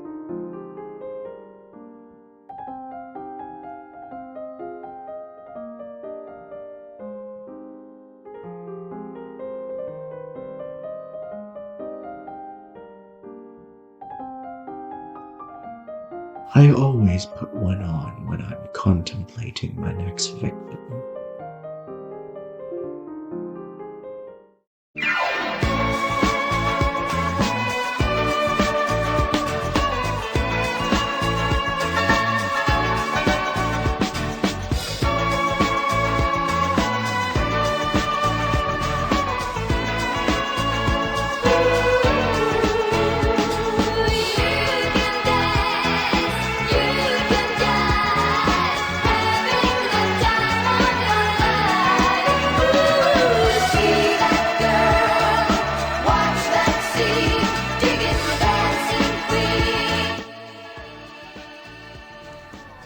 I saw on your Instagram you went to Brenner's for dinner. How impressive. How'd you get a reservation? Lucky, I guess. That's a wonderful jacket. Let me guess. $100? Uh-huh. Looks so soft. Your compliment was sufficient. Hey Parker, nice jacket. How the heck are you? Becca has mistaken me for Parker Davinsky. It seems logical because Parker also goes to U of H and, in fact, is in the same major as I am. We even go to the same hairdresser, although I have a slightly better haircut. So how's the final project going for our class, Parker? That's, alright. Really? That's interesting, because it's not. Oh, you know. So how's Cecilia? She's a great girl. Oh, yeah. I'm very lucky. Oh, hey, Becca. Nice job on your critique for your project. Thank you, Lorianne. Tennis? Call me. How about Friday? No can do. I got an 8:30 res at Brenner's, and they got great ribeye. Brenner's? Friday night? How do you think she got that? I think she's lying.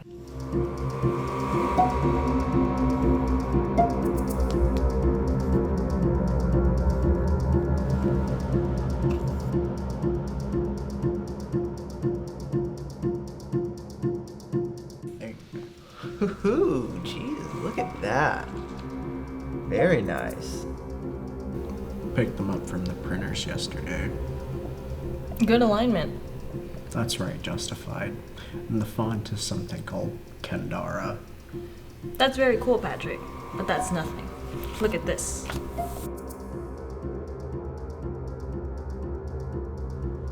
Bolded name, left align with Roboto font. What do you think? Nice. Jesus, that is really super. How did it look like you get such great taste? I can't believe that Mark prefers Lorianne's card to mine. But you ain't seen nothing yet. Check it out. Future BT font. Tracking out the title is 110. Get that subtle off-white coloring. Tasteful thickness on it. Oh my god, it even has a watermark. Impressive. Very nice. There is an idea of a Patrick Hateman, some kind of abstraction, but there is no real me, only an entity, something illusory. And though I can hide my cold gaze, and you can shake my hand and feel my flesh gripping yours, I am simply not there.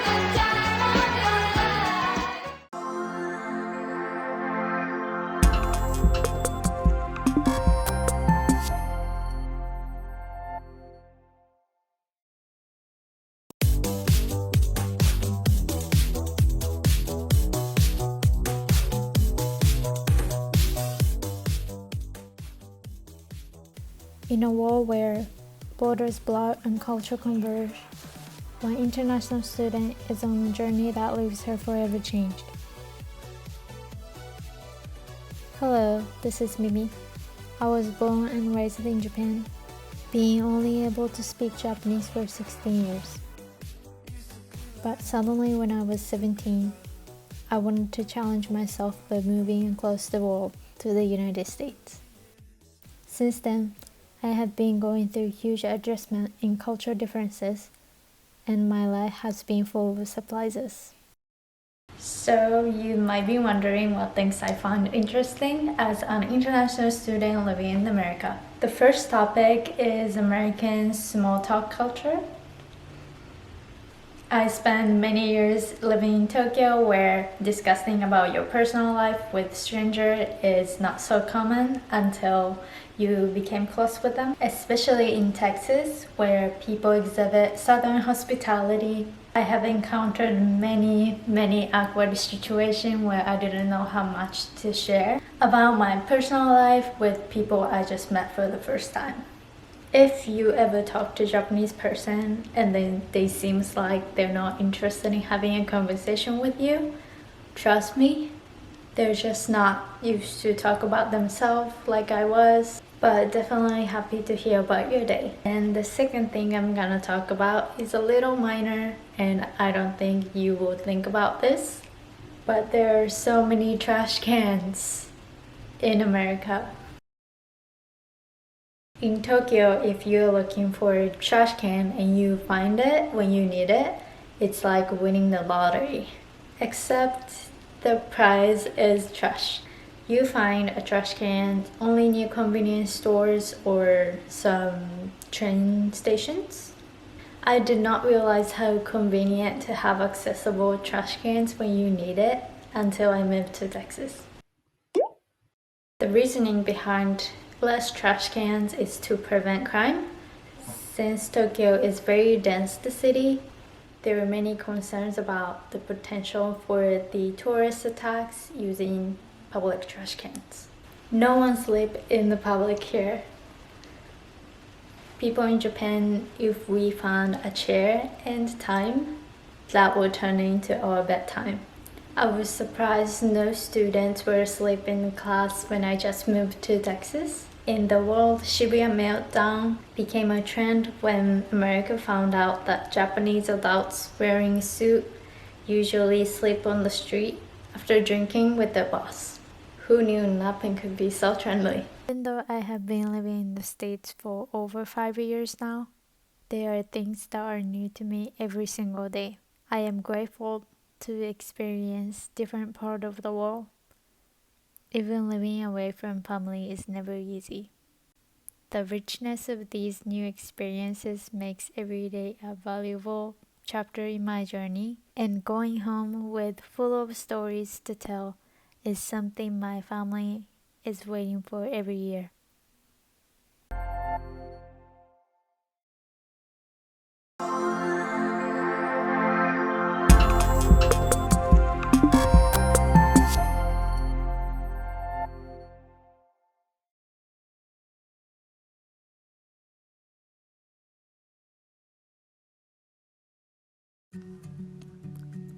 Hey guys, and welcome.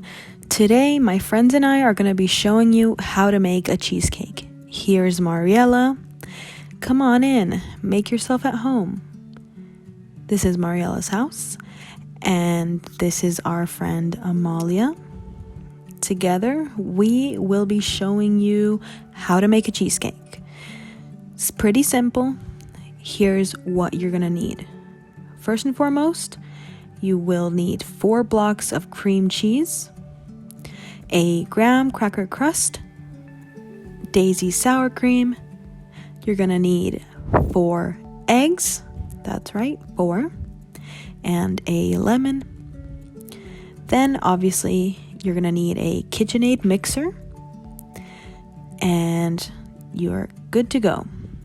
Once you have all your materials, we can start.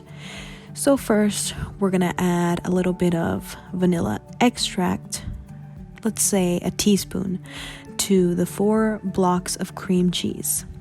You're then gonna wanna assemble your bowl into the KitchenAid mixer and just get it ready to start mixing, and then we're off. Now, as you're mixing, you wanna just keep an eye on the bowl and make sure that it's mixing into a smoother consistency, that you see everything mixing together. Granted, it's only 2 ingredients so far, but just keep an eye on it. This recipe is obviously something you can modify. Some people have different preferences, so take what you want and leave what you don't. Now, after that, you're gonna start cracking your 4 eggs, And I did forget to mention that you will preheat the oven to 315. So, probably should have mentioned that. But after you cracked 4 eggs, make sure there's no eggshells left and just start mixing. You'll now notice we've gotten to a point where the consistency is a little watery, and here Amalia is going to add half a cup of heavy whipping cream, which is just going to make things even more watery. And it's finally looking like cake batter. Now Amalia is going to add sour cream. As I said before, you can modify it.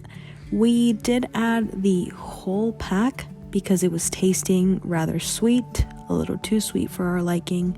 So we needed that hint of a sour kick to the recipe. But it's really up to your liking. And here we are having a quesadilla break. You know, baking really takes it out of you.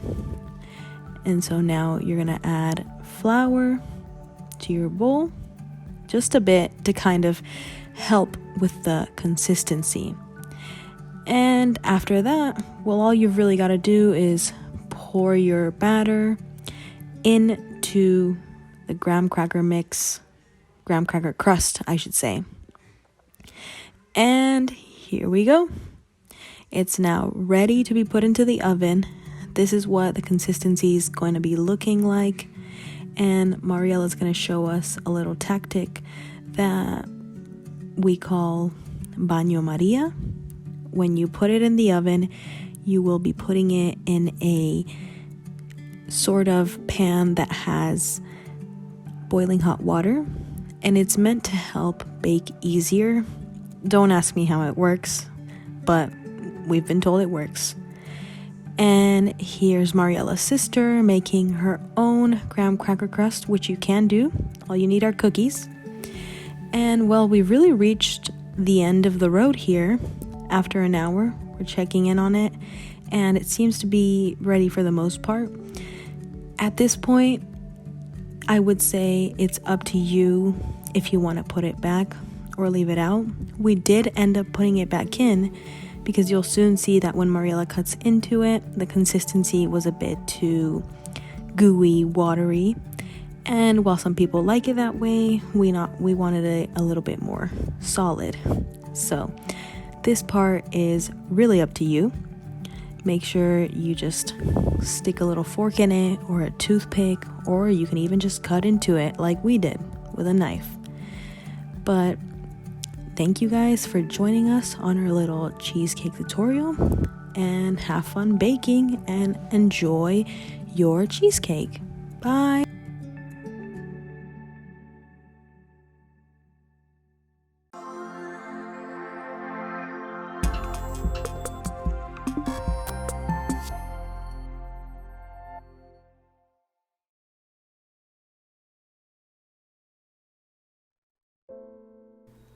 My eyes reluctantly flutter open as the shrill sound of the alarm disrupts the stillness. The screen commands. I reach for my phone, squinting at the glaring screen. The alarm mocks me.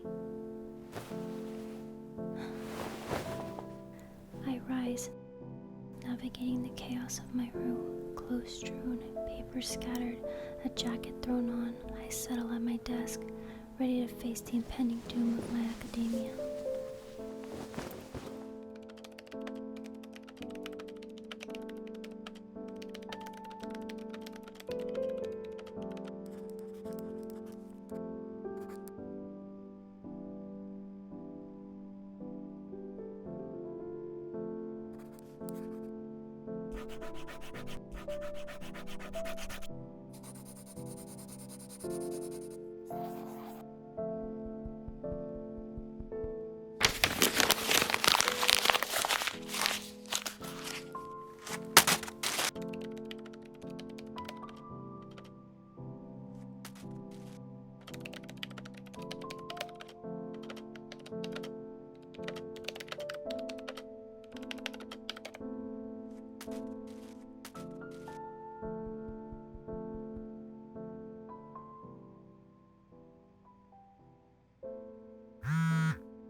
message from Mia? No, I can't afford to be distracted. I can't lose focus. I need to be perfect.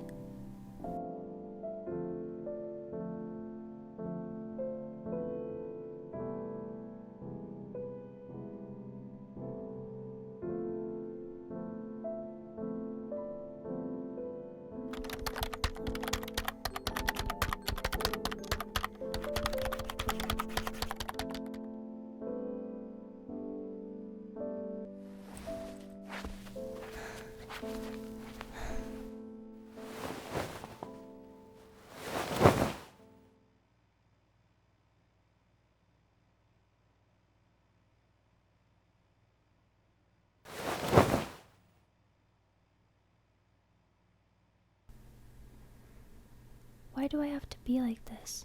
Always chasing perfection, driving everyone and everything away. It's like I'm obsessed with getting perfect grades, and it feels like friends just mess that up. Or am I the one messing it up? The night unfolds in a blur of relentless typing, clicking, and battling with elusive calculus problems. An unyielding pursuit of perfection.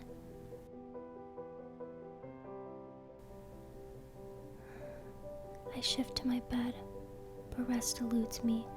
Instead, I open my laptop, the tapping intensifying into a desperate crescendo.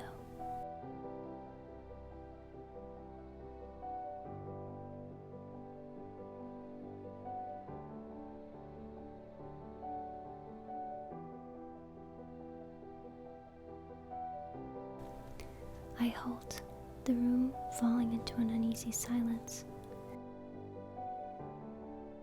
My gaze shifts to the phone. A message from Mia is still technically waiting a reply.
Objection!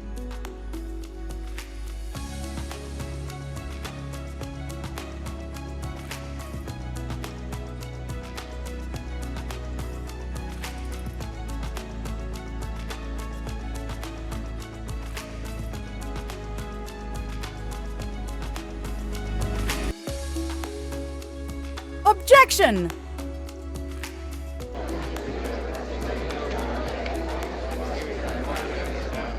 Silence!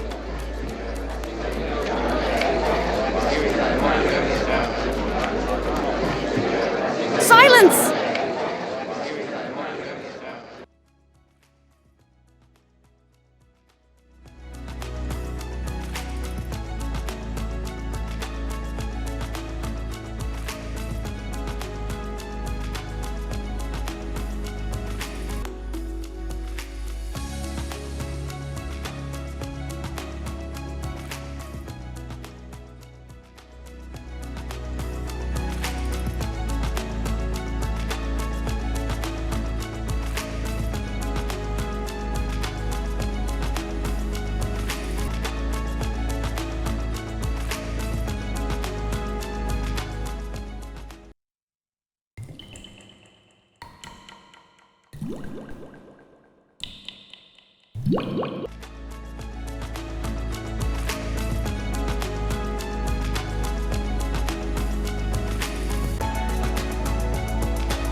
Hi, you guys ready to order?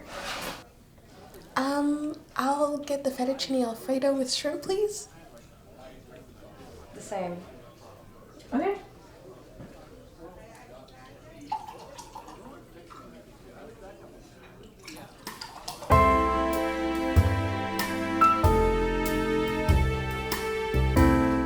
So, Jason, who are you? Rachel just told me your name. Well, I'm a pharmacist over at the hospital down there, and recently my brother, he got engaged, and he's been asking me to be the best man at his wedding. And I guess after all of the sentimental stuff, I decided that maybe it's time to start dating. What about you? How's your family? Right now it's just my mom and me, but I am a journalist for the Lincoln Letter. Mostly it focuses on local news, like football games, but we have been recently occupied with that news about the serial killer. Except I have been occupied with you. As soon as Rachel showed me your picture, I knew you would be my next subject. I know everything about you. Your shoe size, your mother's maiden name. I even know what cereal you had for breakfast today. Yeah, that serial killer. I heard about them. You'd think a small town like this would be safe from crazy killers, but I guess not. I agree. It's so sad to see the place that we grew up in become so dangerous. How did you know I grew up here? Lucky guess? Well, you guessed correctly. What are some of your hobbies? Oh, I research. I research a lot for my job. What do you like? Do you have any hobbies? I have a lot of hobbies. I like hiking, crafting, hunting, love the outdoors. But you probably already knew that, huh? It's fine, really. A lot of people look up their dates before showing up anyway. You know, make sure they're not a serial killer or something. Yeah, I find comfort in knowing about people before I first meet them. It's probably the journalist in me. I'm sorry if that made you uncomfortable. No harm done. Change the subject, please. You go hiking? I do too. Where do you like to go hike? Oh, you know, Dairy Park, Springwood Trail, Crystal Lake. I like the scenery. Oh, Springwood Trail? I go there, but you should be careful because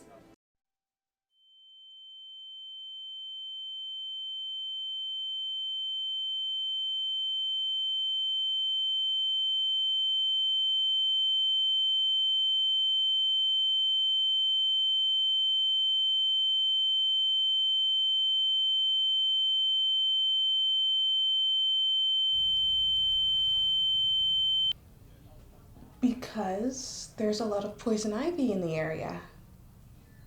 It's him. He is the murderer. He's killed 6 women in this town, maybe 7 if I don't act quickly. I can't go to the police. The only evidence I have that he is a serial killer is because I've been stalking him for a week, and I didn't call the police because I thought I could get a great story out of this. I could be an accessory to murder, or I could get murdered. He really is handsome. It's a shame that he's a serial killer. What if I can change him? I know him better than anyone. Surely I know he can change. This could be my true love. Am I gonna leave him because he's killed a couple of times? How shallow am I? You know, our food hasn't gotten out here yet. Do you want to get out of here? Of course. I thought you'd never ask.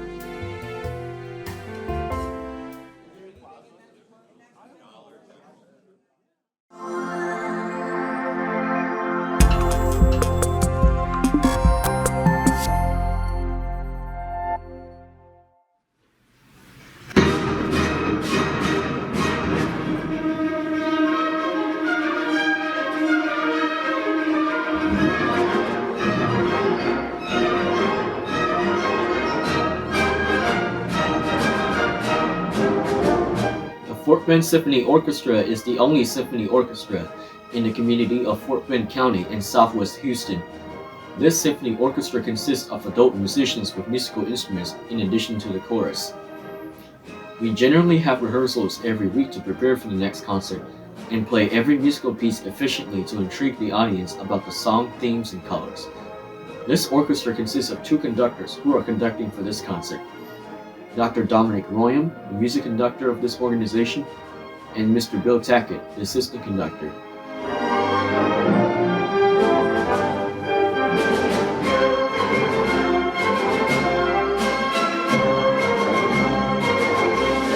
We are here at the Stafford Center to perform straight from the soundtrack, Westerns, for this concert. The main motive of this concert is that the orchestra performs music that are based from any Western films. This includes the theme songs from The Magnificent Seven, The Good, the Bad, and the Ugly, and the finale to Winnie the Tale overture from the Lone Ranger TV show.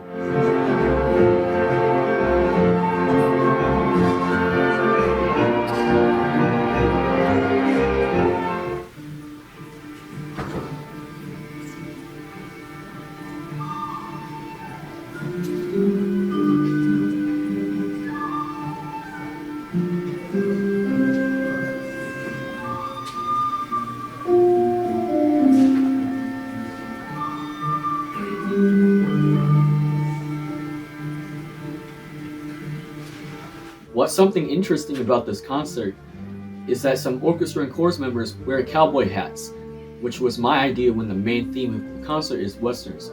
I wear a cowboy hat too. The Good, the Bad, and the Ugly is my favorite Western song for this concert because I watched that movie before when I was in high school.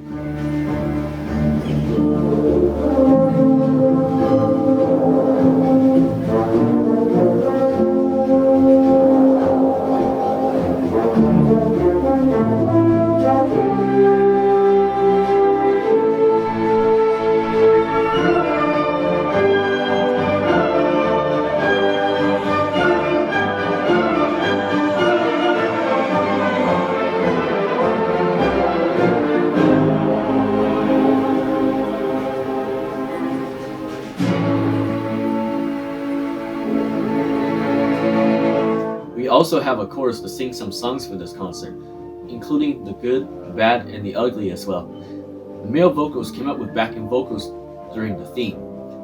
This catchy opening theme from The Good, the Bad, the Ugly film intrigues listeners into a Western mood.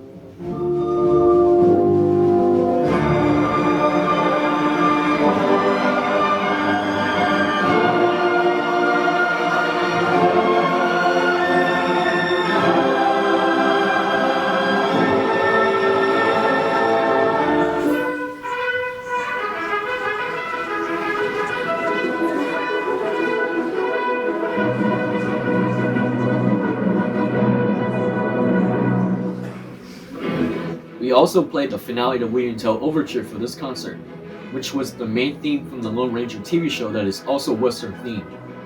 The composer of this song is Giacchino Rossini, who's an Italian composer that is also notable for his compositions for the operas. I heard about this music before when I was young, and I love to hear this music again with this orchestra. This music brought me back to my younger memories.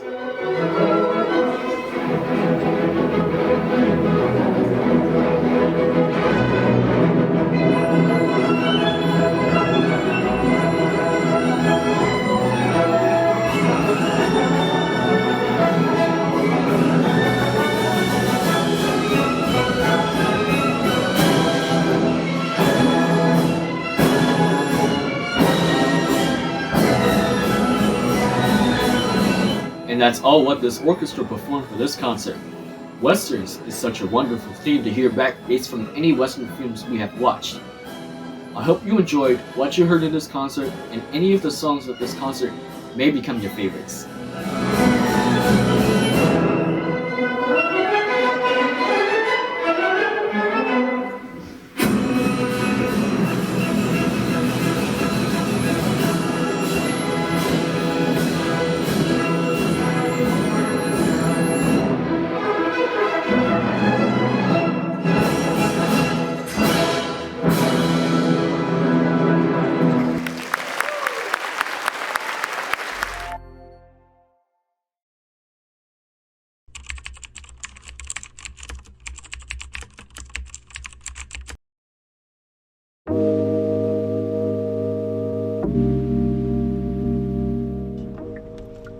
People naturally like to side along with the popular narrative, and they only listen to what the news has to offer. And right when social media has your attention, you're hooked onto it forever.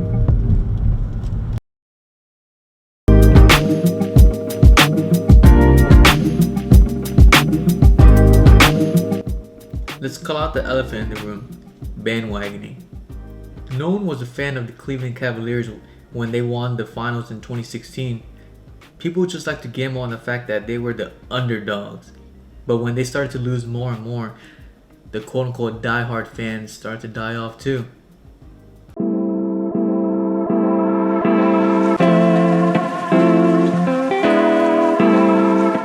Where do you get your news from? Social media makes you feel like you're living your life, but in reality, you're not. They have molded you to become the person that they want you to be. You're just one of the countless sheep being herded in a direction. Go ahead and ask one of your friends right now, does social media affect the way they think? Or do they really read between the lines? Most likely they're going to say, of course I formulate my own opinions, but do they?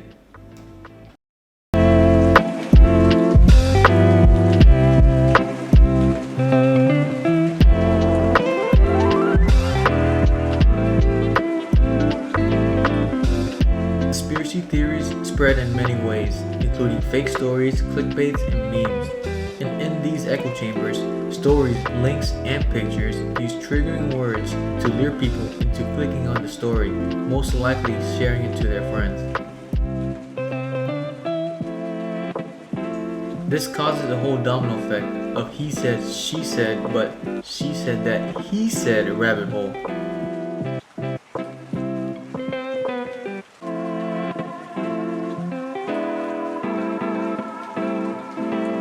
Now that their entire friend group knows the story and all agrees on it, they will never leave that unpoppable, ever-growing bubble.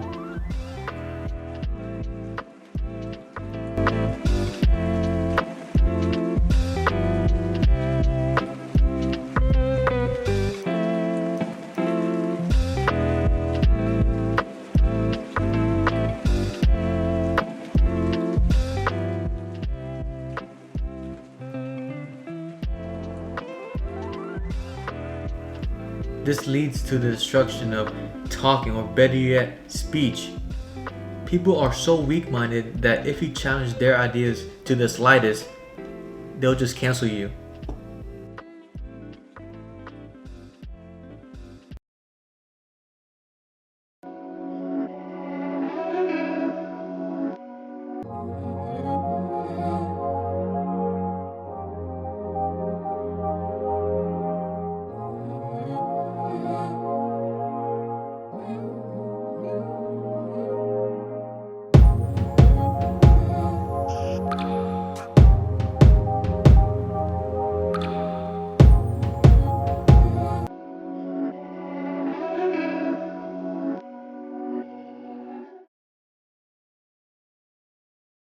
All your friends and family tell you that you're different. That makes sense.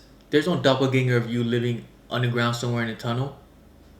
But it's easier said than done. You see, everyone strives to be different, but is being different for everyone?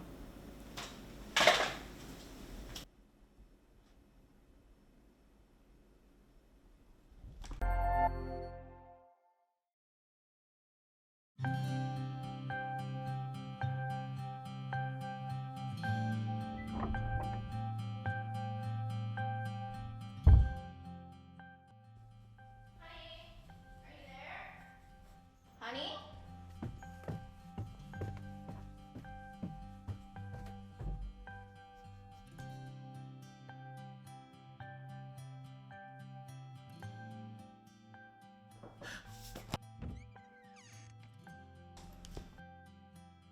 What are you doing? I told you to do your homework. Stop with that drawing stuff. Give me that.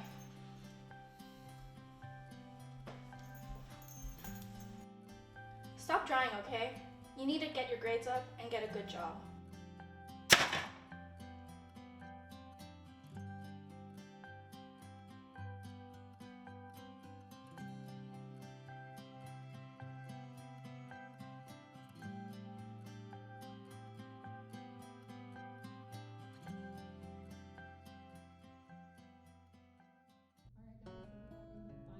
Week of the semester, I just want to give you a couple reminders about the evaluations. Please evaluate the course. It helps me, it helps you, and we're good to go from there. And I will give you an extra 10 points if you do submit that. Do not email me photo proof. I already see it on my side. Excuse me, sir. Is there anything more interesting than my lecture?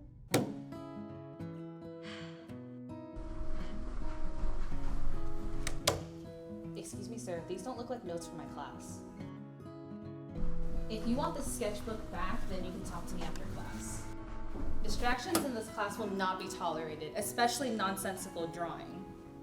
As I was saying, for the internships to qualify, you have to have what has been 60 hours. It's at 3 field observations, 3 intern evaluations, 3 intern self-evaluations by December 18, 2023. If it is not submitted by this time, am I still going?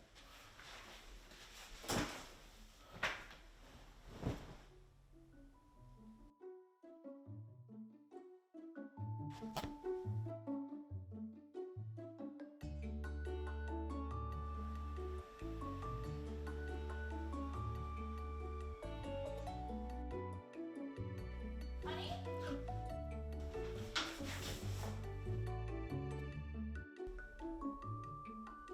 Honey? I'm coming! As you can see right here, there's a lot of blue on the screen, and you can see it kind of goes up and down, up and down, up and down, and it just like kind of keeps going up generally. But recently, it started going down a bit. I'm not exactly sure what we're doing with the exact fix. There's a lot of blue, a lot of green, a lot of blue, but there's one yellow dot. So blue, blue, blue, blue, and then when the second blue becomes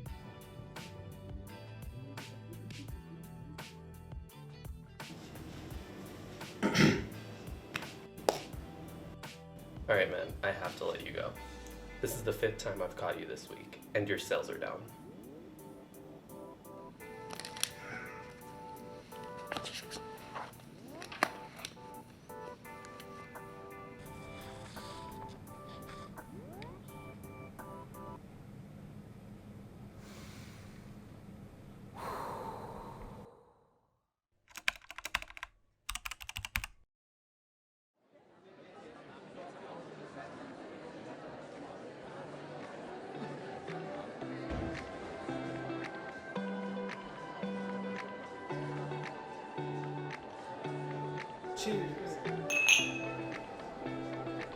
So how'd you manage to do it? I don't know. I guess I just never learned to grow up.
Wait a minute. It's Saturday?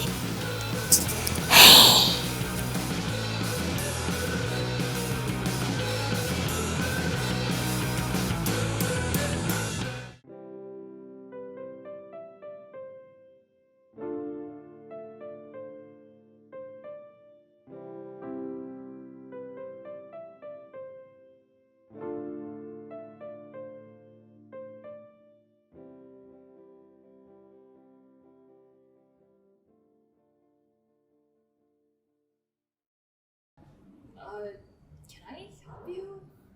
No, but I'm here to help you. My name's Fred Rahalis, Agent 105978. I'm from the Spatial Temporal Regulation. Sorry. Just think of me as a friend here to help. So what's the punchline? What? The joke? The punchline? Oh, there isn't one. Just think of it this way. There's a timeline, right? Well, if things occur in a way that is different than what we know, then we have to go back and make sure it doesn't change the future.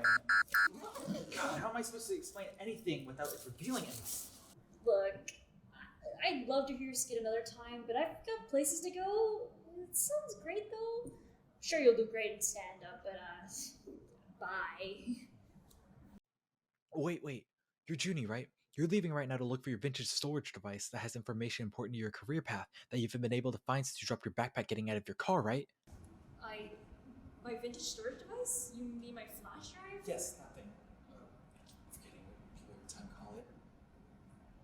As I was saying, I was sent by the agents by people really invested in making sure that you find your stash drive. It's a flash drive.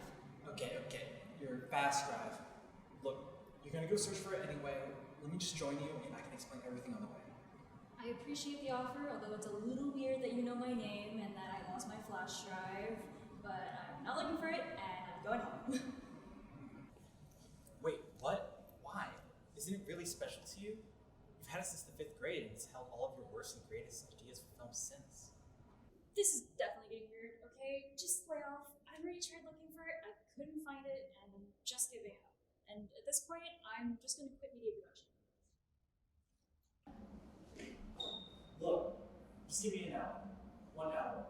And if I can't find it, I'll just give up and disappear. Fine, I have a little bit of time before class, but only 1 hour. Yes! Let's go.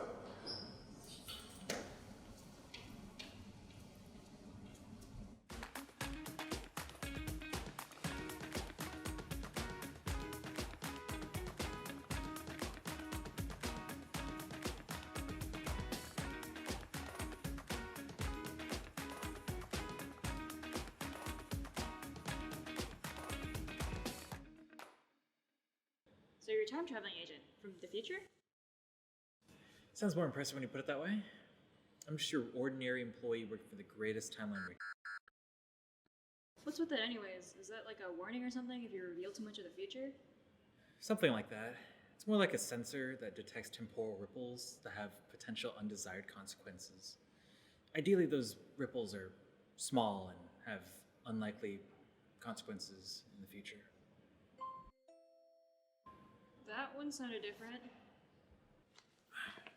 Oh, that's just the timer for the hour being up. Sorry we couldn't find your hash drive. It's okay. I tried looking for it before and it just didn't turn up. It'll be okay. You can go wherever you need to go. I'll keep looking. Hold on a second.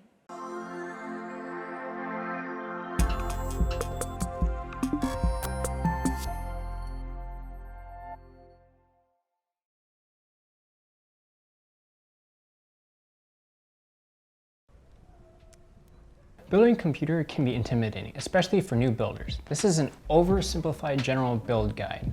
Before we get started, make sure to check if your computer components are compatible with one another. This is due to different brand types and generation of the PC parts. I recommend using the PC Part Picker website. Also, have a handy Phillips screwdriver. Let's get started. We'll start with our motherboard and our CPU. Our CPU goes into the socket here. But before we do that, lift up the locking arm, place the CPU into the socket, then close the locking arm. We'll want to install our CPU cooler mounts here and here. After installing the brackets, we'll want to apply thermal paste on top of our CPU before putting the cooler on. This is to help the thermal transfer of the CPU to the cooler. Make sure you do not put too much paste on, as it will create a mess. After applying the thermal paste, mount your CPU cooler to the mounts that you've installed on the motherboard. Next is the RAM. On this motherboard, we have 4 RAM slots and 2 RAM sticks. You want to insert the RAM sticks into slot 2 and 4 on the motherboard. Now we install our M.2 SSD. The M.2 SSD can go into 2 slots, here and here. Carefully place the M.2 SSD into those slots. Gently push them down and use the M.2 screw to screw them down, but make sure you do not do it too tightly, as it can damage the memory stick.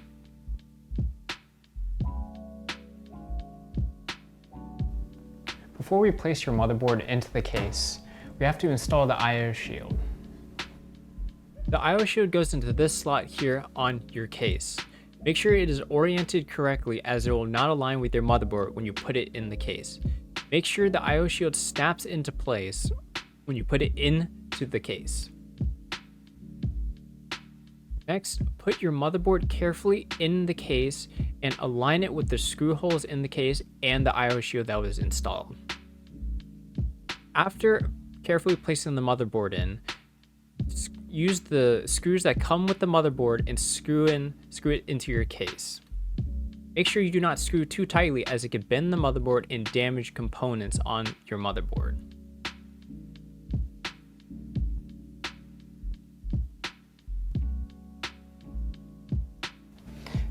Now we plug the case into the motherboard using these wires that are attached to the case. This is so that you're able to power on your computer with the case's buttons and also use the USB plugs and headphone jack. I would recommend consulting your motherboard manual to show you where those case wires go into your motherboard. Next is to install the case fans if they aren't already. It's as simple as 4 screws per fan. Next, we install our GPU into our case. The GPU can go into one of these 2 slots, here and here. We want to install our GPU in the top slot. I recommend laying the case down flat so it's easier to install our GPU. Finally, we install our power supply. If your cables are labeled, make sure you plug them into the correct labeled slot in the power supply and to the correct part in your computer. This is to prevent fire hazards and damage to your computer components. This power supply is labeled for the cables of where they need to go. MB is for the motherboard, CPU is for the CPU, and VGA is for the graphics card. Your power supply goes in this rectangular hole here in your case. I recommend plugging in all the wires required to power your computer in your power supply first before putting in the case, as it will be harder to plug them in once it's in the case. Then, after putting your power supply in the case, use the 4 screws that come with your power supply to screw it to the case. Taking the wires required to power your computer from your power supply, plug them into these slots here and here to power your motherboard. To power your GPU, you want to plug it in the showing slots here. Once your computer components are plugged to your power supply, you can close up your case and power it on. This completes the generalized guide on how to build a computer.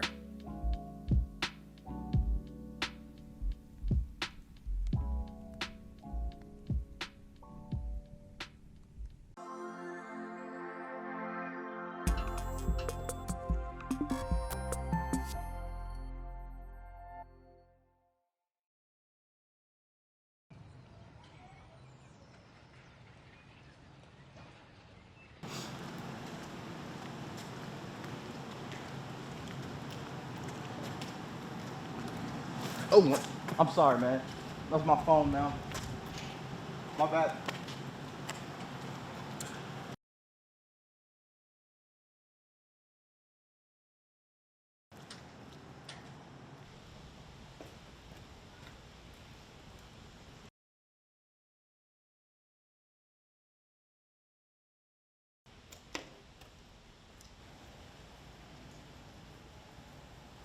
Hey man, can I please borrow your phone for a second? Sure, yeah. Thank you.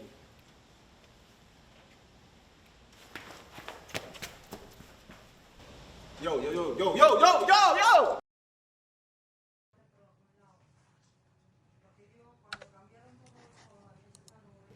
Alright guys, that concludes our meeting. Thank you guys for coming.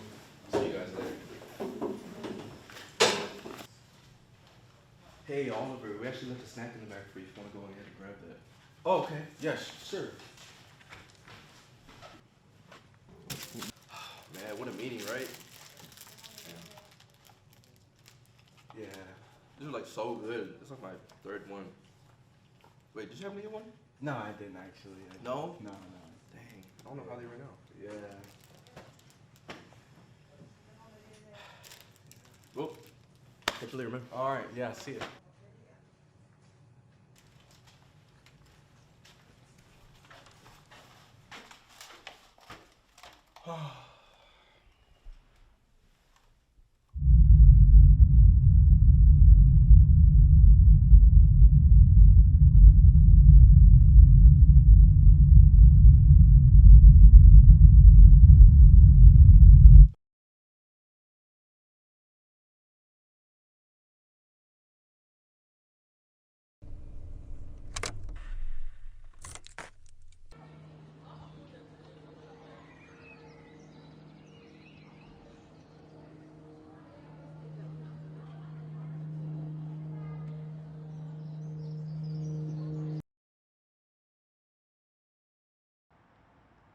Hey, it's me.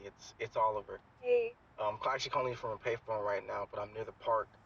Are you gonna be on your way soon, or are you close? Actually, I'm sorry. I've been trying to contact you all day. I know we were supposed to meet up at the park, but I didn't know how to do this. I can't face you in person.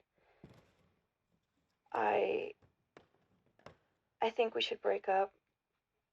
I'm so sorry, Oliver. I know you're a great person, but you're just too much of a nice guy. So nice that people take advantage of you, and I can't watch it anymore. You are too nice. I'm so sorry, Oliver. Goodbye.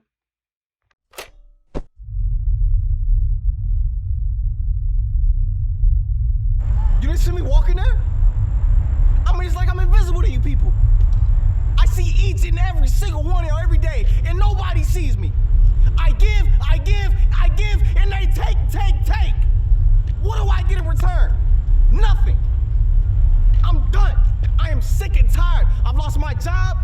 I've lost my girl. Where's my respect?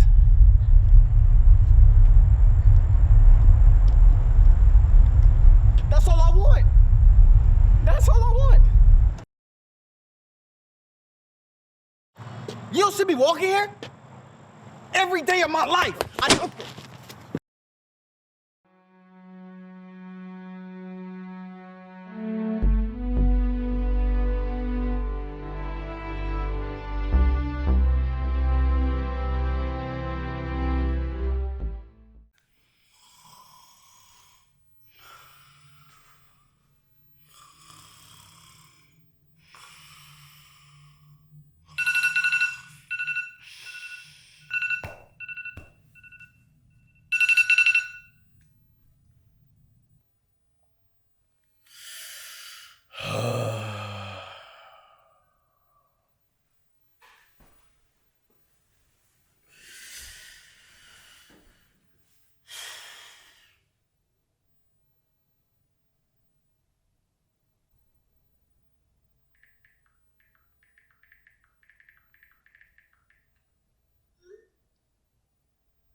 guess what?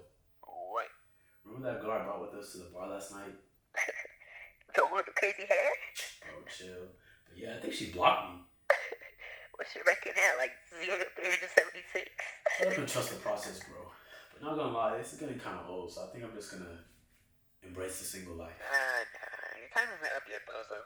Luckily, I noticed this one girl looking at you, so I gave her a number. She's probably gonna text you soon, so be ready. Guess I got a couple more in me. You'll be fine, bro.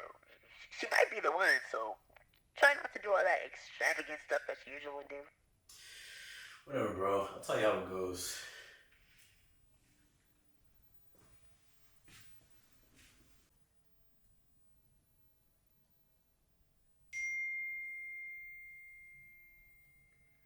This is gonna be such a great week. Let's go!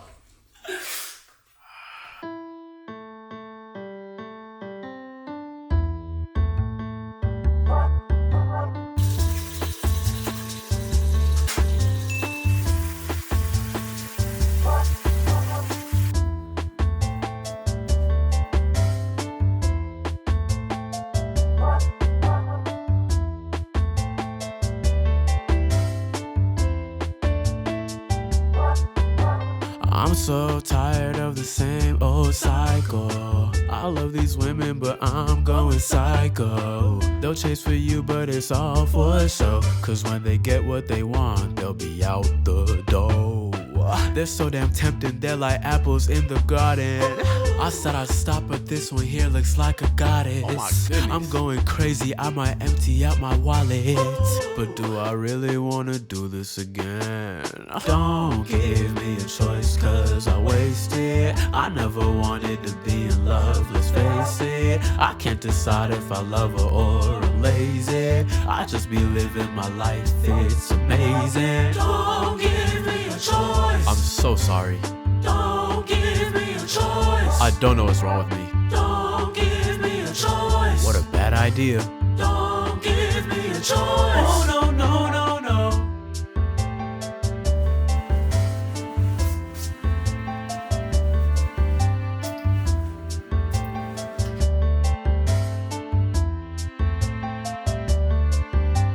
Sometimes I get bored of alone, but I hate when some girls call my phone with the same old problems and the same old convo. But I can't get enough when looking, I fall in love. Damn, my strange life addiction, please I need some intervention. Can't keep going on like this, I keep on making bad decisions. I be making them smile, but then I'm pissing them off. So I might be done forever, cause it's been way too long. Oh, don't give me a choice, cause I wasted. I never wanted to be in love, let's face it. I can't decide if I love her or I'm lazy. I just be living my life, it's amazing. Don't give me a choice. I'm so sorry. Don't give me a choice. I don't know what's wrong with me. Don't give me a choice. What a bad idea. Don't give me a choice. Oh no, no, no, no.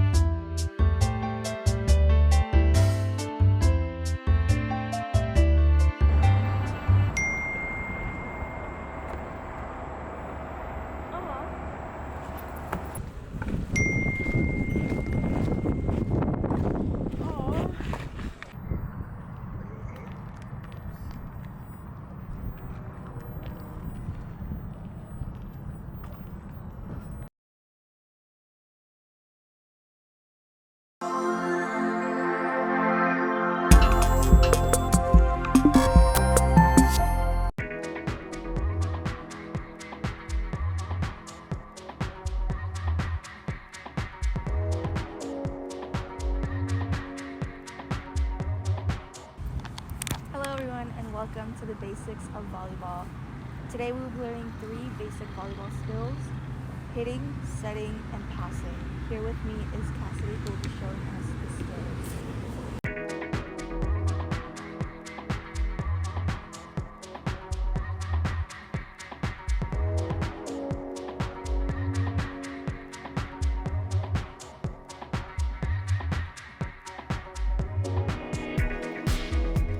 She passes the ball ball, notice how she is on her toes and has an even stance. Let's watch her pass a few more.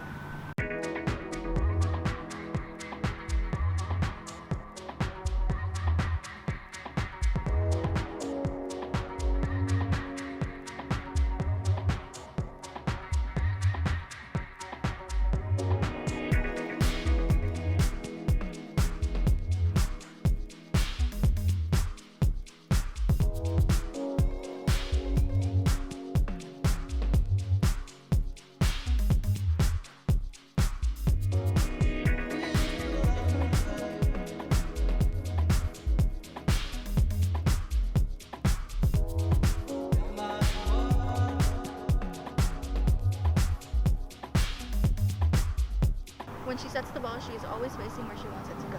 Let's watch her set a few more.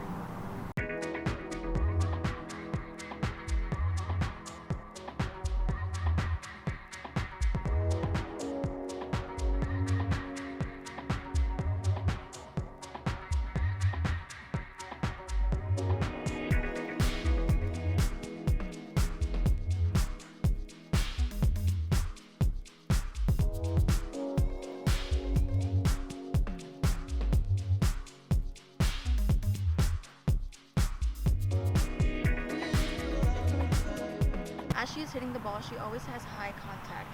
That is why the ball goes straight. Let's watch her pass a few more.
That was it for today's video. Make sure you come back to watch the next video.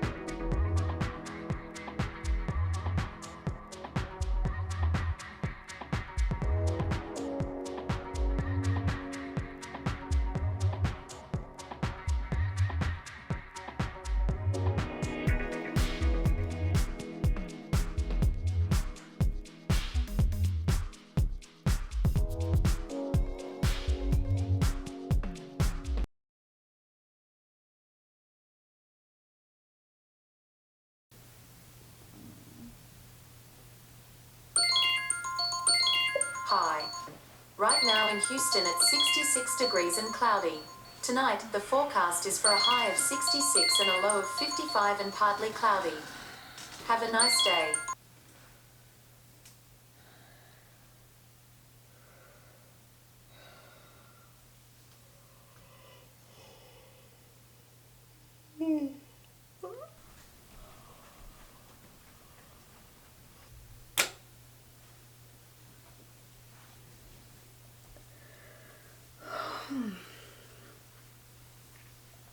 Hey Google, play my music. Sure, playing Spotify.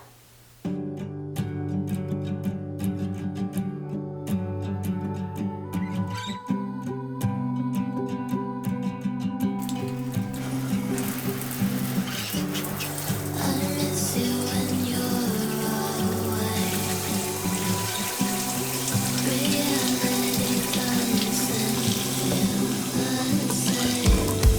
Dissociate.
Welcome back to the channel, guys. I'm Coach Jerry, and today our guest is Henry.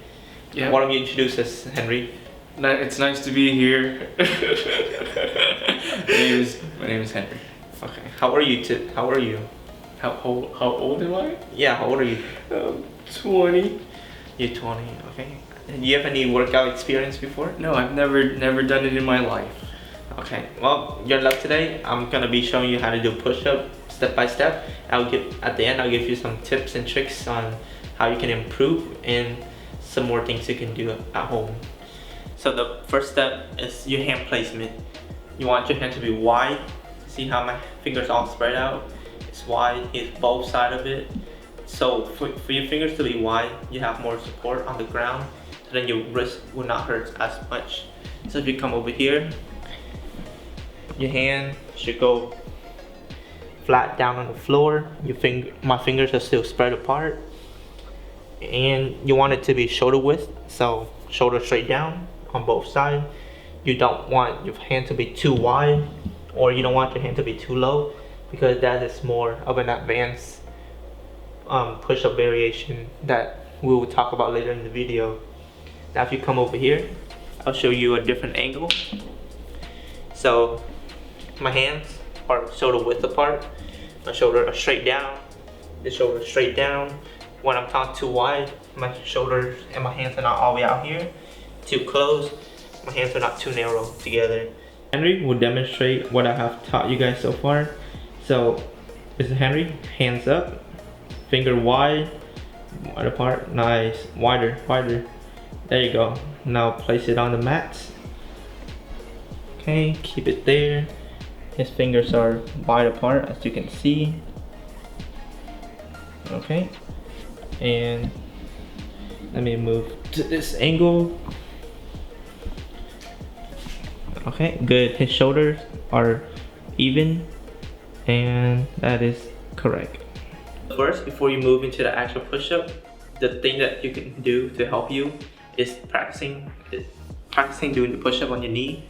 So hands out, okay, hands on the mat, and you're on your knee here, and you can get, so when you're on your knee, it is easier to do the push-up, so you can get used to the movement. So we will go down, straight back up, and this is a different angle. We want to go down, we want to go straight back up. I did my push-up on my knee. Mr. Henry will demonstrate to you how he would do it. Okay, now hands out, wide open. Okay, now you want to place it on the mat. Okay, nice and firm. Alright, ready? Down, straight up.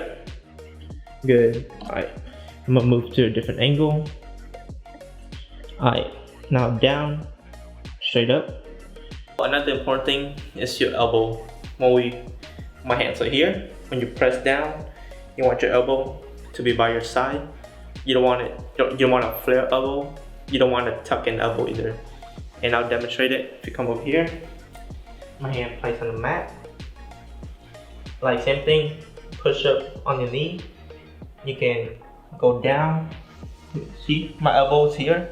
My elbow's tucked in. My elbow's not all the way out, or it's not all the way inside my body. When I go back up, and a different angle from this side, if Mr. Henry will show you over here, my elbow's here. I go down. As soon as I go down, my elbow's in straight my body. It's not out here. It's not tucked in. It's straight. I want to go up and then down, up. Okay, Mr. Henry here will demonstrate the elbow method. Alright, let's go, Mr. Henry. Alright, down, fingers out on the mat. Okay, and elbow straight, down, and up. Nice. Alright, let me get a different angle here. Alright, down, up, nice, the elbow straight. So after you get used to doing push-up on your knees, you can start having your leg out. I will show you. So as we discussed, fingers out on the mat. You want your elbows to be straight. Now instead of having your knee on the floor, you want to extend your leg out. You want to try to be straight as possible, your back and your knee. So If you want to get used to it, you can do one leg at a time. You can push this back. You can do the other leg. Make sure you get used to the movement before you go into it. You don't want to hurt yourself, or you don't want to pull any muscles. So when you get comfortable, both legs out, and you want your back to be as straight as possible. You don't want to be bent like this. You don't want to be down like this either. You want to try and be straight. Your leg, your back, and this is your ready push-up position. Now you want to get used to the leg, so you can do your right leg first. Okay, straight out. Okay, and now your left leg, straight out. Nice. See, his back is straight, his leg is straight, and he's ready to do a push-up. Everything together first. Like I said, hands out. Make sure your arms are straight. Hands on your mat or on the floor. And you want your shoulder to be width apart. Your hands are not too close or too wide. Both your feet are out. Okay. Now your back is straight, your leg is straight. You want to go down. Make sure your elbows in your body. You go straight up. Then down. Straight up. The wrap of the video. How are you feeling today, Mr. Henry? I feel great. I know how to do a push-up now. Yay! Congratulations.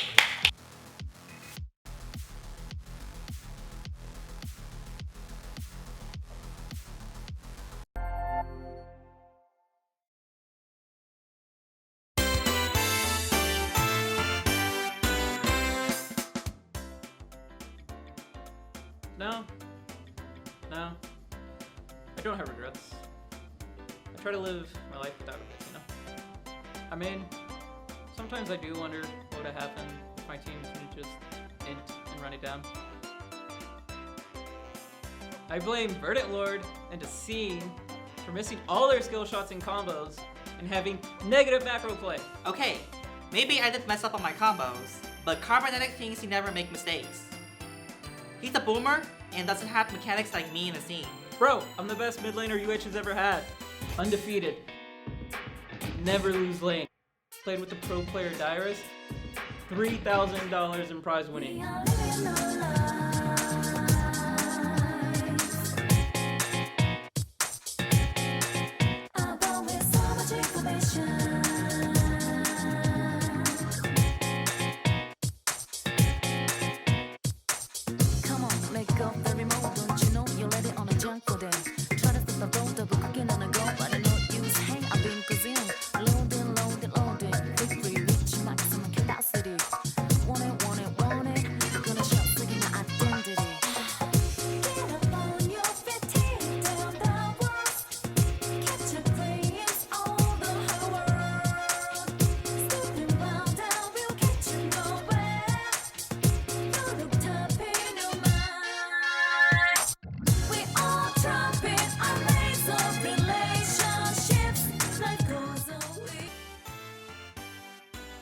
Look, maybe I get emotional sometimes when I play, but come on, it's not that bad. Come on, man, do something! What the hell am I playing with bots? Do you not have eyes and hands? Press the button on your keyboard! Whee! Like, you can understand why anyone would get that upset, right? Honestly though, it's all really a Saint's fault. No cap. I'm out here trying to carry this team full of boomers. I'm the best mechanical player on the team. Did you see how I almost 1v5'd them at the Dragon Pit? While my trash team was on the other side of the map hitting towers. This is what I think of your mechanics, you mutter.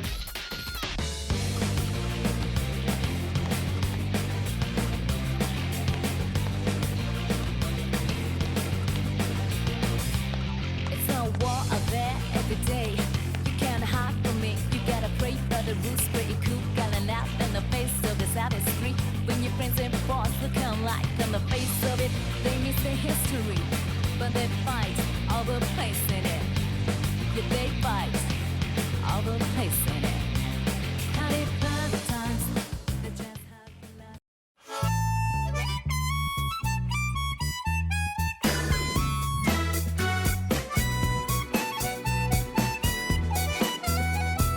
True is boomer, and he thinks his mechanics. Almost. We're almost there, guys. We're almost there. We find them at the dragon pit. What was the rest? While my trash. While my trash.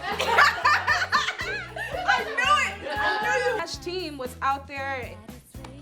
What are y'all doing? I'm the best, you right? Maybe I did make some mistakes.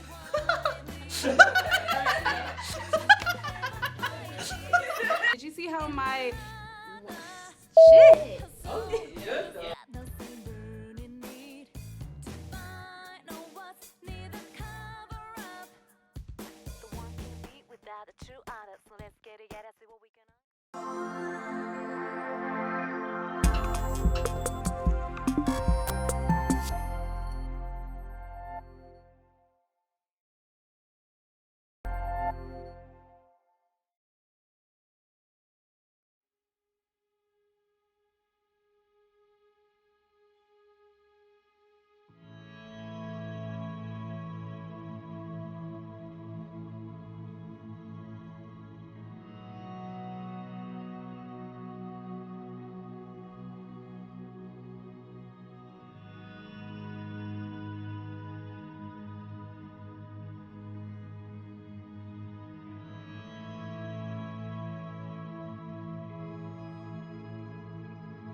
I've always been a hobbyist woodworker since my very earliest days, but professionally I was in corporate life prior to doing woodworking full-time. I did the MBA route, worked in a corporate position, and did that until I was 50. I was really just at a point in my life, I'd done everything I wanted to do professionally, and frankly I was burnt out. I needed a change, and so woodworking had always been a passion of mine. I was so used to having a set of protocols and procedures and rules and regulations, and I felt a little bit lost when I came to doing this professionally, because I somehow felt, I don't know if I could have articulated it at the time, but I somehow felt like maybe there's supposed to be some rules I'm supposed to be following. Where's the procedures manual? Or, you know, who's going to be upset with me if I don't do something a certain way? And what I learned is I had to make my own book.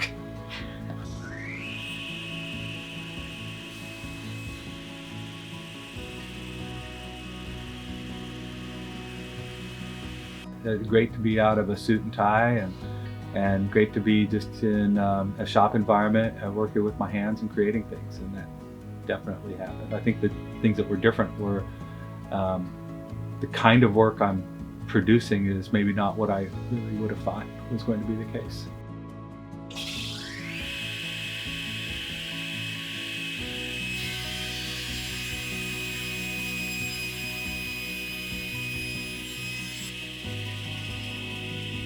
Yeah, when I first started this company, Hurricane Ike had just come through and done real damage in Galveston, and my wife and I were down there just watching all these homes getting repaired. I had just done my own kitchen cabinets in my house and made my own, and I thought, wow, I could quit my corporate life and start marketing handmade cabinets to these people that have these old houses. But I never made any cabinets professionally. None at all? No. The story there is I was asked one time at a little social gathering by an interior designer if I did live edge furniture. Now this was in 2009. I'd never heard of live edge furniture, and it wasn't really popular then. And I said, yeah, of course, I do live edge furniture. And I went home and Googled it, and I said, wow, I've never seen anything like that before. Live edge furniture is where they've got the natural contours of the log on the outside. But anyway, so I made a table for this designer and put it on my website and started getting calls, and that's pretty much been the case for the last 15 years. Is I've made a lot of live edge furniture.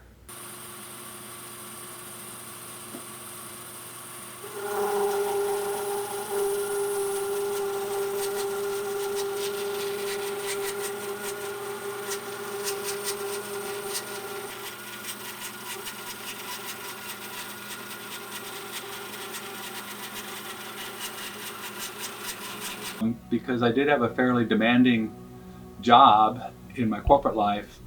I just learned the necessity of sticking with things even when it seemed impossible to get something done. And there's certainly been cases in the woodworking where that's come in handy.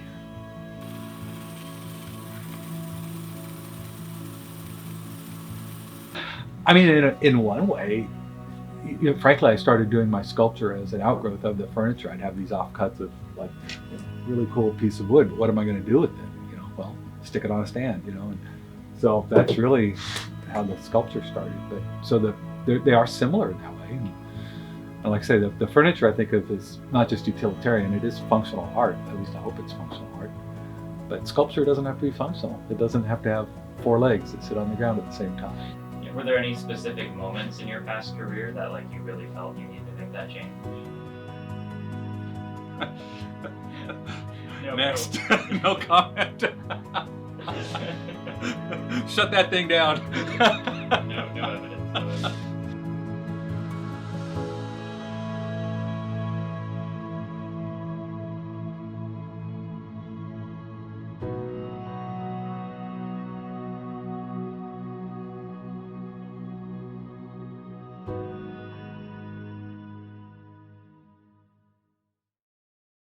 Procrastination continues to be one of the largest enemies of our productivity. And if we don't find effective ways to break this habit, it has the power.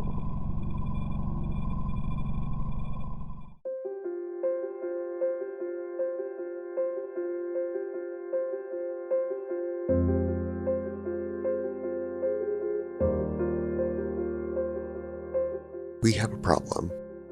In recent years, young people have been in a rut, and lately what's been digging us in deeper is the endless possibilities lying behind our phone screens. The main culprit? TikTok. This isn't necessarily new information. Many people for generations have been impacted by the media. However, while under the influence of an unproductive rut, young adults' minds are glued to social media and the feeling of scrolling endlessly. Let me introduce you to doom scrolling, a habit of scrolling through social media and news feeds where users obsessively seek for depressive and negative information. Keywords are depressive, negative, and obsessive. Those words are not very fun, yet most teens spend their day in their room scrolling regardless.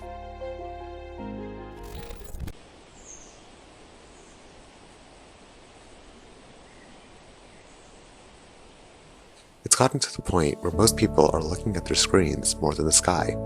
Naturally, that's a pretty daunting fact for most. While many teens and young adults have inadvertently accepted doom scrolling as a part of their daily lives and activities, there is still a chance for most of them to change this habit. This is primarily the reason that we've been glued to our phones, and more specifically TikTok. It's because we get a burst of dopamine every time we swipe, and if we can do that endlessly, why not keep that dopamine flowing? To combat this, young adults can try to find a kick of dopamine elsewhere. Many tend to find theirs through their hobbies, which can bring them a sense of dopamine by listening to music, gardening, creating art, or any other thing that they may enjoy. A Pew Research study says that 67% of teens also get a rush of dopamine from exercise and feeling accomplished after completing a workout beneficial to themselves and their health.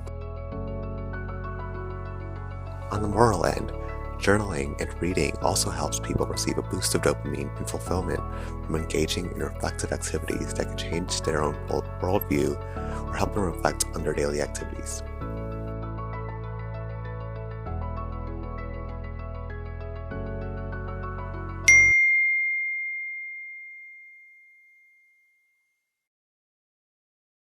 And just like that, a single notification brings many outside of their offline hobbies and back to their phones. Due to this, more drastic options may need to be taken.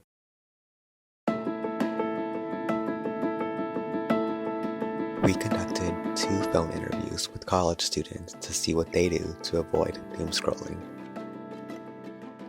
One of the best ways for me to stay off my phone is to literally remove it from the scenario. So when I do things like homework or video work or just work in general, I usually take the phone and toss it somewhere I can't reach it. It's kind of like out of sight, out of mind, and I keep the phone notifications on mute so I don't have the temptation to grab it and see what's at.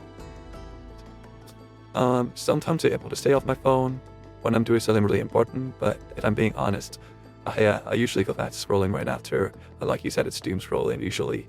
But I've been really dependent on using my screen time settings to help me control myself, so I can kind of like lock myself out of social media for a few hours a day at least. I use the app Opal to help me block myself from using any apps that I tell it to, which in my case is like any social media platform on my phone, and helps me physically set myself away from social media till I get all my work done, or at least until I'm mentally well off enough to be on it. But to be honest, that doesn't always help me step away from social media either. The best way to see if your social media feed is contributing to your doom scrolling behaviors is if it's showing you depressing or unhealthy content. The algorithm enables doom scrolling by pushing negative content non-stop, so it's best to be aware of that so you know when to recognize it. Take more notice of the videos and photos that make you smile or laugh instead. But more importantly, put your phone down, take a break, go outside, talk to a friend, play a video game, just enjoy yourself. The only person that can do it is you. You just have to work small and work towards constant improvement.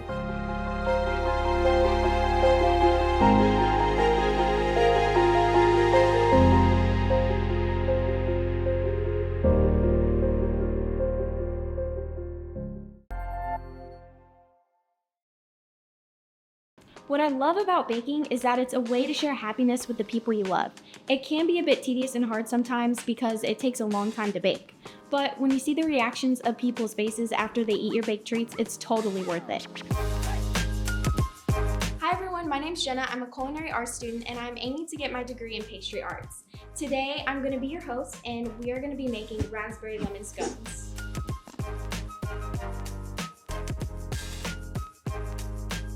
The first time I made scones was in my fundamentals of baking class, and they were so good. They were orange cranberry scones. They did not disappoint. If you've never had a scone before, they're typically sweet and buttery, but also at the same time flaky and dry. They pair perfect with hot coffee or hot tea. For these delicious scones, you're gonna need all-purpose flour, baking powder, and salt. Whisk this together into a bowl.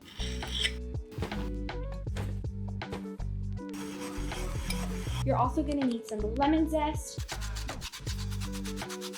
and sugar, 1/4 inch cubes of cold butter. You're gonna need frozen raspberries and some chilled heavy cream.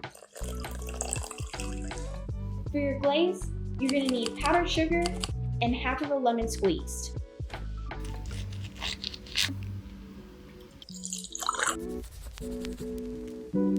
I'm gonna add the sugar to the lemon zest and I'm going to rub it with my hands.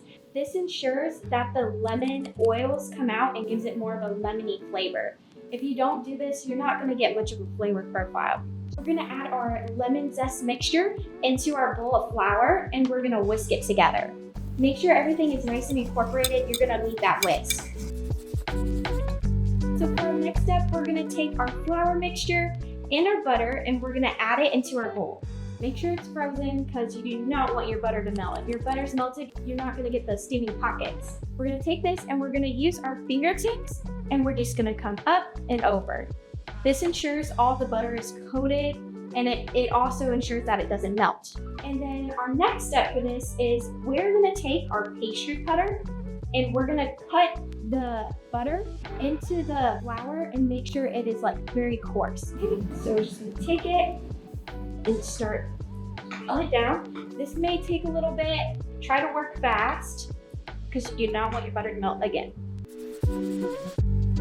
We're gonna add in our raspberries. So just put in a little bit and you're gonna take your fork and you're gonna come from under and up and just keep mixing it together. Just like this. All right, so for this next step, we're gonna add the heavy cream and increments. This makes sure we can incorporate all the dry parts and there's no dry parts that are gonna be left. And you can do this about 3 or 4 times. All Alright, this dough is getting nice and incorporated, and it's basically ready to go. We're gonna take our dough and we're just gonna plop it onto a piece of parchment paper. For this, you're gonna need 2 sheets of parchment paper so you can roll out the dough into a circle and shape it.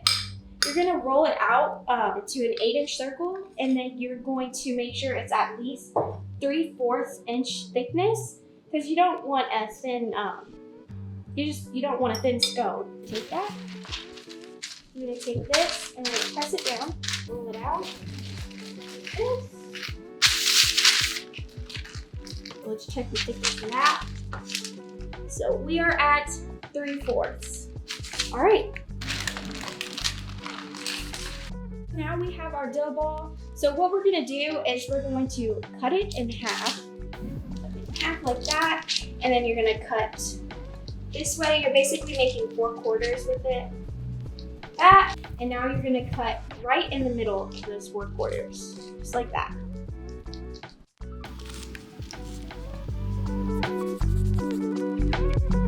Alrighty guys, so now that you're finished with this, you're gonna get a baking sheet and some parchment paper, line that up. You're gonna preheat your oven to 425 degrees Fahrenheit and bake these bad boys for 14 minutes. You'll see they're gonna turn into like a pale golden color.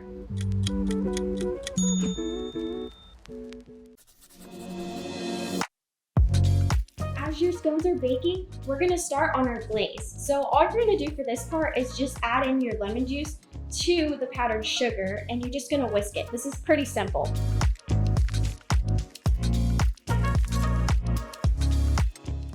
Once your scones have cooled down, you're gonna add your nice lemon glaze right on top and drizzle it. Make sure it's not hot, because if you add the glaze right on it after it's done baking, it's just gonna melt in there, so don't do that. Now that our scones are nice and glazed, we're gonna add, well, I'm gonna add some candied lemons. You can if you want, it's completely optional. And there you have it, folks. These lemon raspberry scones are ready to eat. You can have it with a nice tea or some hot coffee. These raspberry lemon scones are delicious. They have a nice tart flavor. They're so buttery. It's great.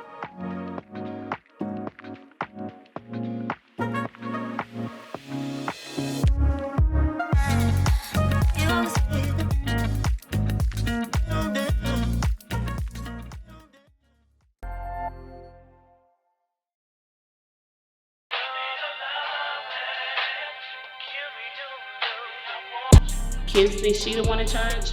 I'm the real HBIC. I'm just here to dance. I'm literally just here to slay. They can call me mean, but the results speak for themselves. Have a great day.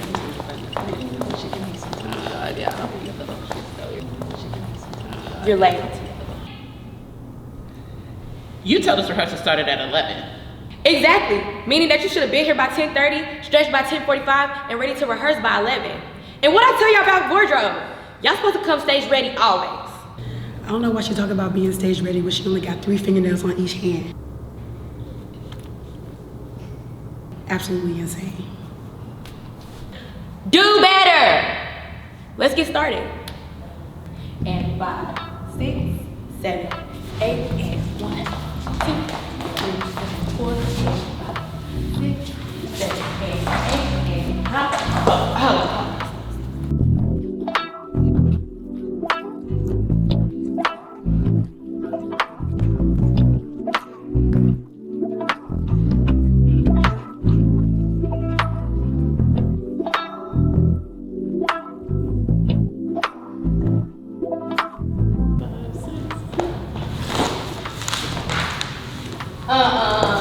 Hold. No. Do not do it again. Just you.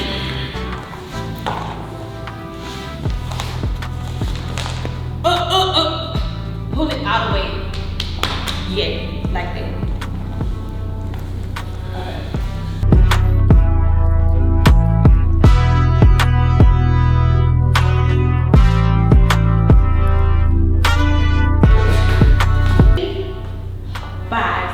in my BEP, slowly.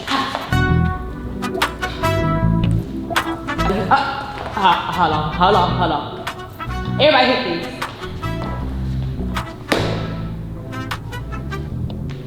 It ain't nothing, no intention there. No intention. I need you to be strong. Good job. I'm gonna push you over. You ain't done. I need you to strengthen up, tighten that core. Okay now, so are you ladies ready to show me what you got? I was having a great day today, but as soon as we walked in, I saw her face in the mirror.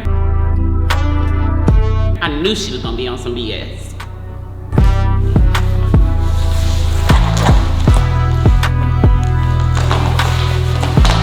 You think y'all gonna make it in this industry dancing like that? Janae, you was sloppy. Jay, you had no expression. And McKenna, you acting like you don't even know what you're doing. To be fair, I was the last to learn this dance and I had to learn it over a video, so I think I'm kind of slaying. I don't think y'all understand. I was spending my precious time up here with y'all when I could be spending with my man or my dog.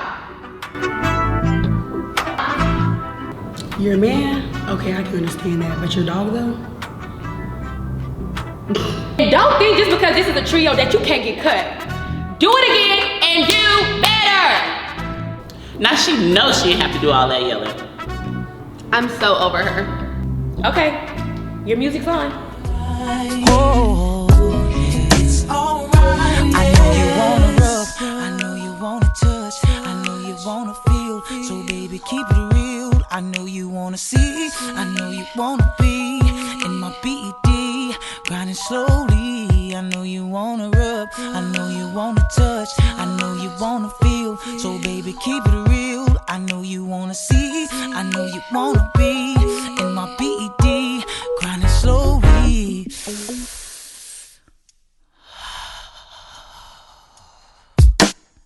Now this is what I want to see.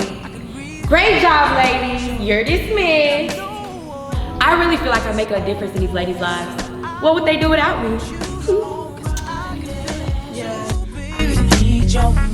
Just me and you, yeah. I know what you're thinking. I know, yeah. It's alright. Oh, yes. It's alright, yeah. Baby, that's what I wanna do to you.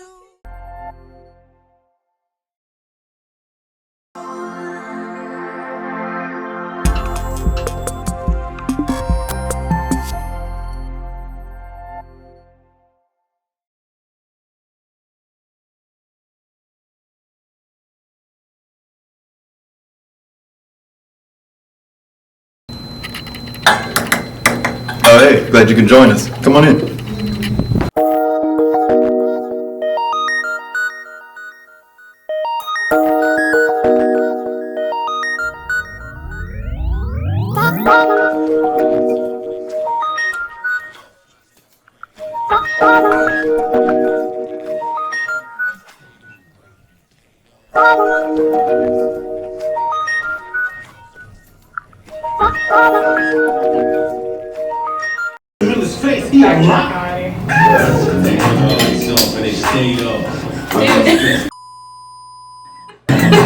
There we go.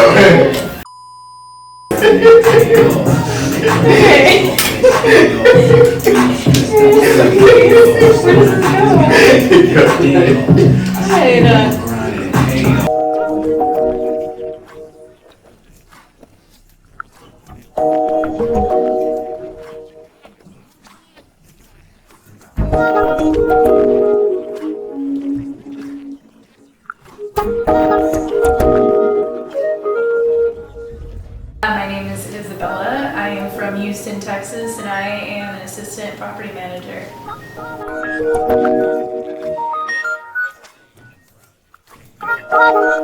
So we shot in Grades Point today at a little studio that we were able to rent out, fortunately. When I first walked in, it blew my mind because I'd never seen anything like that in my life. So many different rooms with so many different colors and styles and themes, and it just was really, it was a room that was set up for like endless possibilities and options. So it was probably the coolest thing I've ever seen in my life.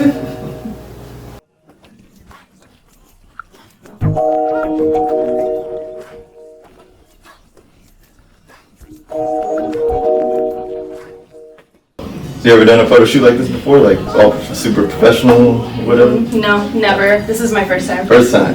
So my first time. And it's the first time getting like the whole glammed up treatment, makeup and all Yeah, that? it's kind of scary, but I'm super excited. That's good, you should be excited. We're gonna have a lot of fun today, Okay, alright? great. I'll see you in a bit. Okay. It felt, honestly, at first I was super nervous, and then once I was like in the backdrop and the clothes and everything like that, I had a lot of fun and it felt really comfortable and it felt really natural for me. Figuring out how to pose or how to look or what expressions to have, it just felt like it came really natural to me, and I hopefully that the photos reflect that. But it just came really naturally. When you have good people around you, make you feel comfortable, you feel comfortable when you start shooting photos. I think the hallway with the flashing lights was my favorite. It made me feel like I was literally at a party without all the annoying people and the loud music. So I would say the hallway was definitely my favorite. It was just such a unique thing, especially with the blacked out walls. That was definitely my favorite.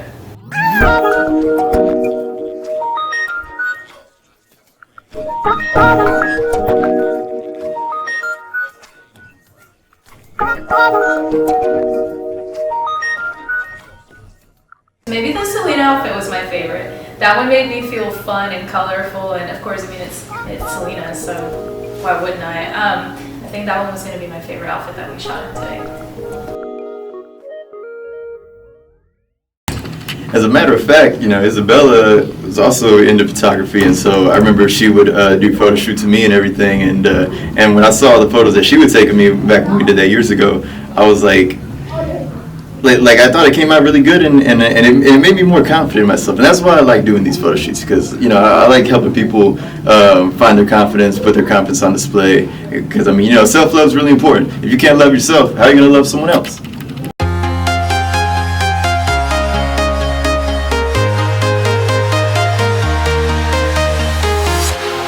Walking alone, the streets are empty. The only thing I can see is my own silhouette.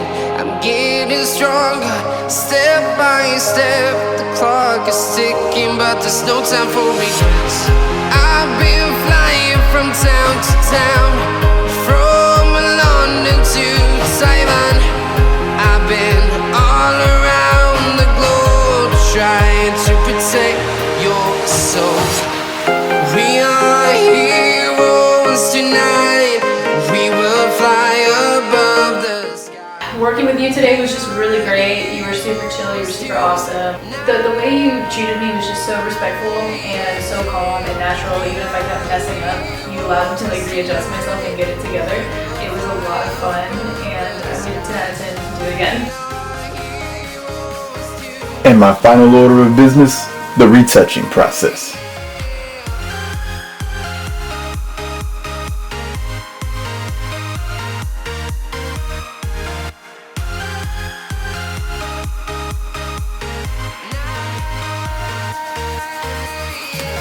We make sure everything looks pretty before we post it.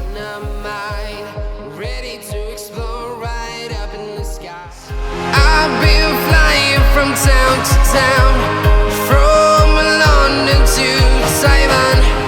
I've been all around the globe, trying to protect your soul. We are heroes tonight.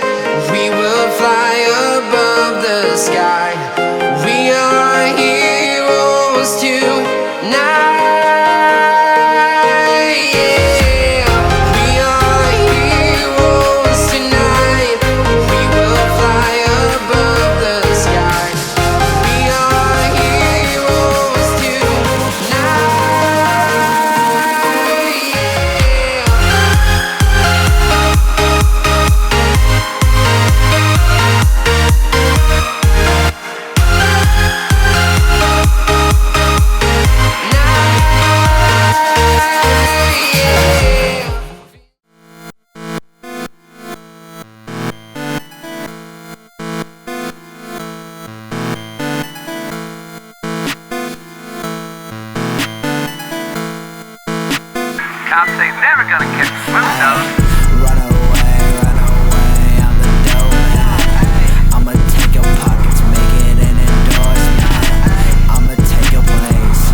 see the red. I swear my fucking fingers twitch, I'm losing how to think.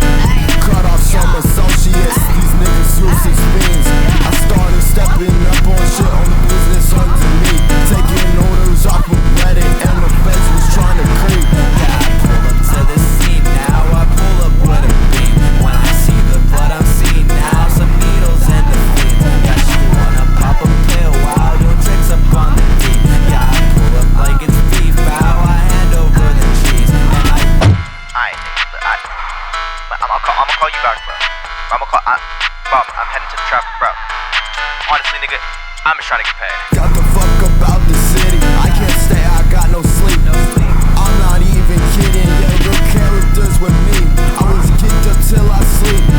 Wake up then repeat. Sipping up my peas, cartel price is not that clean. Had anything you need, I just sip some different shit, I'm going back to sleep.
Magic the Gathering.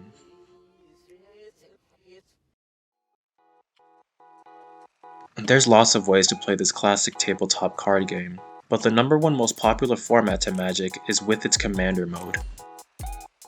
This popular format is beloved by many Magic players, and for 3 key reasons. Its openness and flexibility allows for more freedom of playstyle, its user-friendliness means it can be played by any skill level, and most importantly is in its social aspect, with being able to be played by 2, 4, 5, or even more players if you wanted to. The main distinction between Commander and other formats of Magic is the introduction of the command zone and the card that acts as the commander. Each player's deck is built around their commander and tries to utilize them to their greatest potential possible. Commanders have to be a legendary creature, and depending on which card you choose, it will determine how you can build your deck. Take for example this legendary creature, Carter Doomscourge. Carter's color identity is black and red. This means that only colors of black and red cards can be played within your deck. Okay, but let's see this type of commander in action. As said before, commanders start off in the command zone, so they have to be cast from the command zone. This can be done by just paying their mana costs. In this case, Kadur's cost is just 1 black, 1 red, and 2 generic mana. But this is Magic, so let's just say your opponent plays a spell that gets rid of your commander. When your commander is removed from any zone, it has the choice to be moved back into your command zone. So instead of having it go into the graveyard, this player instead chooses to have it go back into its command zone. Anytime you play your commander from its command zone, you also have to pay for its commander tax. Commander tax is an additional 2 generic mana for each previous time it has been cast from the command zone. So it starts off as 0, but then it raises to an additional cost of 2, and then 4, 6, 8, and so on. As you can see in this instance, when the player recasts his commander, he also pays the additional 2 mana required to do so. In addition to these rules, there is also another loss condition added to the commander format. Commander cards also deal what is called commander damage.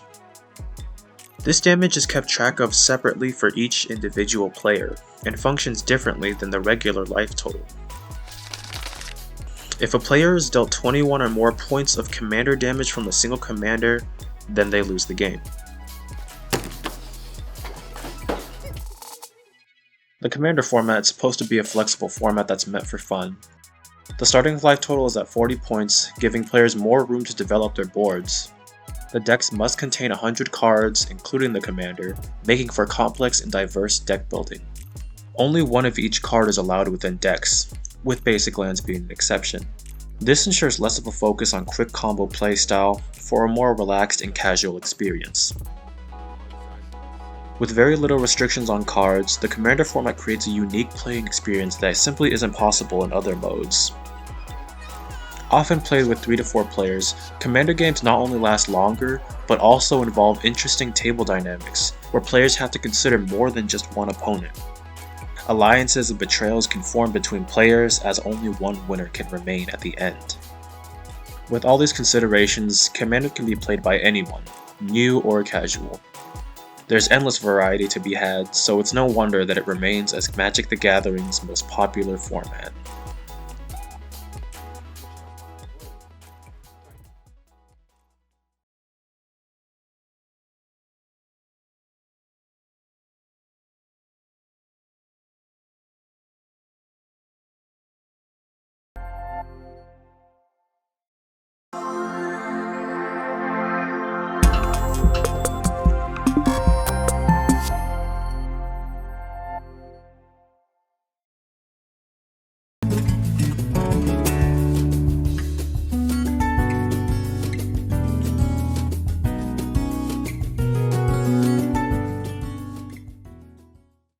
What's up?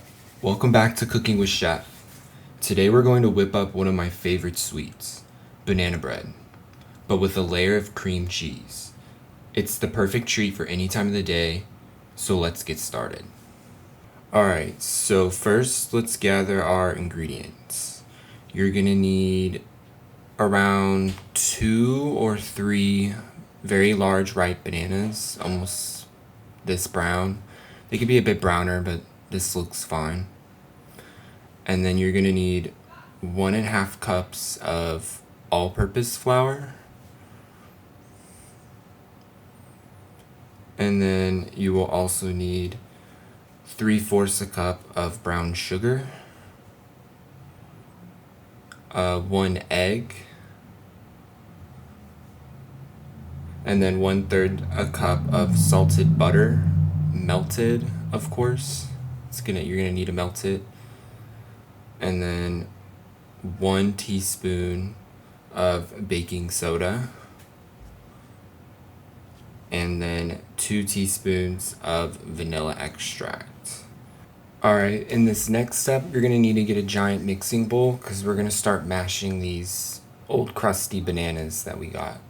And you're just gonna wanna peel them and throw them in the bowl until they're all mashed up like so. You can use any utensil. You can do it by hand like that, and you're gonna want to make it smooth consistency like this. In the bowl, you're gonna want to combine the melted butter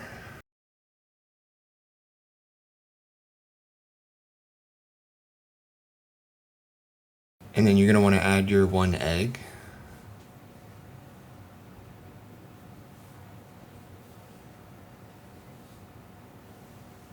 And then you're gonna want to go ahead and grab that brown sugar.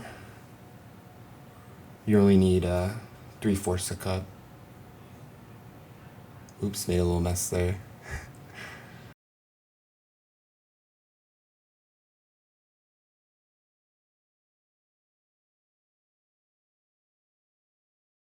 And then lastly, you're gonna want to grab that baking soda.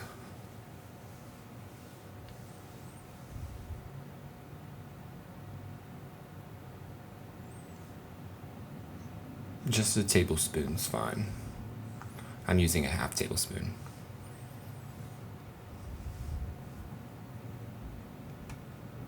And then you're just gonna want to stir this until combined.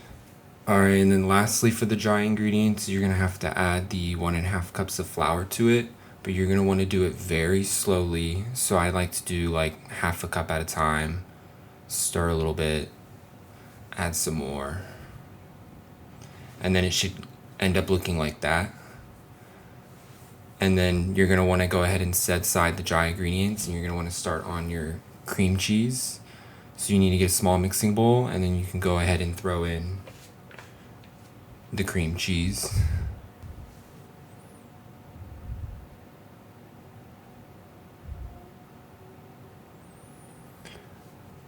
Now you're gonna want to throw in the sugar to the cream cheese.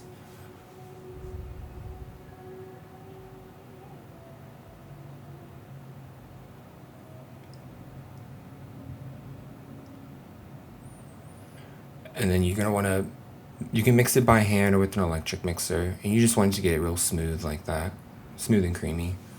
And then go ahead and add your 1 egg. And then the vanilla extract to it, give it some flavor.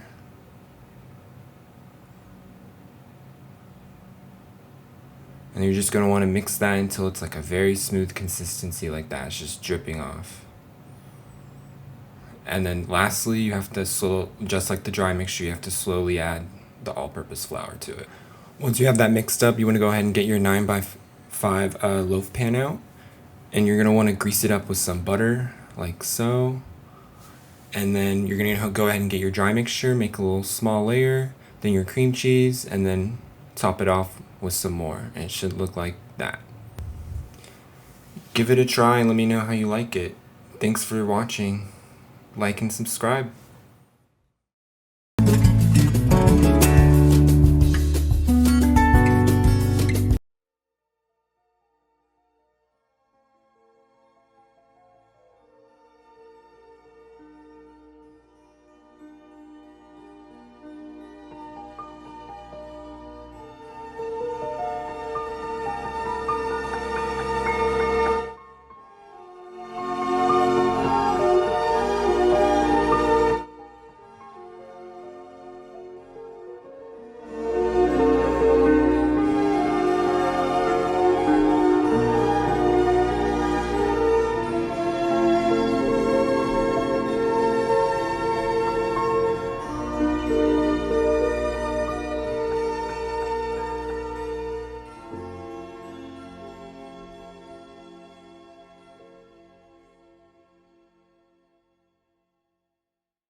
Hi, my name is Brian. I'm 20 years old, and I'm in an open relationship with 6 different cars. The thing I love about cars is they come in many different shapes and colors. They're bigger than a person, and because of that, there's more to love. Cleaning up after last night. Brian's weird lifestyle with his cars consists of properly cleaning them, hugging them, kissing them, and most importantly, daily cuddling. I love you. You see, I'm kind of a player when it comes to seducing cars. Don't worry, I'll fill you up later. I've dated sedans, SUVs, muscle cars, even JDM. I've been around the block. The first time I realized I was attracted to cars was back in the 5th grade, actually. My parents had just gotten this 2001 Honda Accord. She had this beautiful beige spray, and her trunk was the perfect size. She had an attitude as well. She was my first real crush, and it really got serious after we shared our first kiss. My heart was racing, and inside of me, I knew something had changed. Oh, Crystal, you're so dirty. Brian chooses the names of all of his car companions. We asked Brian if he could introduce us to all of them. Big Mama. Man, she takes extra good care of me. She even lets me be Little Spoon. Betsy here was passed down through the family. She's got the most experience. What do you mean by experience? This is Suki. People say I should get rid of her, but I think I can fix her.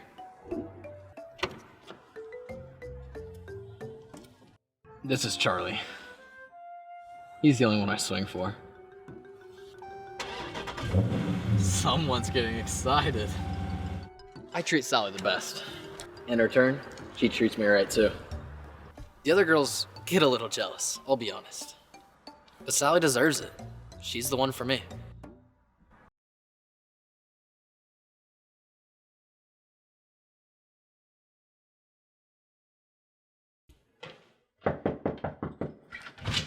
Hey, man. What's up? Not much. How are you? Mine, how are you? I met Brian at a car meet. We really bonded over our shared interest in cars. We've known each other for about 8 months, and I'd say we're pretty good friends. Hey, man. Can I get you any water? No, I'm alright, thank you. Brian invited his friend Chris over to inform him about his special relationship with his cars. So listen, I kind of need to tell you something. Alright, go ahead. So you know how we both became friends because of cars? Like, we're both really interested in cars. You could say that. Well, I kind of love cars. Okay, I love cars too. No, like, I really love cars. What do you mean? Like, I like them romantically. Like, you date cars? Yeah, you could say that. That's something. You don't get intimate with them, right? I kind of do. When Brian told me he gets intimate with cars, I was completely shocked. Like, this cannot be real. I just don't understand that. Like, how can you get intimate with something that's not even alive? But that's where you're wrong. They're more alive than any person I've ever met. I don't get it. Pretty much. I'm sexually and emotionally attached to my cars. So, does like any car turn you on? Yes. Does my car turn you on? Yeah. Some guys like girls. Some guys like guys. And some like both. Me, I like cars. Shocked by the news, Chris reached out to Carlos, a friend of the two, to convince Brian to seek help through a therapist.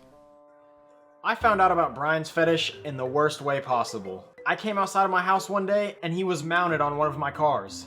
I had to drag him off and take it to the car wash that day. There are white stains that still won't come out of that car. Brian, there's something we need to talk about. Okay. Listen, dude, we care about you, so hear us out. We understand that you like your cars and all, but we don't exactly think it's healthy or ethical. What's all that about?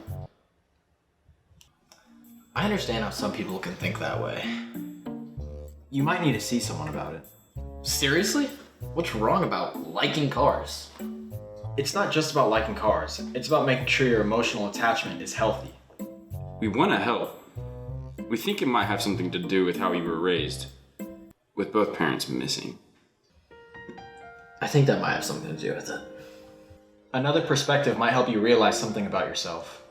Would you be interested in seeing someone about it? Like a therapist? Yeah, it can help you understand yourself a bit better, and maybe help you talk to other people again.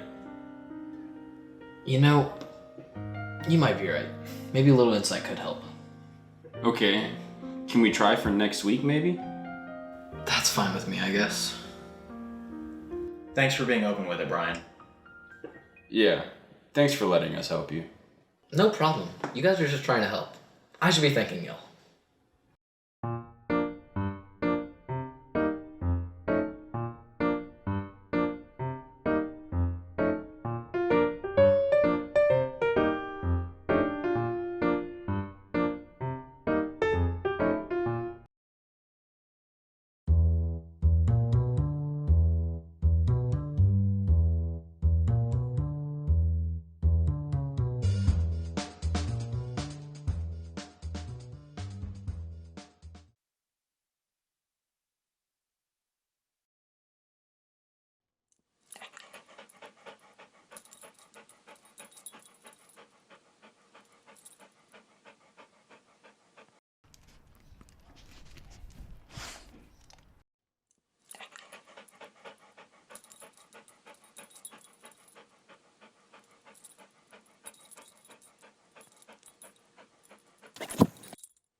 My name is Bartholomew, but my superhero name is Icy Hot. Why? Because I can melt ice in water cups. Sick, I know. Lately, there's been many cases of unexpected sickness which have no cure and nobody knows why. However, I do. It's the ice. Nobody believes me, but I know it is. Do I have proof? No, but I can feel it. And it will save everyone and prove that I'm right. What the hell was that?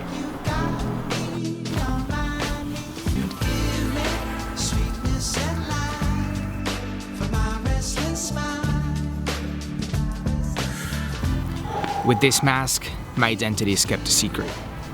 I will save everyone, and no one will ever know it's me. This city needs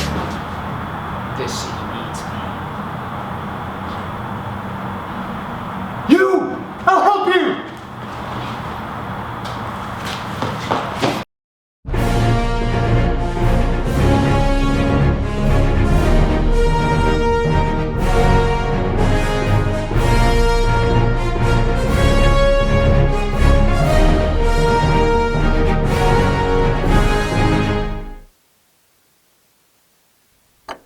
Thank you.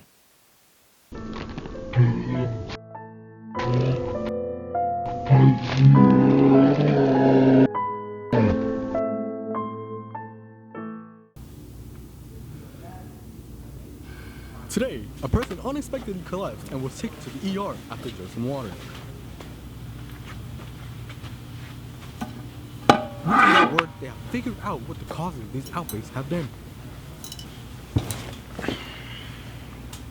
The outbreaks have apparently been caused by a deadly chemical that has been found in a certain type of water that only when frozen can cause harm to a person.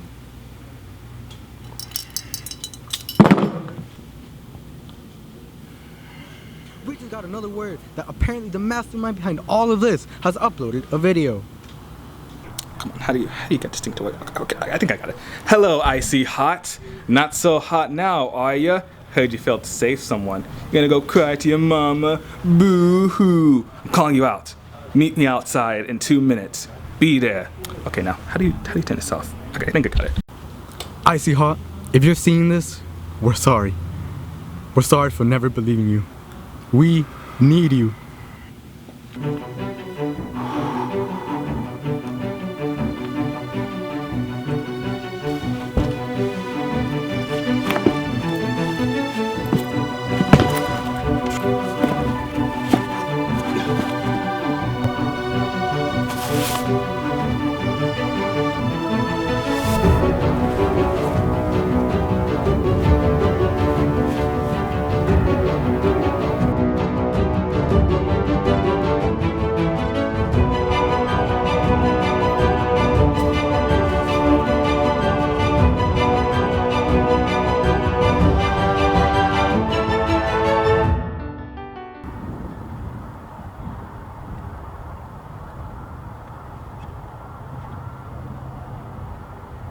You. Why are you doing this? What? I said, why are you doing this? I can't hear you. This guy. Coming! I said, why are you doing this? I don't know, man. I just got bored, and you know how it is when you're bored, right? And you got it away, and now, you know, I kind of have to destroy you now. Nothing personal, don't worry. I don't hate you or anything. Dude, you're insane. I'm gonna kick your asses for speaking to me.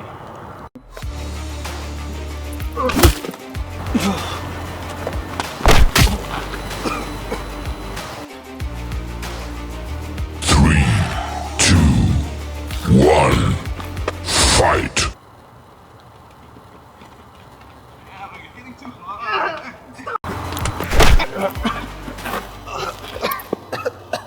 Wait, here, just take it. Loser. I know we'll make it right. We've been here before. The villain, also known as Deadly Freeze. Kind of a lame name if you ask me. Do you have another name? Oh, he does? Larry? It's even worse. Well, Larry has now been arrested and sent to jail. Like Icy Thank shit. you, Icy Hot. You've got me on my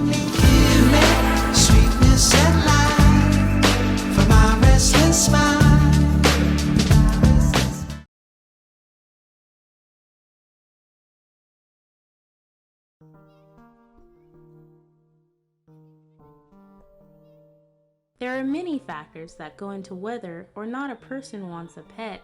Sometimes it is because they want their children to be able to experience the bond that they can have with animals.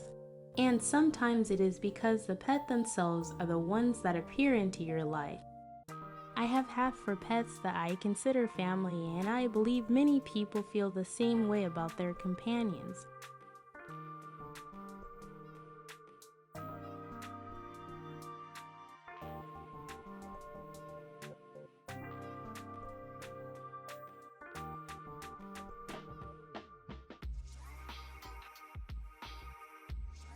Rio is the newest addition to our family.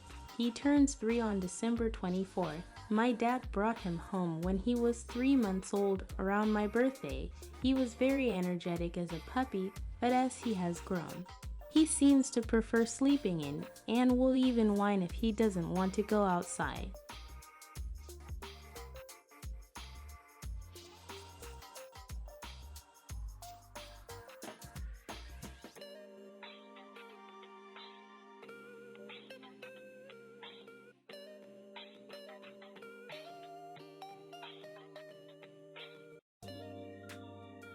Bone is 5 years old. We adopted him in 2018 and he was about 3 months old, similarly to Rio. He was also more energetic when he was younger since we had owned two cats before. We worried he would not get along with one of my dogs at the time.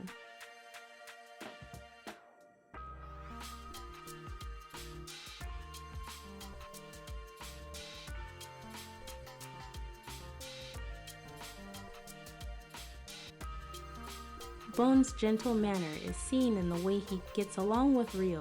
Even though Rio can sometimes test his patience, Bone has never lashed out at him. Maybe they find common ground in how sleepy they are and share in the same bed.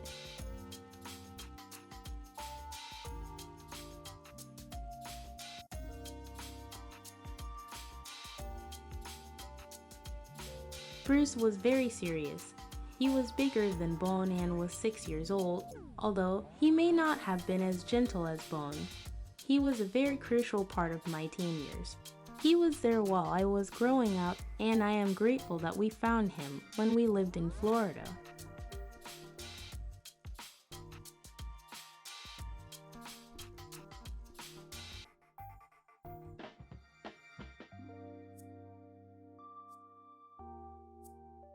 Luna was the smallest dog we ever had. She was a Pomeranian and she passed away from old age. She was 14 years old. It is a bit crazy to think about how much she saw me grow up. We adopted her when I was 8 years old.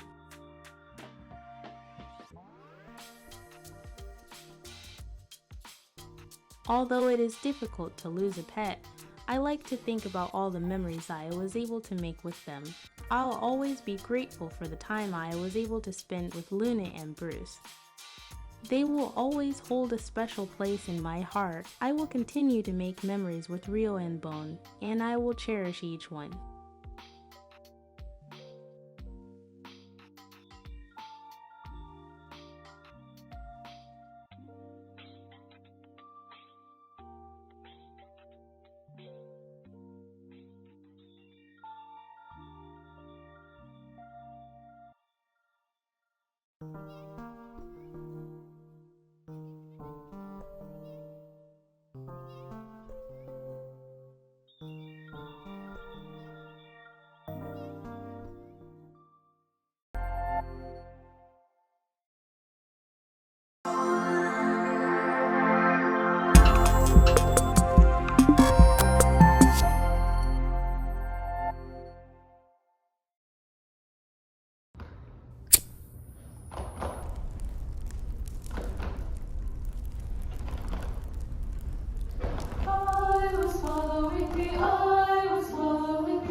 do this at all. I don't know. I just hope people can understand what I'm trying to tell them.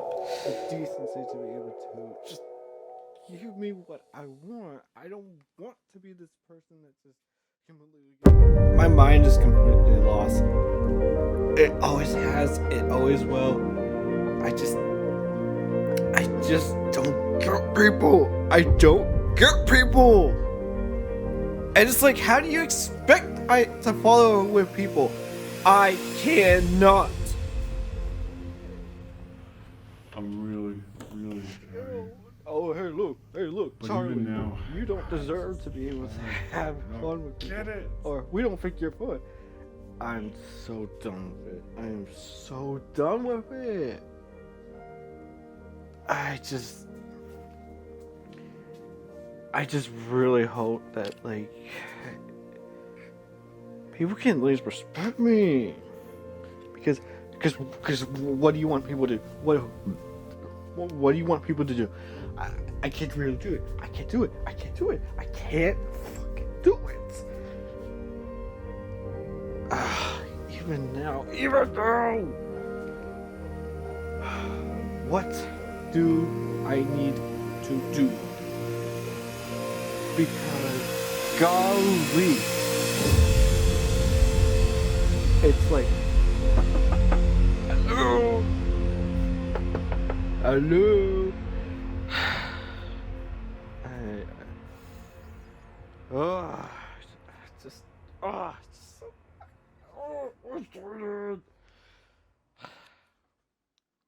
I wish.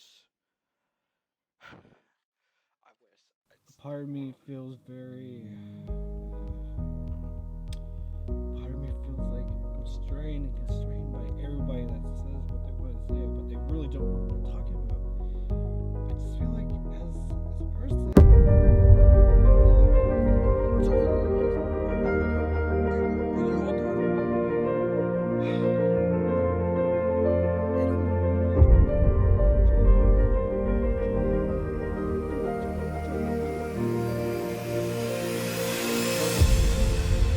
Man, what?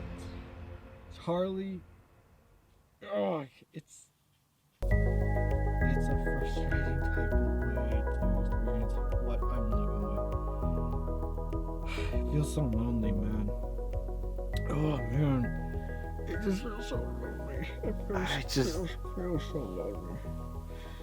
I just really hope that, like, that's what I get. People can at least respect me. I just wish people could. Because what do you want people to? What do you want people to do?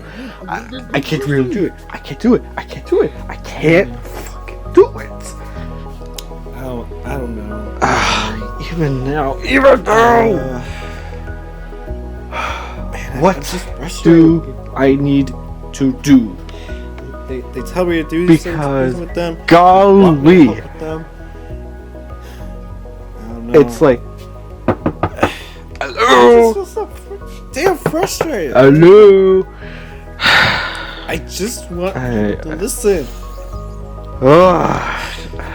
They're never going to listen. What can I do? I wish. I can't do this. I can't do this at all. I wish.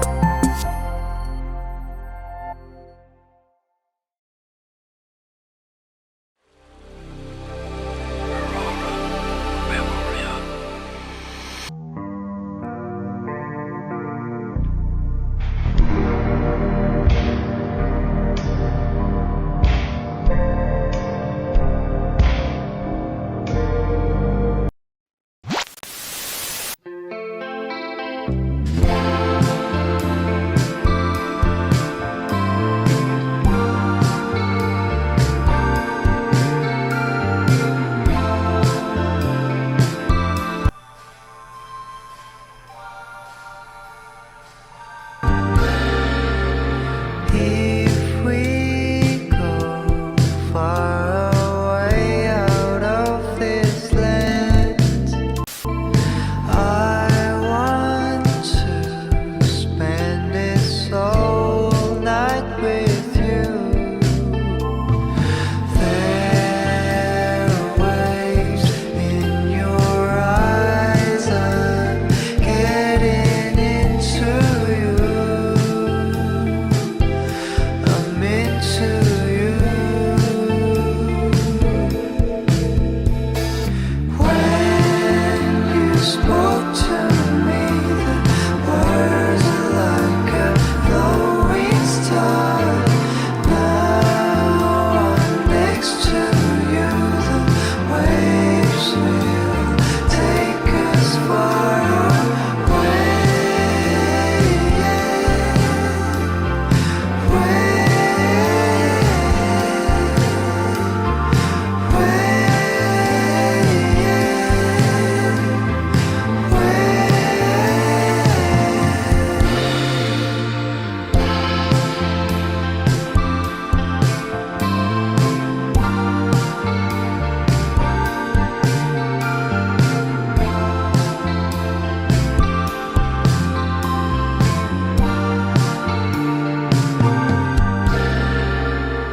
Oh, we will be there someday. It has no sense. It has no worth. Oh, we'll be forgotten someday. But with that way, we'll be remembered forever. When you spoke to me, the words are like a flowing star. Now I'm next to you. The waves will take us far away.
I'm Garrett Hurwitz. I'm a college student, and I'm a dungeon master in training.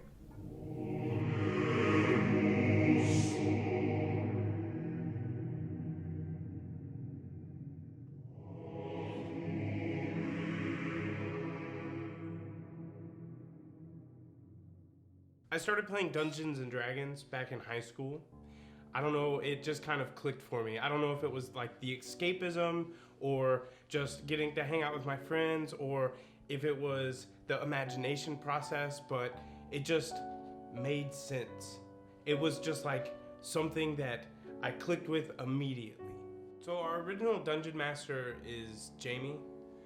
He's been the Dungeon Master since the start of everything. It's actually really hard to find someone as talented and as creative as Jamie. You know, they've been doing it the whole time, and we've basically been running the same story for 9 years now. But I'm actually going to be the new dungeon master now. I'm a little bit nervous. I'm also excited, but I think I'm going to do a good job. So we've got some of the characters I wanted to show you.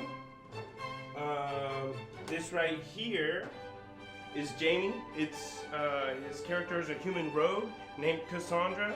Good choice, Sir Jamie. Should be a really fun one. Next, we have Robin's character, Pedro, the Dragonborn fighter. And next up, we have Elena's character. She's playing Feldorn, the Wood Elf cleric. It's always good to have a healer. And lastly, we have Brian, who actually has not submitted his character yet, which is very unlike him.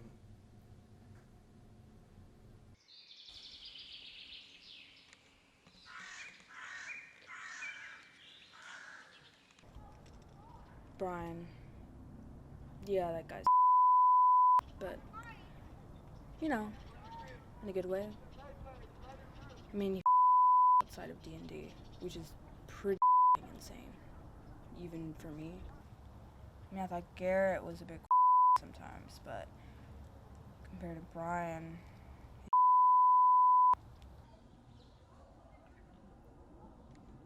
I mean, why do you think Garrett's DMing?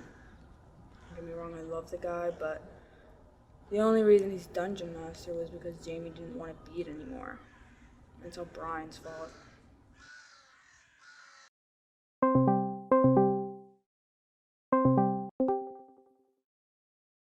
Don't get me wrong, we're all very good friends. We've known each other since middle school. But Jamie and Brian are best friends. They've been hanging out since way before they met the rest of us, so believe me when I say they're close. So that's why it feels so insane that they acted the way they did. I mean, if Jamie's the perfect dungeon master, then Brian would be the perfect player. They just kind of have this innate ability to feed off of one another.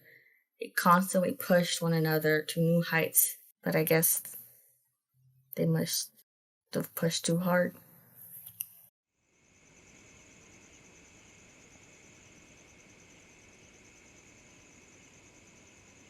Started playing Dungeons and Dragons around high school. I wasn't really too sure of it. I always thought that it was for for nerds. But Jamie was actually the one that talked me into it. Me and Jamie haven't really talked since the last campaign. But besides the point, Peter or Garrett might tell you that I'm a bit method. But it's like I never intended things to go the way they did. And they hate this. It's just what my character would have done.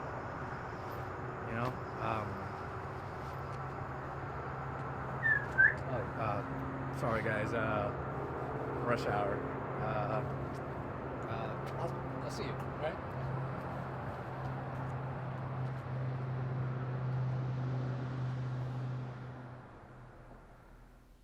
What's up, guys? My name is Garrett. Welcome to MTV Cribs.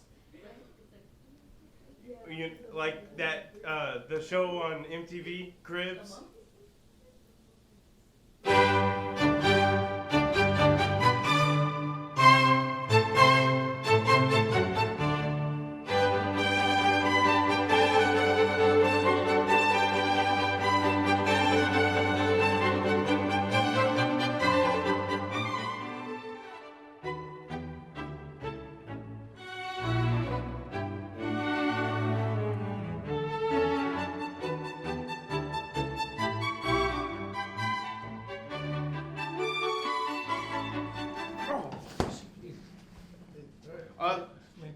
Sir Brian has arrived. Hey guys. Hey Brian. What's up? Can I talk to you? Yeah. Hello? Yeah. Give me a second, guys. Look, I know how much effort that went into this. That's why I wanted to tell you. Okay, hold on. Look, let's just go back in there, have a slice of pizza before you leave, and we'll talk about it. Okay. Okay. Okay. All right. After you, my lord. Yeah, please. Thanks for staying, man.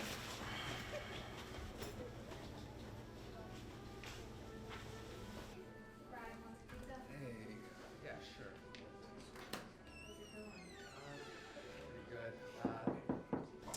Hey, yo. Lord Jamie, you've been expected, sir. Wow, thanks. What's the cameras? We're just having a little documentary. What's happening here? I was leaving, so I need to get all riled up. You can't leave. You haven't even started. I'll leave. No, it's fine. It's fine. I wasn't gonna stay. Come on, guys. Don't be like that. Just talk it out. Look, I'm sorry, It was Elena, a but TPK. This shit happens. yeah, TPKs happen, but not like this. This shit was avoidable, man. Dude, I'm tired of your shit, man. I told you from the moment I said my character that Look, I was chaotic this shit evil. was 9 years! Dude, I was gonna fucking, it was gonna happen! I was working on it! You think? God, what's going on? What the fuck was that? Brian, Did was the that breaker you? go out? No. What? Okay, let's fix. Enough! You stand at the precipice of life and death. Tell me, if you were to die now, would you have lived a full life?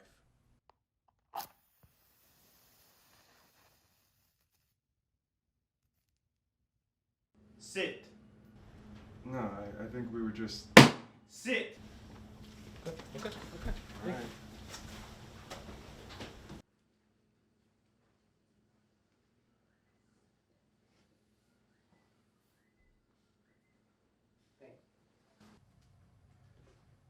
You feel yourself struggling, as if you're drowning.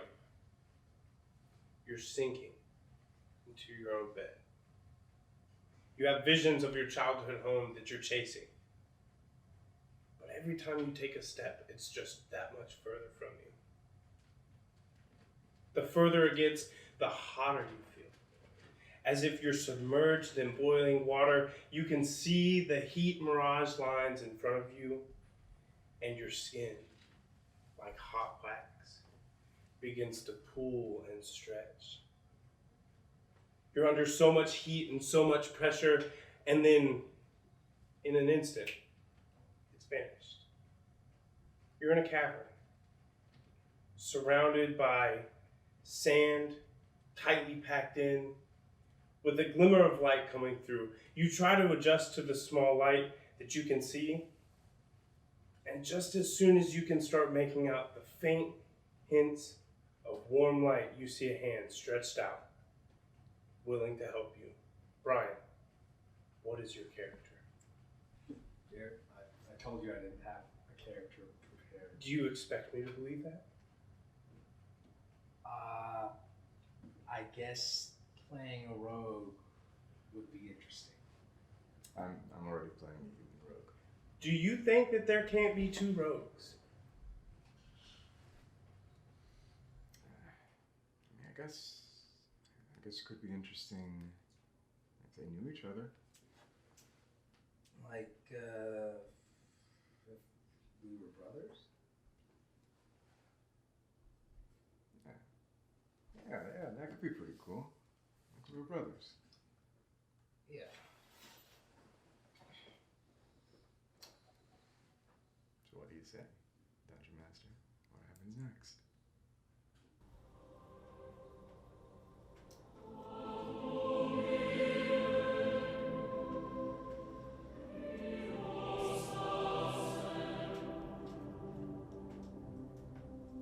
Roll for initiative.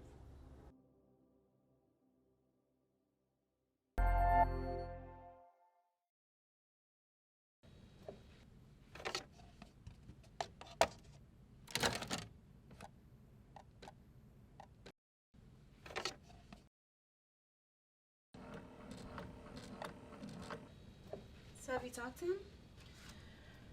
Well, no, not exactly. Amelia, what are you waiting on? It's not like it's ever gonna happen. Are y'all talking about Ashton? Because if you are, you're right. He's never gonna want you. And why is that, Elise? Because he's mine. He doesn't know it yet, but he's mine. So back off. Told you. Amelia, don't let that discourage you. You guys are perfect for each other, and I see the way y'all look at each other. A scene. Backing off.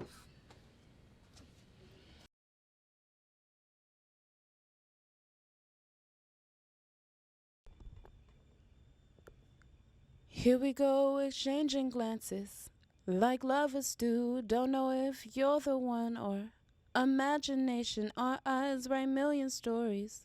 We've never spoken. How do I break the seal? Tell you how I feel. It's love as I stare right into your eyes. What did I do? Not scared of rejection, just scared of the moment my heart breaks and I be in heartache. The moment I stare at you, I picture it, our fairy tales colliding. It's beautiful, I think I just tripped head over heels for you. Please tell me your name. I'm going insane. And if we talk, you'll say yes, it'll blow up, we'll break up, and I'm left with the destroyed piece. But our eyes exchanging the words that only the two of us knows. Not scared of rejection, just scared of the moment my heart aches. 'Cause I'll be in heartbreak.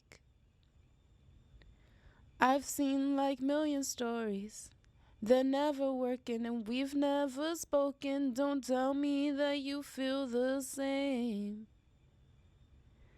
Am I insane? My heart's at war and my mind's in control again. Love is a four-letter word that I just can't do. What's wrong with you? Not scared of rejection, just scared of the moment my heart breaks and I'll be in heartache. So here we go, exchanging glances. I'm talking to you, don't know if you're the one, but I'm falling for you. I hope my heart can take it as I take my leap of faith. A four-letter word that I just can't do.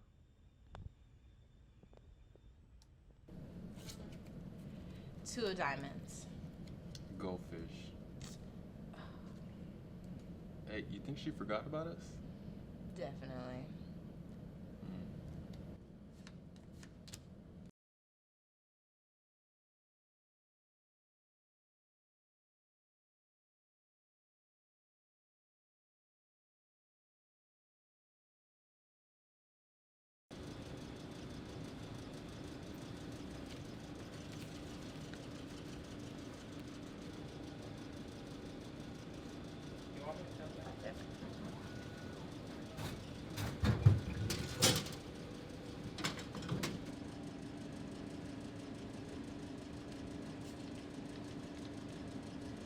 I feel like I'm forgetting something.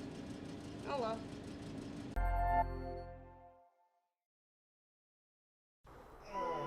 This is Mark, and today we'll be seeing what it's like to be Mark for a day.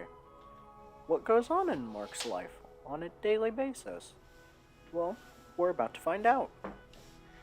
Here, we can see Mark getting out of bed.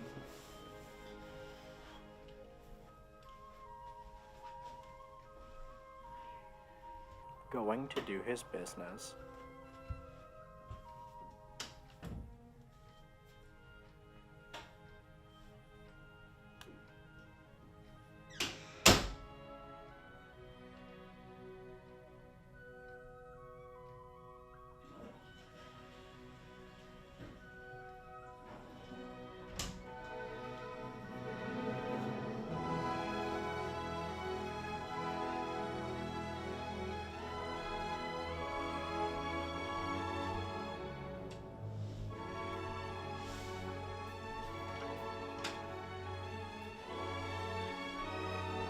going downstairs to get some breakfast.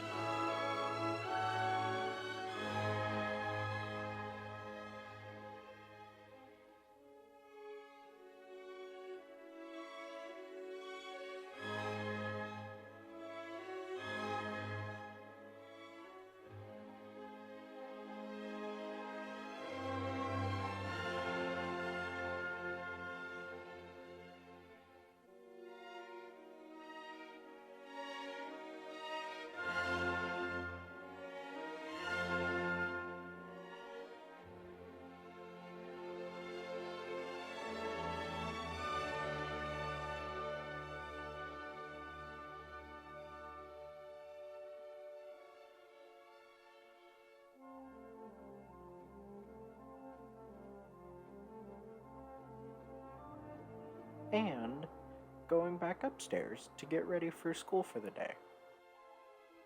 After that, he'll leave his house and be on his way.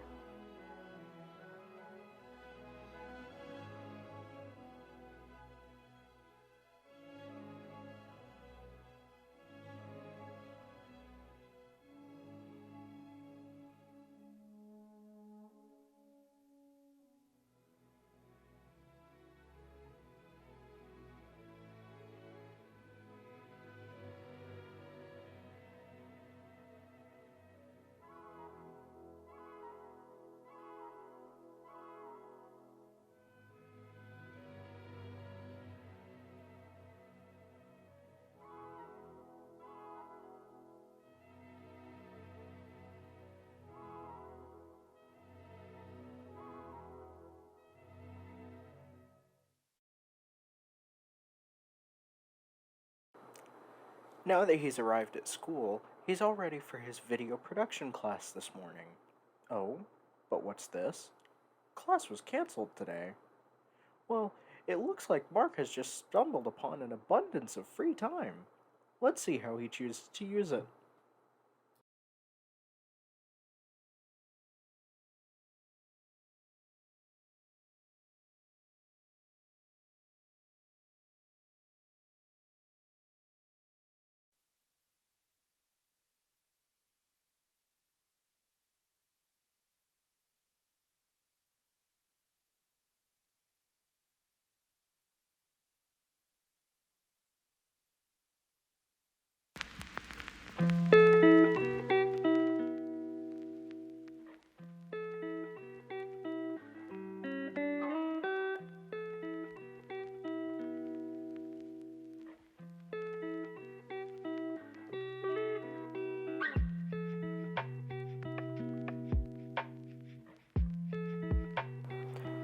Now that he's back home, let's see what he does first.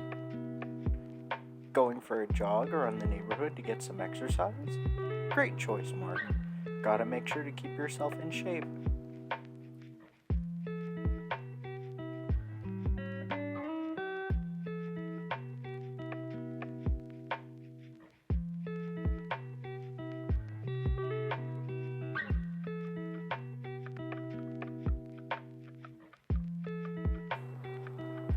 Getting some work done? Another great use of your time. Looks like you'll be prepared for the next company meeting that comes your way.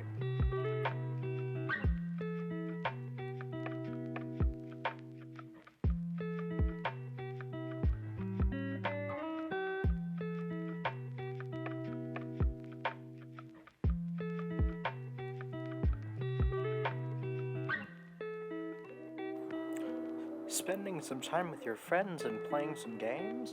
Hey, that's great too. Keeping up with the people you're close to is a great way to spend your time as well.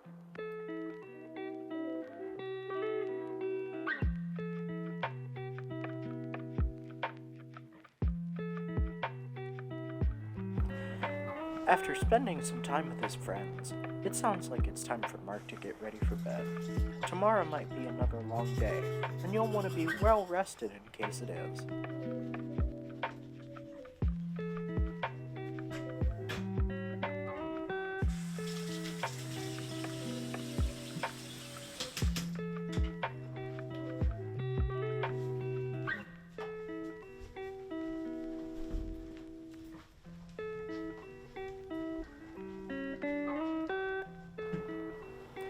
Night, Mark.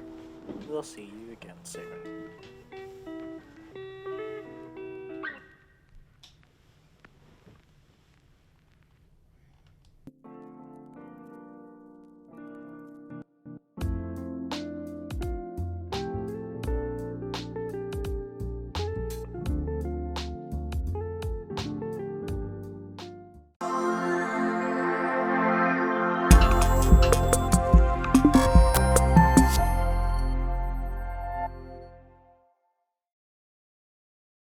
Hello, welcome to our exclusive DIY, and today we're going to focus on the Glitter Chateau.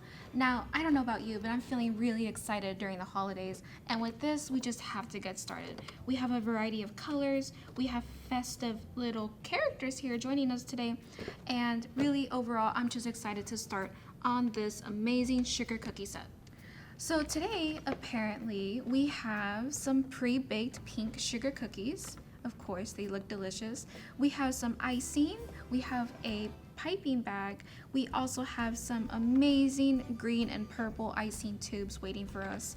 We have some candy beads, gumdrops, sugar, and of course, our adorable little characters from below. Now, I don't know about you, but I think it's about time for unboxing.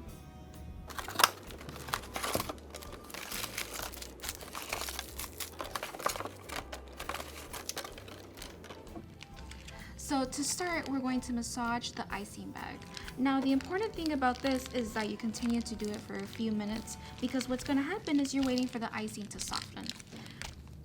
For the next part, we're going to focus on arranging the little house itself. Now, they did a well done job for packaging this, but I think we're going to take it even further with our extra steps of decorating later in the kit.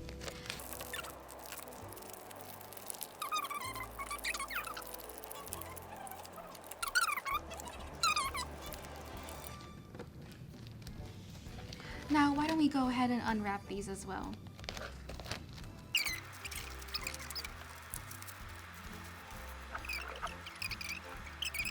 Now, we're going to start with the front of the house. First, we're going to make sure that we're aligned on the edges of the cookie in order to make our beautiful frosting lines.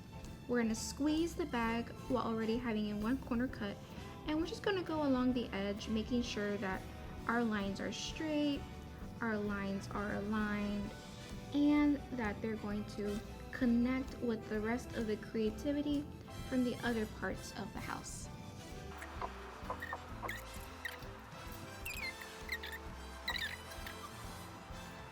Now, one of the fun details to include is the edges of the windows. Really, these allow for you to be extra creative. You can add color, you can add whatever you would like. But I'm really focusing right now on using the icing because I feel like white and pink will add that tone to pop.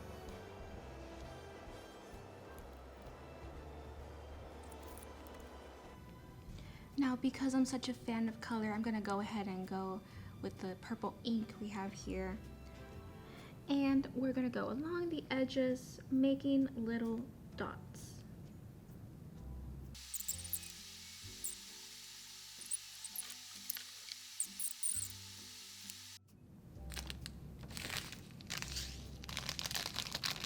And now we're going to add a little bit of shimmer to the rest of the house in the front.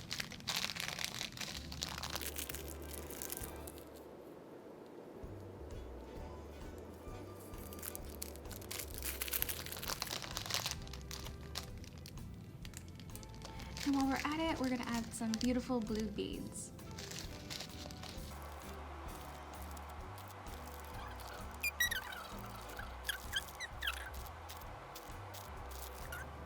And now this is our beautiful progress. We can see here we have different colors, different coordination, and I can just tell our little friends here living in the box are gonna love it.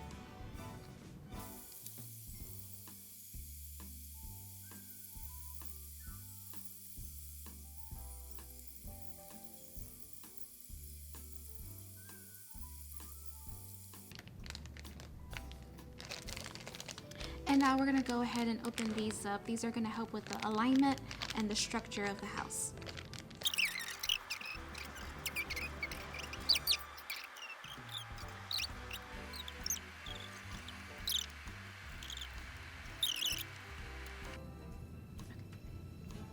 Once you have both portions aligned, you're going to want to fill the edges with icing. This is basically going to help you sustain the shape and also provide extra support from one piece to another.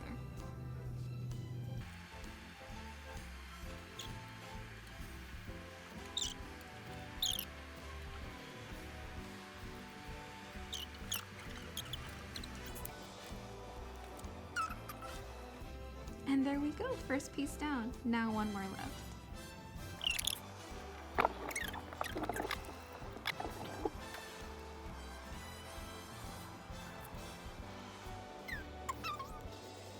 And now I've put the last roof piece. So now it should be ready and constructed. So now you just put the last finishing touches and you can dig right in.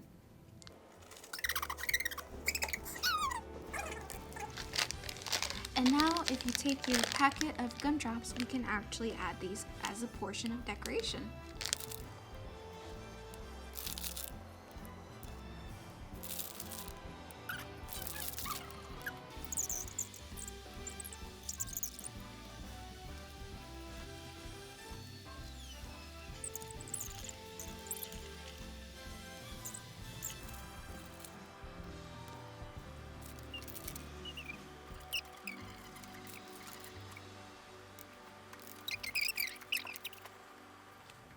And now we have our finished house.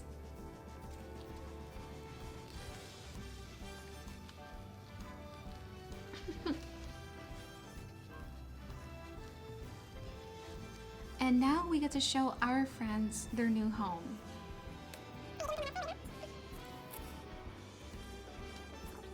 And now we have our happy new friends and their home. Thank you so much for joining us. I really hope you enjoyed this DIY. And now, time for me to enjoy myself.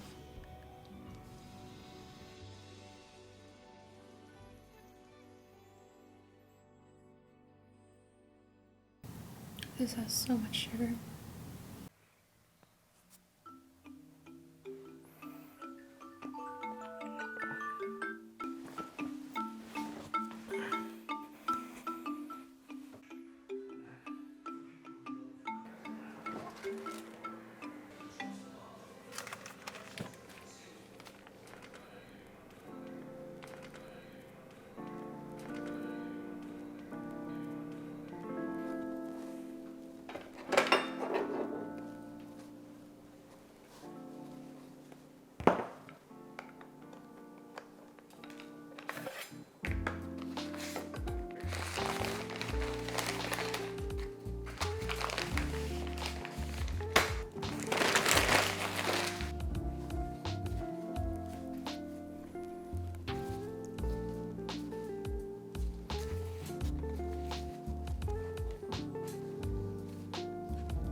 Cook normal? Okay.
I've seen you around past couple of days.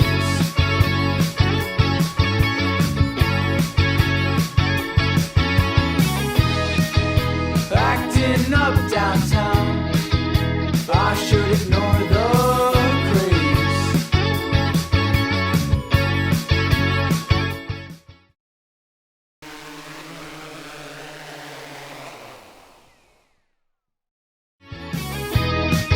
Staring at you now, right in front of me. Should be turning you down. It's not like it's easy.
got something to say.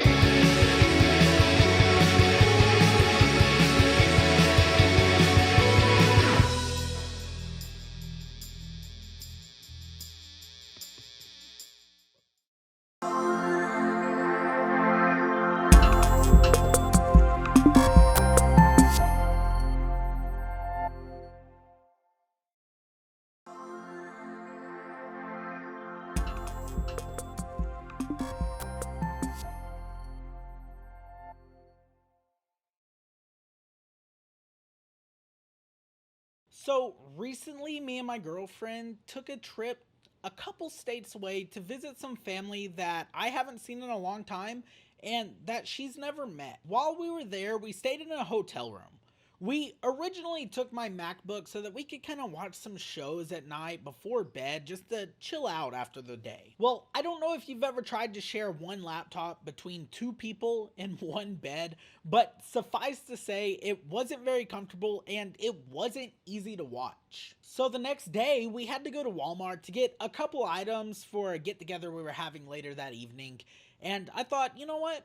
Why not grab a cheap streaming device? That way tonight we can just watch from the hotel TV and it'll be a lot more comfortable. When we found the tech section, I saw this little guy and it kind of surprised me.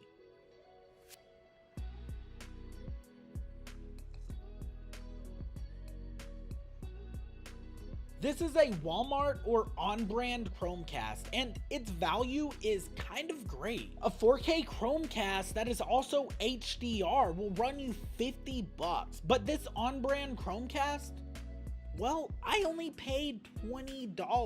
That's a crazy change. The purchase almost felt something like this. Hey, how's it going, man? Hey man, what's up? Yeah, I heard you sold like streaming players. Is that true? Yeah, streaming players? I've got streaming players. Like a Chromecast, I've got a Roku, Fire Stick. What are you looking for? Yeah, so I was looking for like a Chromecast or something like that. Yeah, so a Chromecast is like $50 for the 4K model, $50. Ooh, $50? That sounds like a lot. Do you have like a off-brand or something like that? Yeah, I've got something cheaper, I guess. I don't really sell it to everybody, but it's not really an off-brand though. It's more of an on-brand. Hey guys, how's it going? My name's Grayson, and unfortunately this on streaming player did not work in my hotel room. I'm not sure if all 3 HDMI ports on the hotel room TV were broken or if they had it locked down somehow where you couldn't put anything into it, but I just could not get it to work. With that being said, when I got home, I tried it on my TV here above my setup and it worked flawlessly. So for less than half the price of an actual 4K Chromecast, what do you get out of this Walmart brand streaming player? And what doesn't it do? Well, for starters, both have 8 gigs of storage and 2 gigs of RAM, which is kind of surprising because that's the first place I would expect them to begin to cut costs. Both of these are quad-core processors, with the Walmart brand one using what is listed as an A35 processor, and the Chromecast using an A53. They almost sound like budget Samsung phones, but no, they're the quad-core processors. So what does that mean? Well, I'm not 100% sure on the exact numbers because I have no way to test that. But if I had to wager a guess, I would say that the 4K Chromecast is a little bit better at upscaling content to 4K and probably has a little bit better image definition, and it's a little faster when going through all of the pages. I would also typically expect the Walmart version to be a little bit slower when going through all the pages and apps compared to the 4K Chromecast, as this is something you can even notice when you're using different Roku sticks. If you have the cheaper HD ones, they're usually a lot slower in operation versus the 4K stick or even the Ultra. But during the first few weeks of using this device, I actually haven't experienced any slowdowns. It's been super quick and super responsive. I've actually enjoyed using it. The only issue I've had with this device is that once or twice when I'd power my TV on to watch it, it wouldn't play any sound. I would have to turn my TV off and turn it back on to get sound to play. With that being said, I haven't had that issue since, so I think they updated it and fixed that. But with that being said as well, I've never really ran into an issue with this on my TV, so I do believe it was definitely the device, but as I stated, it's no longer there. But I will say, one thing that I really love about this device is the remote. I think it's a huge improvement over the standard Chromecast remote. I actually really love it. Now, don't get me wrong, the Chromecast remote isn't bad by any means, but the ON Chromecast remote has 4 quick select options on the top for your apps, and it actually moves the volume buttons from the side to the very top of the remote, which is a little bit more of a classic design. It also has a channel up and a channel down button, which I could not find any use for, especially considering it's a streaming remote, but maybe on like YouTube TV or Sling it might actually work, the channel up, channel down.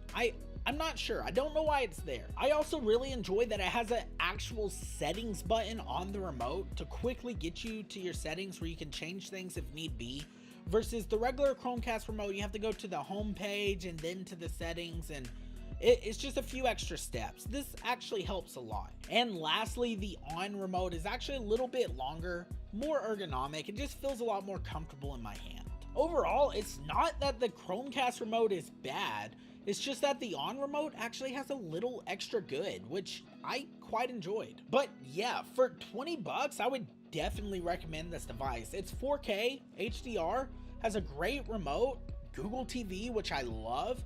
I had 0 issues with it. It's fast, it's responsive, not even a little bit slow. I really like this, and I still have it hooked up to my TV. I don't know that I'm going back to the Chromecast, even though they're very similar in operation, but I like the remote that much, and it's not been a huge difference. I also think I'm probably going to pick up a few of these this year as Christmas gifts. I think it's a good little stocking stuffer. I definitely recommend it for $20. But let me know down below, would you consider using this device? And if not, what do you use? Is it an Apple TV, a Roku, Nvidia Shield, or maybe a Chromecast yourself? Maybe you're a Fire Stick person. I don't know, but I want to talk with you guys, so let me know down below. Thank you guys very kindly for watching. My name was Grayson, and this has been Tech with Me.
The 2016 Honda Civic has styling and daring looks.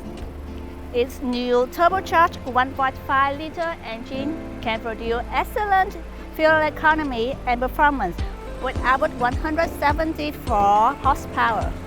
It comes with all the safety standards: stability control, anti-lock disc brakes, front side airbag, side curtain airbag, rear view camera, right blind spot camera, and the Honda Link system. The cabin is spacious with premium materials and technology-rich interior, making the drive very comfortable and quiet inside even at speed. It's equipped with a 7-inch touchscreen display, Apple CarPlay, Android Auto, Bluetooth connectivity, USB ports, and a premium audio system. It also had a lot of space in the trunk to store all your gear.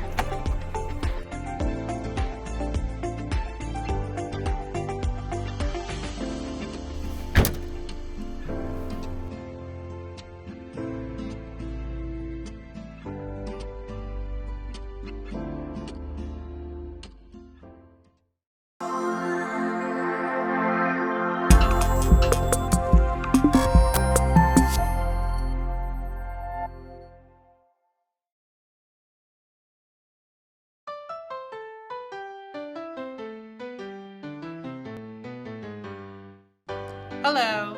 I'm going to show you how to make a origami paper crane. I'm going to use highlighters to emphasize and illustrate every crease, so it'll be easier for people new to origami.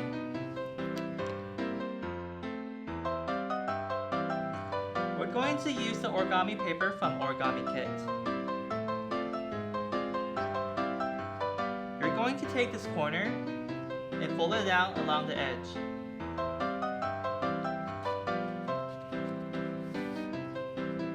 You're going to do it again on the opposite edge.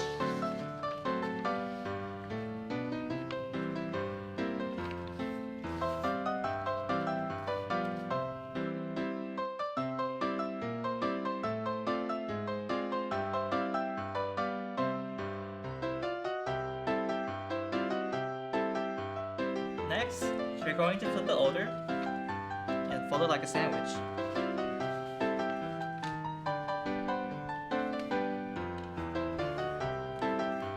Fold it on the opposite side too.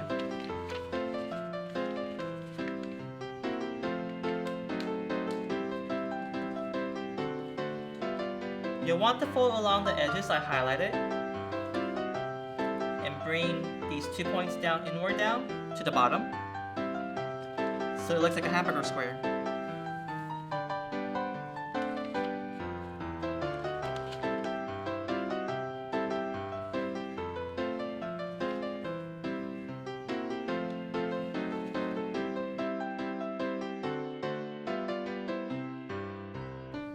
Next, you're going to take this corner right here on the edge and fold it in where the center crease is at.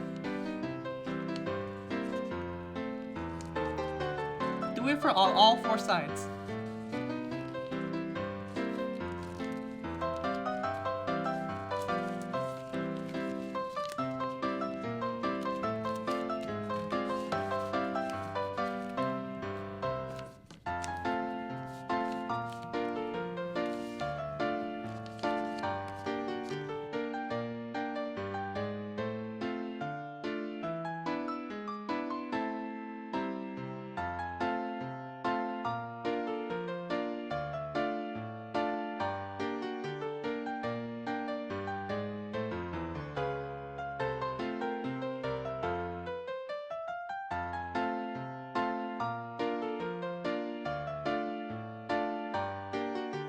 Then what you want to do is take this bottom flap and push it up.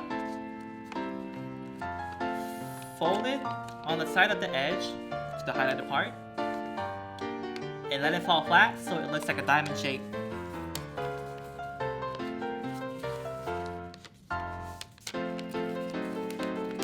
Do it on the back side too.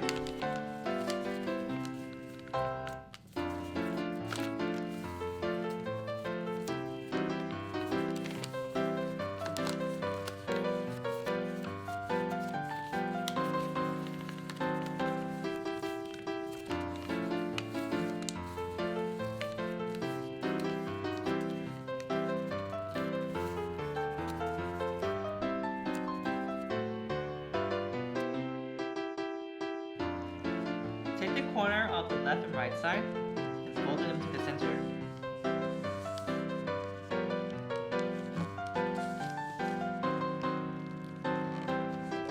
Repeat the step for the back side.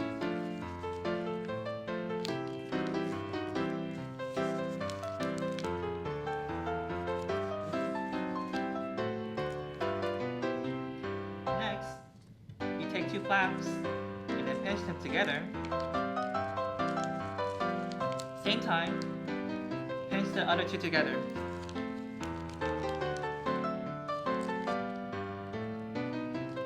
From there, fold up the bottom part of both sides.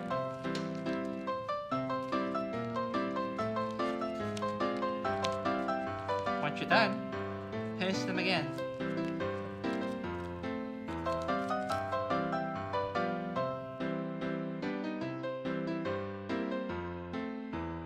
Next, drag the edge out a little for both sides.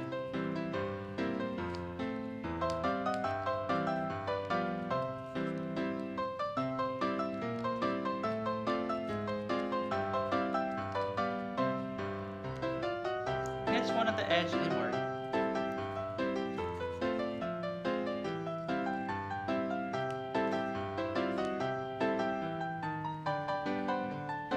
That's going to be your head and tail. Now, hold the side of the wings.